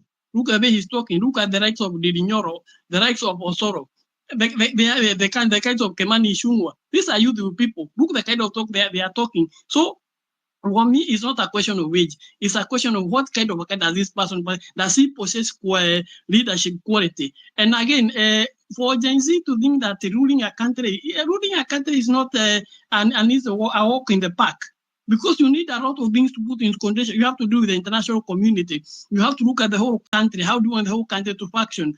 How do you hire people? How do you take care of the security, the health, the education? It's not an easy walk in the park. So we need to sit down and reconsider. But until we look at our constitution, we see the loopholes of corruption and everything, we are heading nowhere as a country. Thank you very much. Thank you very much, Maura. Let's go to Ogwangakeu, then Jimmy, please. Yes, how is everyone? Awesome, thank you. Yeah, I've been listening for a while now. Guys, I think Kenya, we have the best systems, best policies, best laws that are there. We also have the most educated guys in the country who have sat down to formalize everything that is currently being used in any organization and institution. When we talk about going back to sit down and think about policy, we must know the three arms of government, despite being documented as independent, they are not independent. And that is why we have a lot of struggle in this country. I think being born in 80s, I'm a millennial, as per se, I've seen a lot of things in political grounds, starting from 1992 all the way until now. I can tell you the problem and the biggest mistake that Kenyans are making during election is to check the portfolio, the professional portfolio that these politicians have and how long have they served in the government to be elected as a leader. And that is where the mess is. Two, politicians are elected based on their affiliations. You are allied to who and you are supporting which party. So when you go there, you don't go with an idea of supporting your constituents or constituency as a whole to grow, but to feed your master. The speaker who has just left talked about these young, vibrant youths in politics who are MPs. The way you listen to them, how they talk, you automatically know that these people are controlled from somewhere, not from the knowledge they have and the experience they have from the community. So how can we really try and push this? Don't talk about sitting down, formulating things. Are our judges not controlled by the executive? They get orders from there. The idea of police abducting guys, killing guys, when you do the right thing, the next day we will hear you are dead, we say rest in peace, sorry, and it is gone. Investigations are being done, no one is giving us feedback, those things just go like that and life moves on. My friend, if we really need a change, as we talk today, Kenyans are agitating for the right things. Don't forget it is only happening in Kenya. Bangladesh is doing it equally. We have seen Burkina Faso rising by Traore leading the country well today to an extent that they have left ECOWAS. They have formed a movement because they realized ECOWAS is not helping them. And immediately they left. You saw the president of ECOWAS giving some stupid statement which he said he will not adhere to. We are seeing what Senegal did. A 34-year-old president is leading them. Age is a number when someone is below 20. We all know if you have gone to a classroom that growth stops at age 35, and that is when you're at 25, not 35, and that is when your brain starts maturing. Anyone above 28 can lead anywhere because their brains are mature and reasoning like anybody else. You see? So if we come here and every now and then we want to repeat ourselves, we need policies, we need systems are there. We only put people who are not having the right mind to control the system to do the right thing. You get this? This is what we really need to look into. When we say that Ruto will be there until 2027, are we really willing to take votes, go there, vote the right people? Even if you are given money to support some politicians who are there, eat the money, but do the right thing. So that at the end of the day, we have the right president on the ground, we have the right MPs, we have the right MCs. Today, I'm watching a clip of an MCA being forced to walk barefoot on a muddy road because he didn't make that road by the common Mwananchi citizens of his ward. And that is what we expect. Today, a youth will be given 5,000 to go and beat other youth just because they are protesting. And we think that is the best thing we can talk about. My friend, me, I'm mad, and I will continue to be mad. And let us not lie to ourselves that politicians, we can ally to any political affiliations or we can be with the opposition. Opposition has been there. I saw Raila with Ford. I saw Raila with this Tinga thing. I saw Raila with the ODM. I saw Raila Sijui, the Machungwa thing. I saw Raila, all this period, Raila started his active politics when I was alive. So I've seen him until now. If today Raila is telling us that if Ruto goes, what will happen? Ask him last year when he was saying that Ruto must go. What was he thinking? Did he know that after Ruto, what will happen?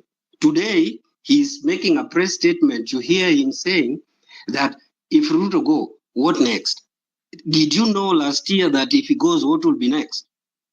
You know, at times we Kenyans, we just... I don't know, we just become rigid to an extent that we think class is not favoring us. Class is destroying. Knowledge is destroying us instead of making us. At times, people need to walk to the streets and agitate for the right things. By yourself. Revolution has always happened by the youths. And if youths say that they are clever enough that they want to go and be in the room corridors to discuss some things, you will not have the right time to bring that revolution. I rest my case. Thank you very much, Ogwankakeu. Jimmy, please go ahead. Then Wilson, Honorable. No. Edwin Dorin after Jimmy. Jimmy, could you please unmute your mic and go ahead? If you're not there, Edwin. Oh, go ahead, Jimmy. I see you now. I'll let Edwin go ahead and then I'll go. Edwin, go ahead, please. Edwin Dorin. Edwin going Am I audible one, enough? going two. Honorable Wilson, please go ahead.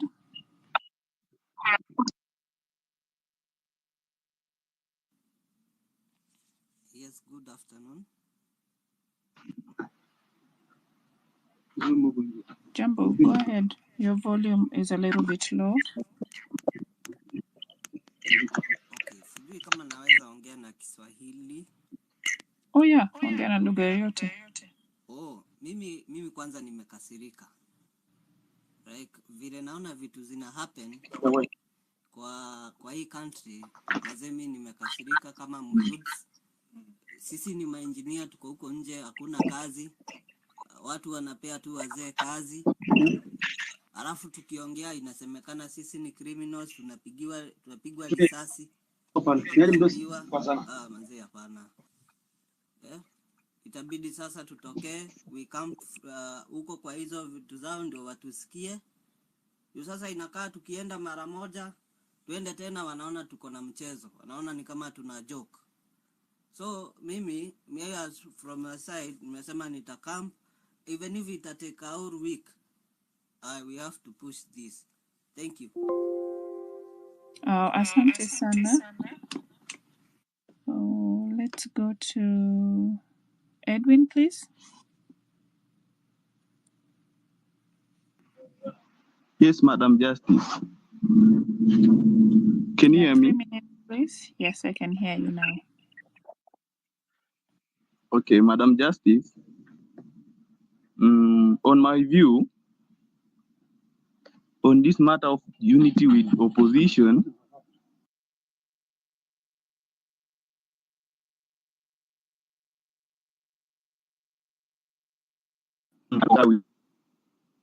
202, this man called by the name Raila Odinga, he has been there. And after every election, he usually join the government. So if the opposition joins us now, they might do the movement like they are the leaders. And they can end up joining the government na tutabaki kwa giza. So hatuwezi ungana na opposition. Wacha wabaki na wakae. I raise my case. Asante sana. Do you realize that from the conversation we've been having, it looks like that government has to be formed either way, and that there is nowhere Ruto is going to. So at some point, we were just asking, do we need...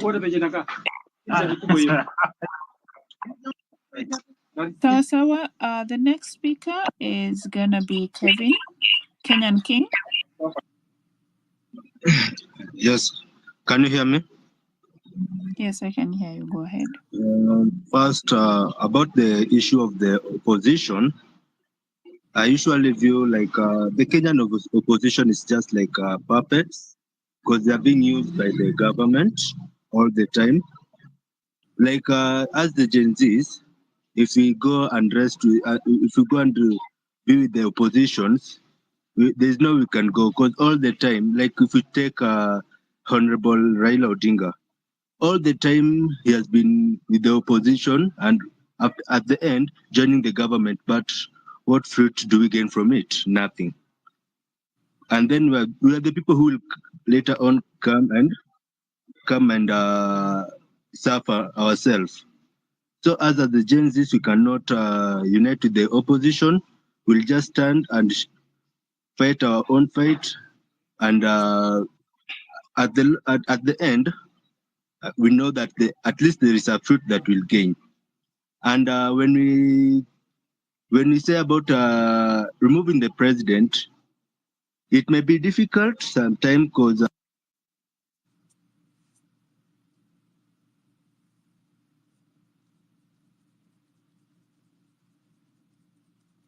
I lost you there, Kenyan King.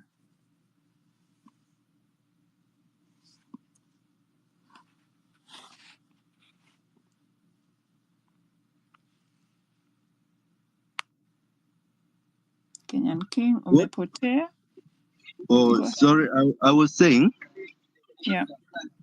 Like removing President Ruto from the seat is really difficult sometimes because, let's say like if we assume like the army taking the position now after removing the president, it will be, we are the people who sometimes will suffer because let's take an example, the army leading, and the army will have like 3 categories.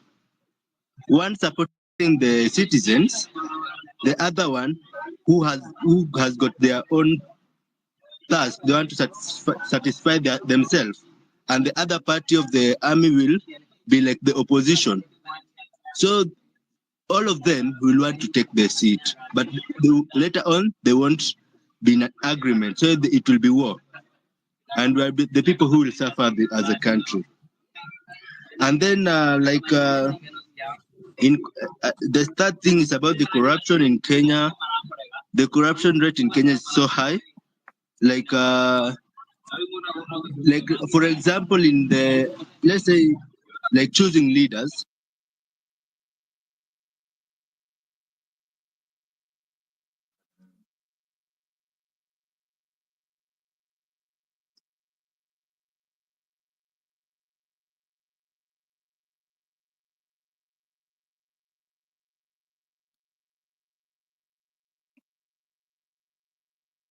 Oh, I can't hear you,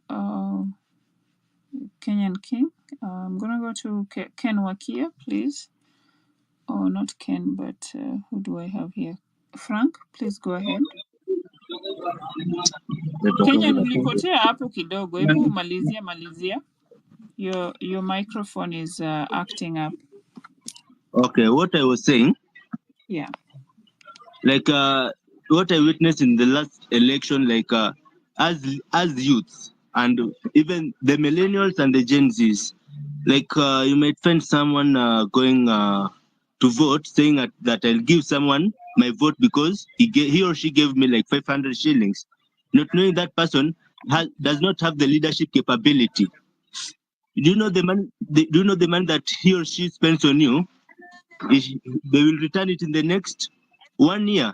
Later on, you'll be suffering, and you won't eat that 500 for the next 5 years. It will just get finished in the last minute. Let's say the same day. So it will be difficult. Like we should change our mentality and capability as the youths and as the citizens of Kenya. We choose the correct leader. We should not see how many times he or she has been campaigning, but we should see like let's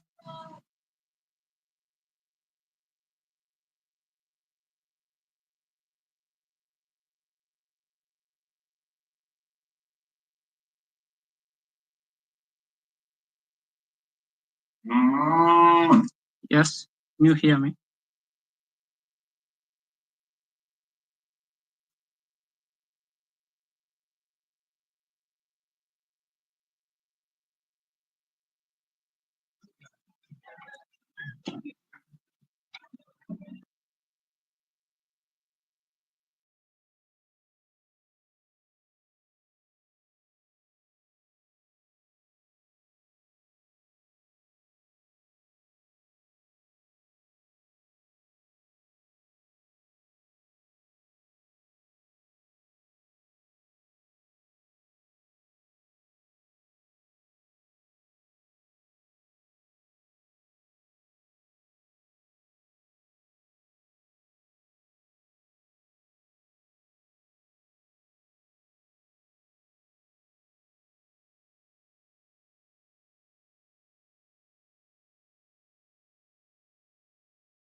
Like, I love what is going on, and I'm definitely a big supporter of the movement and a supporter of the Gen Z philosophy and the Gen Z spirit.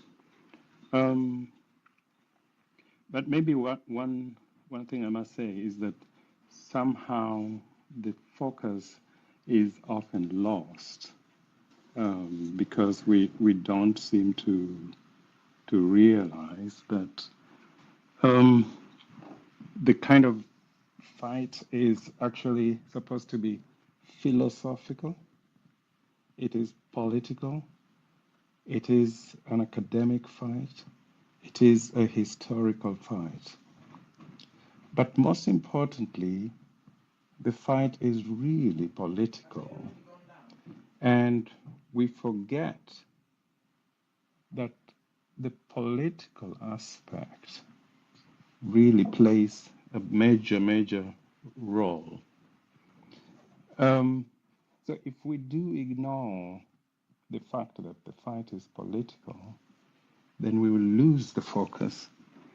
And I'm not a Gen Z, but I'm a supporter of the ideals. I support their ways of how they are undertaking this and how they're going about making sure that their voices are heard. But I think something is lost in between, which really does make it a disadvantage to them. And that is the lack of, the lack of appreciation for historical historical factors that have brought us where we are. You know, I've been in this in lots of spaces, and I really appreciate how intelligent, how driven, and how Kenyans are seizing the moment. But we seem to be going 2 steps forward, and we are in danger of going 3 steps backwards. And the reason, in my opinion, that that happens is that we are misdirecting the course. And we are also getting into a situation where we want to encourage people to join the movement, but we also want to cherry pick who joins the movement. And I've been in your space since very early today, and I've really been encouraged by some of the speakers who are not Gen Zs, but support this movement. They also support the spirit. I think someone in another space called these a spirit. The Gen Z is a spirit. I want to challenge. I want to challenge the movement that before they make statements such as we're doing things that have never been done in Kenya, and we're doing things that were never done by our parents. Maybe they should just go back to history a little bit. And some people have already given the history in other channels. I think the chest thumping is what is really going to it's going to make this movement less impactful. It's going to make the movement be overtaken by events.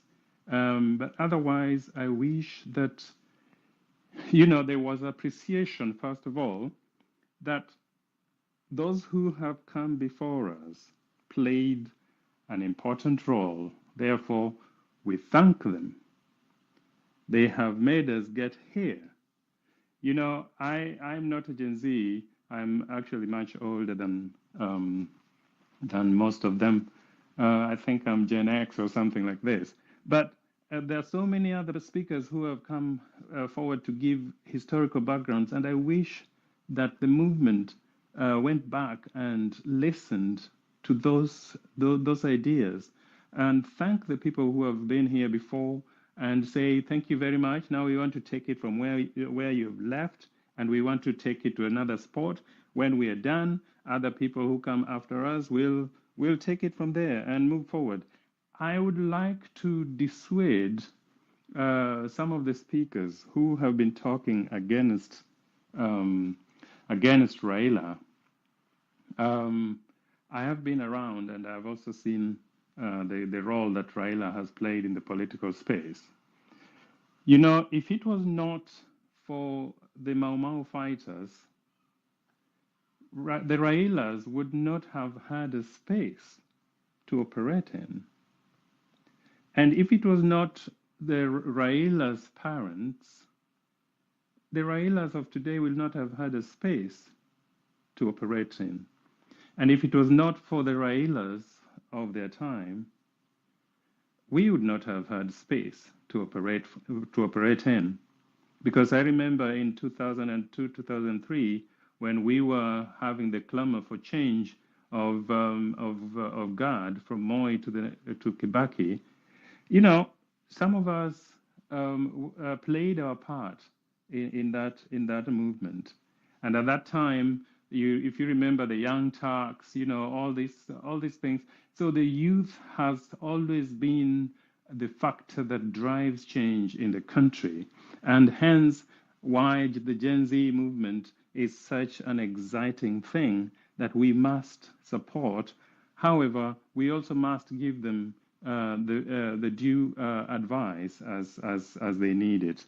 And I would just beseech that before some statements are made which make some of us feel like, this movement is no longer, it's no longer for me, it's no longer for my interest, and therefore as I think it's you, Lady Justice, who said earlier on that the movement is gaining enemies left, right, and center instead of gaining friends left, right, and center. And I think that's really the way to go, because in any case, maybe the first thing that the movement needs to do is to have some sort of research to find out, when they speak about Gen Z, how many people are in that space.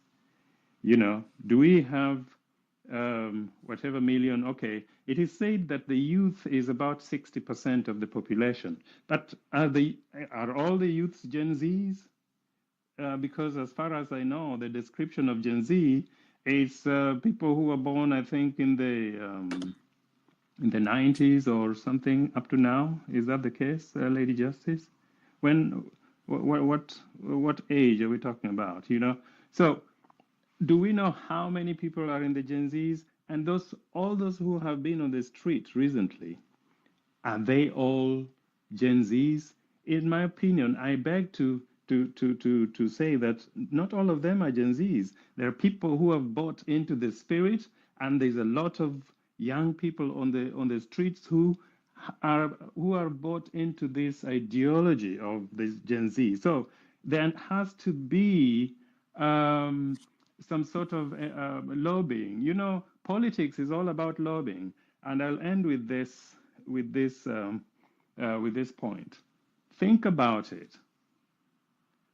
When Raila is quiet, people are asking, why is he not talking for us?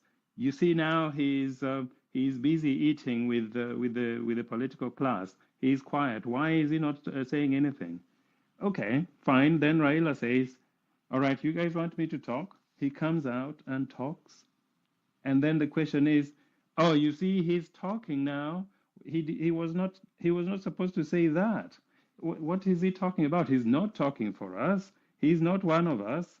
Okay, so I mean, I sometimes think being Raila is such a curse, because you can never, if you do this, it's wrong. If you do the other, it is wrong as well. And right now, he's going to talk with Ruto. Okay, so that's not what we want. But I thought you wanted him to be quiet. And in any case, he's not representing the interests of the Gen Zs. Okay, therefore, he can go and represent the interests of his constituency. I'm particularly not of interest that he as Raila joins the government, but I don't know what option he has. No one has given him an option. If we want to move the country forward, we need to lobby each other. Now, this fight cannot only be philosophical. This fight cannot not only be ideological. It cannot only be academic. The fight in its first place is political. And politics is all about lobbying. If the Gen Z movement, which I strongly support, if the Gen Z movement wants to be stronger, it wants to succeed, it wants to move forward, it has to embrace lobbying. And lobbying is in the political space. So you cannot talk about, oh, the political class is this, the political class is that. We are not going to engage the political class. But what we want to do with this movement is political. So we cannot run away from the politics of it. We need to find political solutions to the country. When we sorry, I said I was ending with one point and then I've ranted through. It's because I'm so invested in the Kenyan going forward, that I lose sleep listening to all these spaces. I'm constantly on spaces and hearing lots of opinions that I have no sleep lately. But if we want to let the movement go forward, let us embrace lobbying. Now, people are blaming Raila for every time joining the government. Every time he loses elections, he joins government, which is questionable whether he has been losing those elections or they've been being stolen, or that is a question for another day. But think about the Kenyan culture, where the winner takes it all. What are you going to do? Because we are in Africa. There is really no strong oppositional ideologies. The parties are not ideological. Parties are very fragile things that are neither here nor there.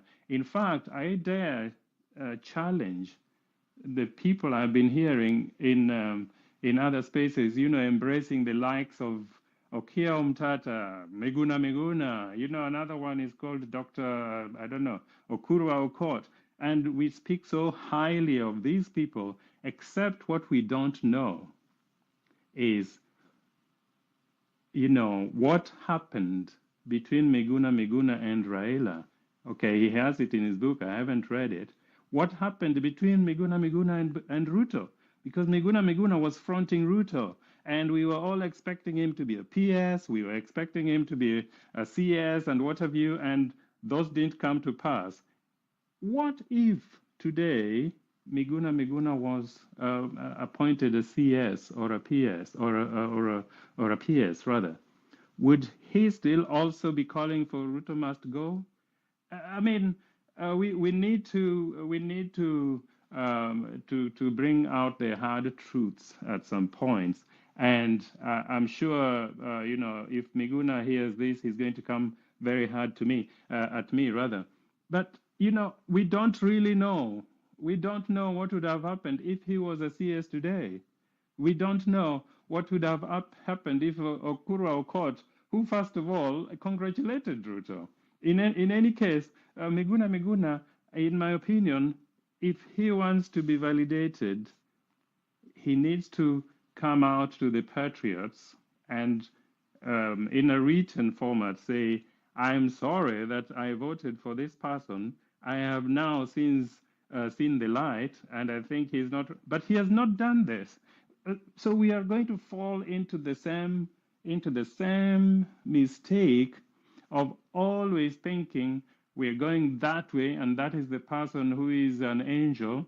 We reach there, we find, oh my goodness, he's just as bad as the other one. So all this political posturing that is going on with the Gen Z, everyone is jumping into the bandwagon, hoping that Gen Zs are going to. Okay, I see your hand up. I'm going to end there then. But I really just hope that the Gen Zs do not lose track. I am not for the Gen Zs giving up. I think it is a great spirit, but they need to find strategies of bringing more people on board, because I'm not convinced that the Gen Zs alone, the people between the age of 19 and 26 or 27, as it's called, I'm not sure that the people in that space alone can effectively, vote out the systems, as it were, and therefore, I rest my case that they need to lobby more and find the historical perspectives of where we've been, where we are, where we want to go, and how we can get there. Thank you very much for the mic. Thank you very much, Ken.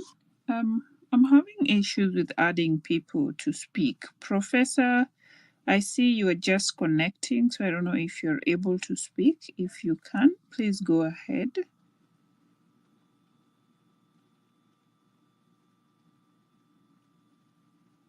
in my end, it just looks like it's connecting, and it looks like Hillary is now asleep. It's 3 a.m. where I am, and he could have helped me there, but he's asleep. I don't want to wake him up. Yeah, I'm having challenge, people. It looks like the room also cannot close itself until Hillary closes it. So yeah, it's just loading. It's just a bunch of loading. It's not adding people to speak. It just shows me so and so can now speak, but it shows it's just loading. Hannah, are you able to speak?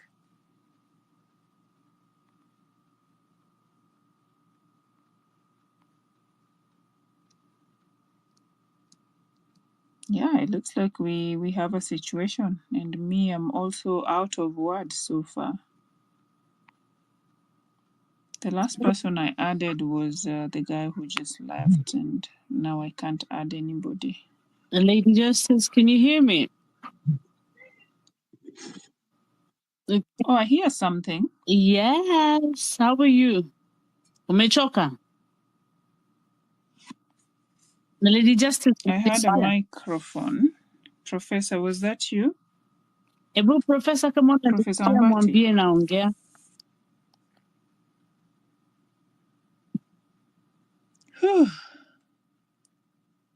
Henry, Can you guys hear me though?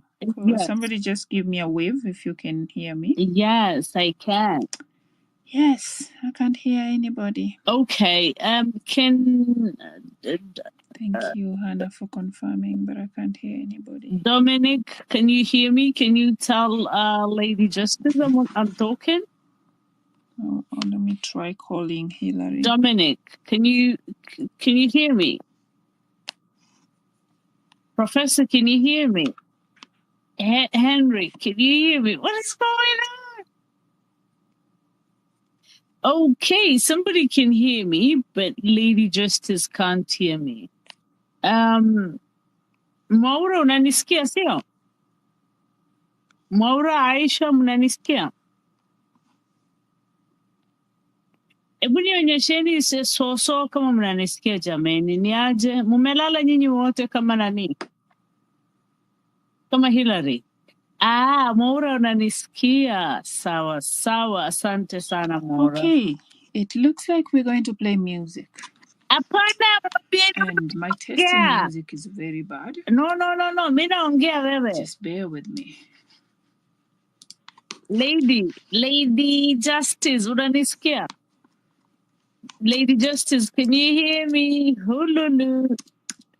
Guys, anyways, it looks like she's gonna play music. I know. She can't hear me. You're really laughing at me. Keep on laughing. Good boy. She can't hear me. So it's just connecting. It's just showing that it's connecting. And I'm like, how can you just be connecting like that? And Hillary is not picking up even his calls. So, and I respect him. It's about I think it's about 5 o'clock in Toronto. So, and he's barely slept. So I don't want to be that person. Let me see. Lady Justice, thank you for the space. You and Hillary were on a marathon and you can't hear me, yada, yada, yada. But pressure points. For me, it's occupy everywhere. As simple as that. Until she can hear me, I don't want to. Giuliani was here Shopify's earlier point on. of sale system helps you sell at every stage of your business. Need a fast and secure way to take payments? Got you covered. How about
Ae, shagala bagala, niko tayari gharama, sitasimama maovu yakitawala, sitasimama maovu yakitawala. Ufisadi, ubinafsi, ukabila, kuchafua wataki kutunza sera, undugu ni kufana, sitasimama maovu yakitawala, sitasimama maovu yakitawala. Joe raise funds, itabidi raise hands. Growing concern, breakfast at Toy Sand. Hataki punguze bei ya bidhaa, tunataka opportunities ndio tu afford hizo bidhaa. Walisema kutembea kwingi ndio kuona mengi, nimeshinda nikitembea maofisi na sijaiona kazi. Siwezi cheza golf kwenye Tiger Wood, mambo si barabara chingu.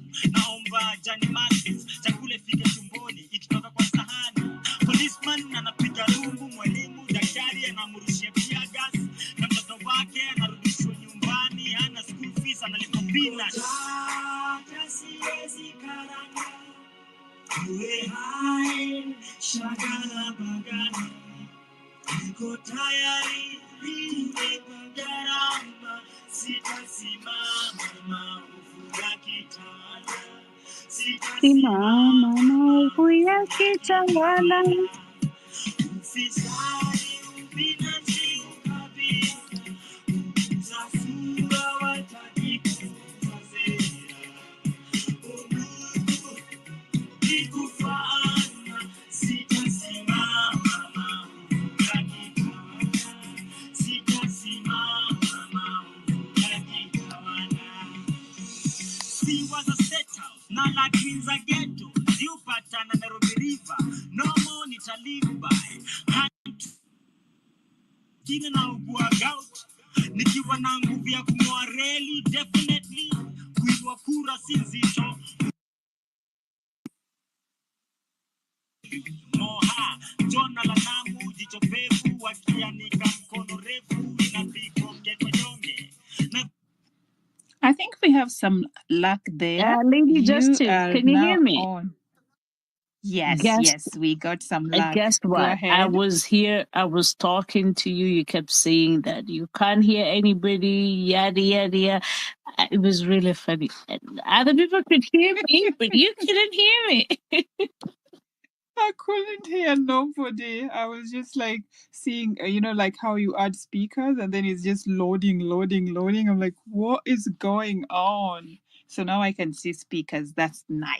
Awesome. Okay. Let's do All this. right. Na mumechoka akimuko marathon. Wacha. Hii tulisema leo Aluta today is 15 continua. hours. Yeah, proper. Aluta ya ukweli hiyo ilikuwa. Yeah, we're not giving up. Aya, Morungu abatu tediewe. Hapo sijaelewa, Hana.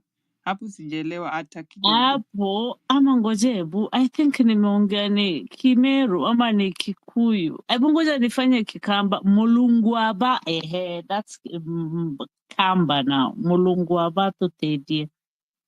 They're all similar. How many languages do you speak? I speak all Kenyan languages. Okay, try Luo. I forgot. Ngoja. Ngoja. Honestly,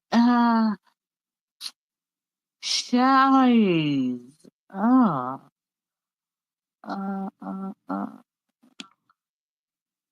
Akia Mungu nime kabisa. Just say Abrogoi. Eh? Say Abrogoi. Ablogoi. Yes. Ablogoi. Abrogoi Marach. Abrogoi kabisa. Ablogoi Marach. Yes. Good girl. Ablogoi Marach. I will never forget it now. Ablogoi Marach. You don't even know what it means. You wouldn't tell me anything nasty on a recording on a page. So I trust you, Lady Justice. It means I'll hit you so hard. And that is the Zakayo. I knew you'd love that to use on Zakayo. Anyways, tupe maoni, my dear. Tupe maoni. I'm happy that I can now add speakers. I'll go ahead and keep adding. Kwenye bado Kwanza mko hapa profesa hivi. hayuko hapo, nimemwongelesha, nimepiga kelele, watu wengine wamelala. The only person alikuwa ananijibu ni Mwaura. Profesa, nikiwa naongea huko ananisikia? Asikuwa nakusikia, sasa nakusikia. Profesa, ulikuwa umedozi ama ni aje? Ulikuwa can hear umedozi ama ni everybody. aje? I think we can hear everybody. Can we make our submission? There's something I want to say real quick. Can we go ahead? Go on, This do is your the Kenyan submission. lady. Okay, go on. Give your submission, Kenya lady. Okay, so listen, I I actually was driving home from work, alafu nikamsikia mwenye aliyeongea mbele yangu. I don't know if I was able to identify the the speaker because I was driving, but I don't know the gentleman that spoke before we got the hiyo hitilafu yenye tumepata. Because before we went to IT issues, is he still on the speaker panel or is he still? Because I would like to respond to him, and we really need to have this conversation. Usijali, endelea tu, atakusikia ama kuna mtu. He's not there. Ama yuko kwa He space. went already. So he left. So I think the number one, all of us in Africa, in Kenya, anybody that has been following the Gen Z movement, we need to be articulated to them and what their needs are and who they are. Once you get that wrong, then it becomes questionable who you are supporting and what points you are trying to make. Because if somebody comes in and speaks to us and telling us that without the political elite, it's like Kenya has to have the current political elite for it to exist. And also the other mistake that he has made is to align the Gen Z movement with Akina Okia Omtata. Yes, the Gen Z movement have given them a nod because the one thing they have done is do their due diligence. And if they find you with anything they disagree with, they call you out and they will not listen to you. This is something they have done consistently, but they have not shown their back to anybody who is actually educating them, giving them the right advice. But you have to come from the right foot, if I am making sense. So in response to him, I am saying, does he know how many people have graduated over the last 20-25 years and are students of politics? Does he know that in many leadership situations, let's talk about directorships of companies, the Ministry of Cooperatives, all these institutions that are run by board members, does he know that board members are not supposed to sit anywhere for more than 2 years?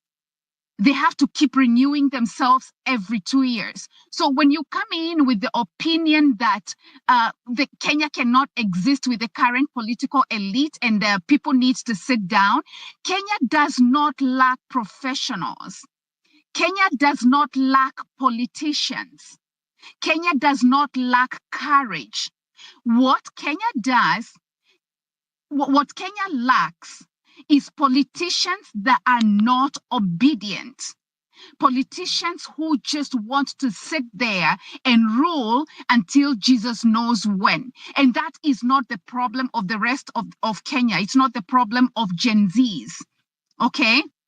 Amongst the Gen Zs, we have political students. We have a lot. I mean, I cannot even share here what they qualify to do. And majority of them, they've come out of college. They are ready for the job market. They are ready to be politicians, but there's no space for them.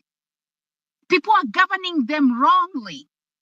Okay? The only thing that a politician needs is just the constitution, which is what they have been following from the beginning. So coming in here and saying, oh, you have to work together with political elites, sijui lazima muungane, lazima mfanyeni. No. I will say it again. When Kibaki came to power, I don't know, it was 2002. When Kibaki came to power, he came in with a lot of young tax, which he mentioned. This is the last statement I'll make. He came in with a lot of young tax. Majority of them did not even know how to conduct themselves, the basic conduct in parliament. One of them was somebody like Najib Balala, right? They had to be taught. This is how you speak to the speaker. This is when you get your turn. This is how you raise a point of order. And they learned. But then what happened? They refused to come out of those seats. Now they're the most corrupt people we hear about. We hear around. So when your time is over, we have to make it consistent. We have to make Kenya governable, and we have to make politicians governable and follow the constitution. That's all the Gen Zs have been saying. Get out of those seats. Let's have new faces. Everybody will learn as we go. As long as you follow the constitution and follow the law, we will get it right. Ruto must go. Thank you for listening. I think Kenyan lady, thank you for that submission. And what the previous speaker was simply saying is that, you know, if you've been a professional, you know that despite the fact that you've been to school, there's always that needed mentor for guidance. And if you look at the situation where we are at right now, is simply because Ruto got into power and thought he could do it by himself, and he's failed miserably. He misaligned himself with the people who had already ruled before, because it was like, oh, these are dynasties, I can do this better. And we started seeing that as soon as he took over power, within like 3 months, things were going south. So I think the conversation here isn't really that, oh, we cannot succeed without the current political elite. There are things that we can learn from them. We can learn the trick of the game from them and all that kind of stuff. There's theory, you know, even if studying law taught me that there's theory and then there's field work, and both. You need both to succeed, and both are different, very different. So the current political, I don't want to call them elites, because that just gives them a different connotation. They have so much to give us. You know, you look at somebody like Raila. Yes, he looks like a weird person right now to many at the moment, but this is one guy who's always given his best to the people. Right now, we all have this assumption that he's there for his own stomach, and the question is, how did we move from somebody who's fought for us as a nation, from seeing him as somebody who's always fought for us, to now seeing him as someone who is just there for his own stomach? Megan, please. Someone who is just there for his own stomach, whereas this is one person who's never been found with any corruption case in the country. He's the one who's been able to unearth so many corruption cases. I know that we are passionate about this movement as Gen Zs, and we've invested so much in it, but also I don't think it's fair that we trash our history. And also, speaking like everything that people are talking about Raila right now, we just assuming. He's not come out and say, hey, look, I'm in here because I'm making it for my stomach. And in law, one of the things we normally say that if it's not if there's no evidence, you can't prove it. It's not a fact, and it should not exist. It should not even be coming in forums of intellectual conversations, because then those are just hearsays and assumptions and things that people are just feeling. I just wanted to clarify that. Thank you, Lady Justice. But for me, this is where the problem lies. I think we've got Java as a speaker, his own Lady Justice. If you can mute him, please. The problem is that now we are saying Ruto must go, and his all his cabinet and his whole government must go. But for me, I don't like to speak as if I am telling anybody what to think. You have to think for yourself. But for me, it's the actual system that needs fixing. We need to fix the system in order for us not to babysit this politicians. We need the system fixed in order for it to deliver, not for the few, but for the many. We need the system fixed so we can stop the corruption. We need the system fixed so it doesn't give only the surroundings of these elites and their families and their extended friends jobs, but it would give equal opportunity for all of us. We need a system that delivers education paka mashinani, paka kule ndani kabisa. We need a system that when I go to the hospital, I don't have to see a doctor and then go out and buy my syringe and buy my medication. At the same time, I am contributing to a funding kitty of the nation that it's telling me you can only be treated in that hospital, and that hospital doesn't have anything.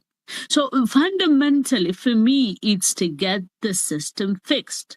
Now, if Ruto sits there, if Baba comes and sits there, it doesn't matter. They have to go because that system is what we want to strip bare, and we want that system to be fixed. For me, fundamentally, that is the end game. The end game I want to see, I don't want to see an MCA to a governor, from the MCA to the governor to the women rep, who's getting education bursary when that money should directly go to the education ministry and the schools. Yeah.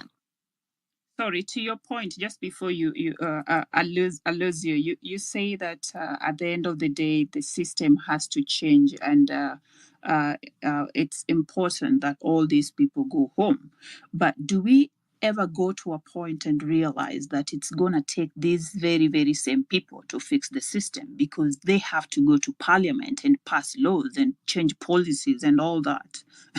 So at the end of the day, if anybody is in this and we are thinking that, through demonstrations, we can just change everything, absolutely not. We have a legislature that is precise to its work. And at the end of the day, we don't want these politicians. And that's why, for me, I'm always saying we need them as allies so that they can have a buy-in on what we are trying to do, so that they're not so protective of what they've had before, so that they can go and change those systems for us. Hannah, what do you think? For me, to be honest, I beg to differ. Yes, I'm not going to say all of them are rotten to the core. But tell me, how are you going to explain that you want the same politician to fix something? I'll just give you an example, a very sad example. Isiolo governor spent 1 million. This is 1 million Kenya shilling for a crate of soda. Yeah, crate moja ya soda, huyo governor wa Isiolo ametumia milioni moja. Up to today, ajaenda jela, he's still there. How am I going to ask him to mark his own exams? He's going to give himself a pass. But this is the thing. I believe Kenyans are well educated. I believe Kenyans are way ahead of the rest of Africa. So I believe if we were to fix the system, we also need to change ourselves. We need not to vote with our hearts, not to vote with our stomachs, but to vote with our conscience and our minds, scrutinizing the person we're going to give that ticket. The person that we're going to choose to go to office, I can see Hillary Ameamuka. I'll drop it here, Hillary. The person that we are choosing to go to office, that we're going to elect, we have to elect the right person for the right job. We're not going to elect somebody because I'm Mbili. We're not going to elect somebody because ni mtu wetu. We're not going to elect somebody because he's from my turf or he's from my region. No, we're going to elect people who deserve that seat we're going to give them. We're going to elect people with integrity, not hot air promises. So we also have to contribute by electing the right people to the right positions. I yell my mic. Hillary, I can see you're up.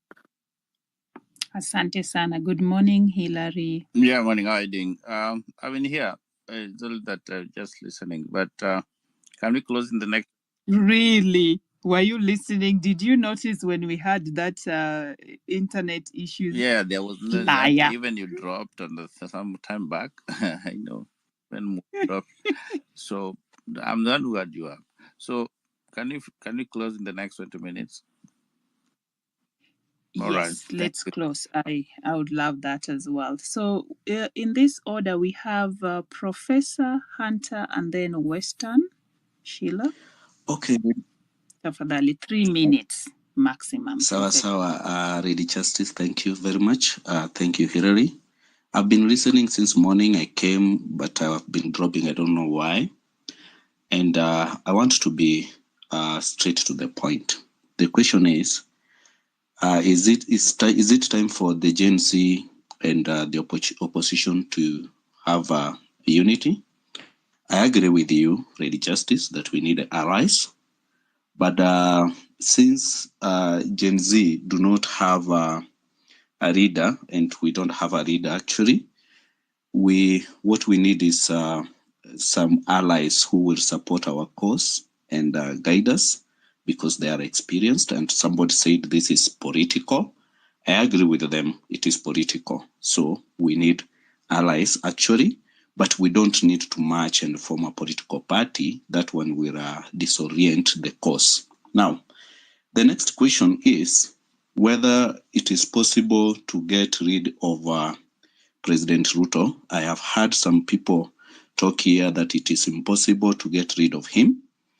I say I have to disagree with them. We can use the legal means, but it is going to take us at least 6 months to achieve that. And what we need to do, I think we need to contact Dr. Ekul. There's something he did on correcting the signatures that we were used to pass the Punguza Mizigo. So if we can use that system, the digital system of correcting signatures, we can easily recall all the members of parliament. We should not leave even the opposition one. We can recall all of them and go for a fresh election for members of parliament and the Senate. So we will have new people with a new mandate to go and impeach Ruto and Gachagua. That one can be achieved. I believe that we can use that route. And if the reason why I'm proposing for the digital voting is if you go correcting the signatures manually, you've realized these members of parliament are using crooked means to stay in the seat. So what they are going to do is if they realize that you are in charge of correcting the signatures, they might threaten you or kill you. And this brings fear to the people so that they can continue staying on the seat. Now, my last point, I don't want to stay because we don't have much time. I have a lot of points, but we shall speak about it later, Lady Justice. Is we need to, after these members of parliament have gone and impeached Ruto, now we have to rearrange things like the CDF, this money. Somebody was saying that Kenya, we cut the counties. I disagree. Actually, the political class, the salaries they are taking is not even 1% of our budget. However, the money they steal is a quarter, or that's a third of our budget. If we have a budget of 3 trillion, they steal 1 trillion. So what we are going to focus on is the transparency, the philosophy of transparency. There are people who don't even know that there is appropriation bill and they don't know what it is. So we need that civic education. We tell them the appropriation bill is the one which appropriates money where it is going to be spent. And then we look at the projects that have been set, the salaries and whatever, and then we follow on those and see whether they have been done or what is happening. I think Lady Justice, let me stop there. I have a lot, but because of time, I will stop there and we shall talk more. Thank you for being respectful, Professor, and for caring about other people. Let's go to Hunter and then Western. And then after that, we go to Megan. 3 minutes, please. Hunter, umebeba mkono, hebu ongea. Unmute your speakers and speak. Hatuna time ya ku-waste saizi. Western Sheila, please go ahead. Thank you, Lady Justice. Karibu. Greetings to all the people who are tuned in. You know, in politics, it's said that you should not disturb your enemies while they're making mistakes because they make your work easier. Why does Raila disturb his enemies while they're making mistakes? Why? Why does he do it? It started with Moi when Moi had a razor-thin victory in 97. Kibaki, Kenyatta, now Ruto. I mean, why would Kenyans take such a person to be inspired by their collective well-being? He's not. He isn't. Because if you are the opposition, which takes me back to the topic, what opposition in Kenya? Individuals who are genius first. You can't tell where these people belong, whether they're part of the government or they're part of the opposition. I mean, they're like fair weather. When you wake up in the morning, you don't even know where they will end up. Today, they are criticizing Ruto, tomorrow they're his staunchest supporters. They did the same thing with Uhuru Kenyatta. So are they the kind of people, people who have no ideological clarity, people who do not have the interests of Kenyans at heart, people who are hopelessly mired to their narrow, self-serving economic and political interests? It cannot be. And they don't understand that the Gen Zs and the protesters and the rest of Kenyans only want for a Kenya that works for everybody. It's as simple as that. Not a feudal-like system that only sustains the interests of a select fraction of the population. That's a feudal, pre-modern, some barbaric system. And that's what we have had till now. Then it takes me to just a few comments from the previous speaker. Why do we personalize the issues that are at stake now? Personalized. Why do we personalize and talk about Miguna, Aukot? Why do we do that? Whereas this protest about issues, cross-cutting issues, why do we do that? I think that's the politics that we are supposed to transcend, whereby we think that if Raila Odinga is not involved in any negotiations, nothing of substance will happen. I mean, that's the kind of politics that countries that are entrapped in warlordism are mired into. That your fate as a citizen of that country is precariously entitled with the decisions of somebody else. It can't be that. Raila has contributed his part, but I mean, with the passage of time, he's proven to be just as reactionary as the people who has held power since 1963 to date. So it's important that we understand winner takes all in Kenya is not about the political elite, that William Ruto has taken all the power and therefore Azimio has nothing. No, winner takes it all means the political elite, irrespective of the political party affiliation, have taken everything and the rest of Kenyans are left to their own devices. That's what winner takes it all means. It doesn't mean the opposition must be co-opted in government. Inclusivity, defined like that, is extremely reductive. And we must change that. Inclusivity in Kenya is bring every other person on board, irrespective of their ethnic affiliation, their creed, their class, their gender. That's inclusivity. It's not about the political elite locking themselves in some room and sharing the national cake, so-called. No, please. That's not what these protests are about, according to my interpretation. And therefore, I think we must be careful. Read what somebody has written. If you have not read Miguna's books, then you don't criticize him. Read his books. You don't personalize him. He's somebody who has stood up. He can speak for himself. He speaks for himself. But he has demonstrated that he stands for something that's bigger than himself. He could have made money when he was part of the Nusumkate government. Everybody was making money. Why didn't he make money? Why didn't he? So why would he want to make money now under William Ruto administration? I think we must develop a society where people are wedded to values, to principles, to norms, as opposed to their short-term political, economic interests, and being wired and mired to party affiliation. And these are parties that don't stand for anything other than sustaining the cushy lifestyles of their founders and their apparatchiks. I end there. Thank you.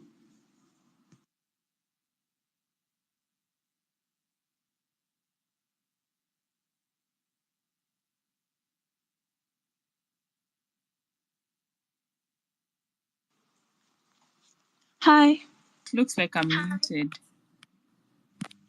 Why am I muted? Sorry about that. Thank you for that powerful submission, Kubwa. I think next is Megan. Please go ahead. Hi, good day, everyone. Please, can you hear me? Can you hear me? Yes, I can hear you, Megan. Please go ahead. Yes, Megan, go ahead. Okay, so my question is that in what ways can Generation Z's emphasis on inclusivity and diversity help to strengthen opposition movements? Should I come again? You ask a question or you're Sorry, please. Next. It's just a question, please. Pardon then.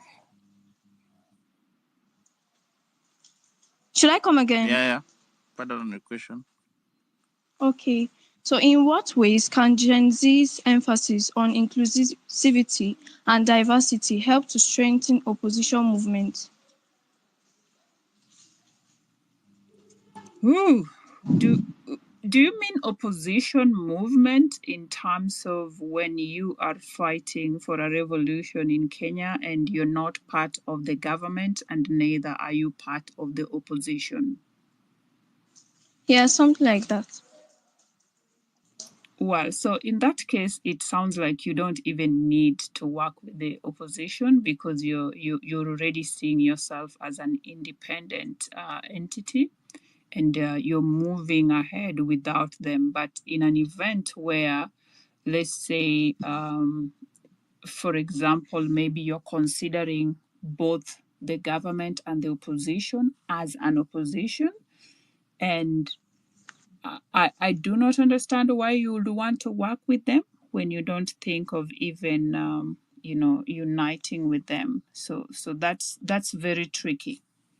In a good scenario where you are thinking of working with them, so then you'll be looking at people who have alignment with your values, people who support the same values, let's say, of justice, equity, diversity, and inclusion. People who understand your needs as a generation, and also people who are willing to mentor you for the sole purpose of letting you be able to lead eventually. So for me, those are the things I'll be looking at when I'm thinking about working with an opposition. Okay. Thank you so much. You're welcome, Megan. How is your protest planning coming along in Nigeria? It's good. We are trying to level everything up. Okay. You see, in Uganda already started, so don't be left out. The tear gas isn't good breakfast or dinner, but you don't want to miss it out. Okay. Thank you. Okay, have a good one, Megan. Dr. Wanjala, please go ahead. Hello, guys. Can you hear me? Yes, we can. Please go ahead. Okay. My point is just one. I don't see any need of coming together with the opposition Gen Zs have made it, and we should just allow them to go the way.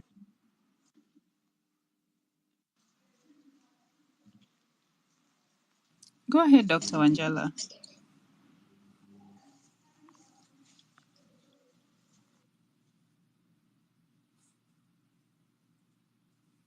Are you there, Dr. Wanjala? You're muted. Unmute yourself. Whew, okay. Jibril, please go ahead.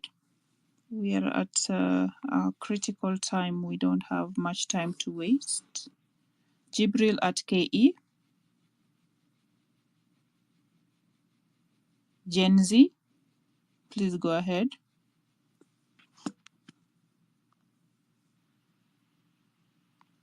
Hey guys, hope you're doing good. Yes, I just we're have well. one point. Can you Go hear ahead. me? Go ahead. Yes, go ahead. For me, I just have a point, like just an idea that I would like to share with you guys. Like, if you're very keen about these politicians, you realize like 90% of them are in offices because of their financial power. Like, very few are there because of their policies. So my idea was, what if we talk to those? I know not all. I know some of these MPs are people we can talk to. Mostly those who voted, and we'll now be voting people based on who they are and what policies they have for us. And then after banning these people from campaigning with money, we should then form an independent body as Gen Zs that will be monitoring them during the election period. Like, we check on them, those people who like, and then after we ban them from campaigning with money, and then we put some penalties on those people who go against this. Like, maybe somebody found campaigning with money, giving people money, like there are countries like in Japan. In Japan, politicians are banned from campaigning with money and gifts. It's called vote buying. Like, you buy your votes. Most of these corrupt people, you'll find out that they spent a lot of money in campaigning. So after spending a lot of money in campaigning, they are engaging in these corrupt deals to recover back their campaign expenditure. So for me, I think if we find a way of banning these people from campaigning with money, everybody now will stand a chance of being elected to these offices. And then we form an independent body that will monitor how effective this law applies. Like, if you found campaigning with money, you are either disqualified, you're banned, you're disqualified, you fined, or maybe you even be imprisoned. We just fight for a system that will make sure that everybody is now able to, now according to how these things are. Like, somebody like me, I cannot vie for the same seat with somebody like Sudi, because that guy has money. In as much as he doesn't know what he's going to do in that office, he has money. And everybody has a price at the end of the day. So if we manage to ban these people from using money in campaign, we will be at a fair ground. And then after that, after election, we have a period before election and after election. Then after election, we form a body that will monitor how effective you do with your, like, if you promised us you will build a road within 1 year. Lady Justice, we will now. Oh, I'm just Gen Z, please, Malizia. Malizia, I have two mukitaka kuendelea tunaendelea tu. Do you want to go on? Anna, umelala? Me, hakuna kulala leo. I do have an appointment. Anna, umelala? Huyu alali wapi? Ha. Hata yuko hapa. Nda kukula. Okay. I think we can just finish it up, Henry. Let me just I have about 5 people who need a mic, and then we can close it. We've been here for over 10 hours now. Yeah, kama mjachoka tunaendelea. Kama mmechoka ni sawa. Yeah, wacha tumalizie so that watu waende wa freshen up. Gen Z, malizia, and then we go to Ken. Tutakuja jioni, Yes, tutarudi jioni.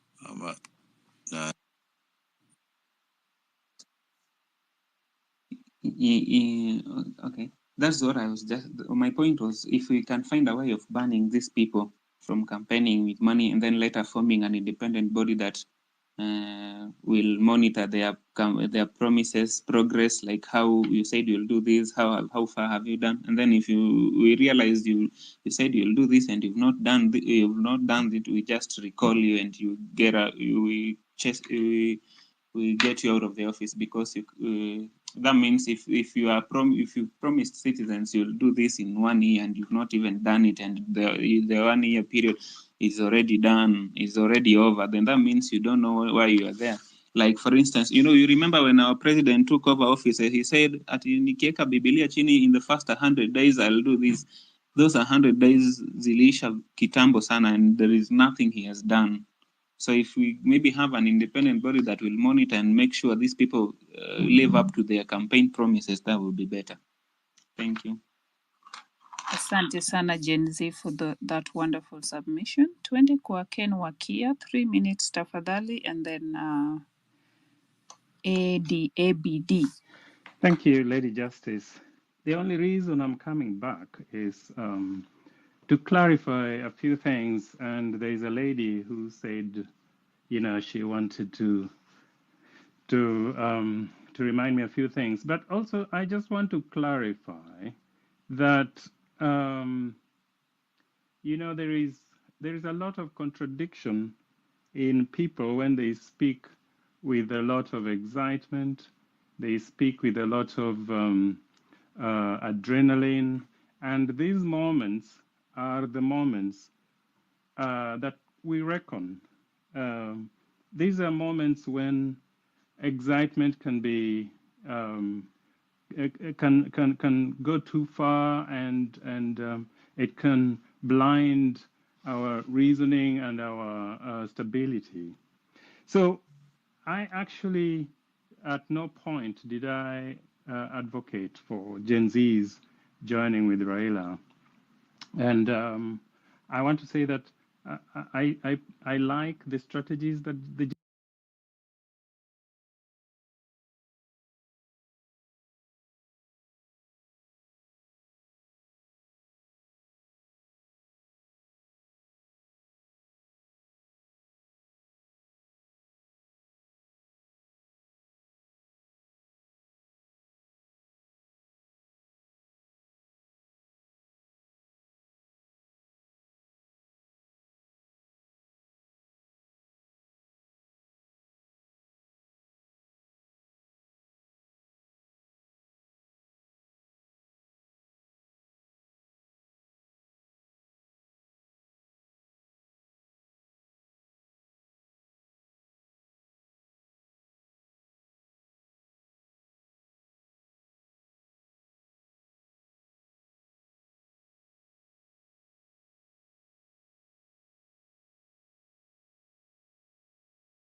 you.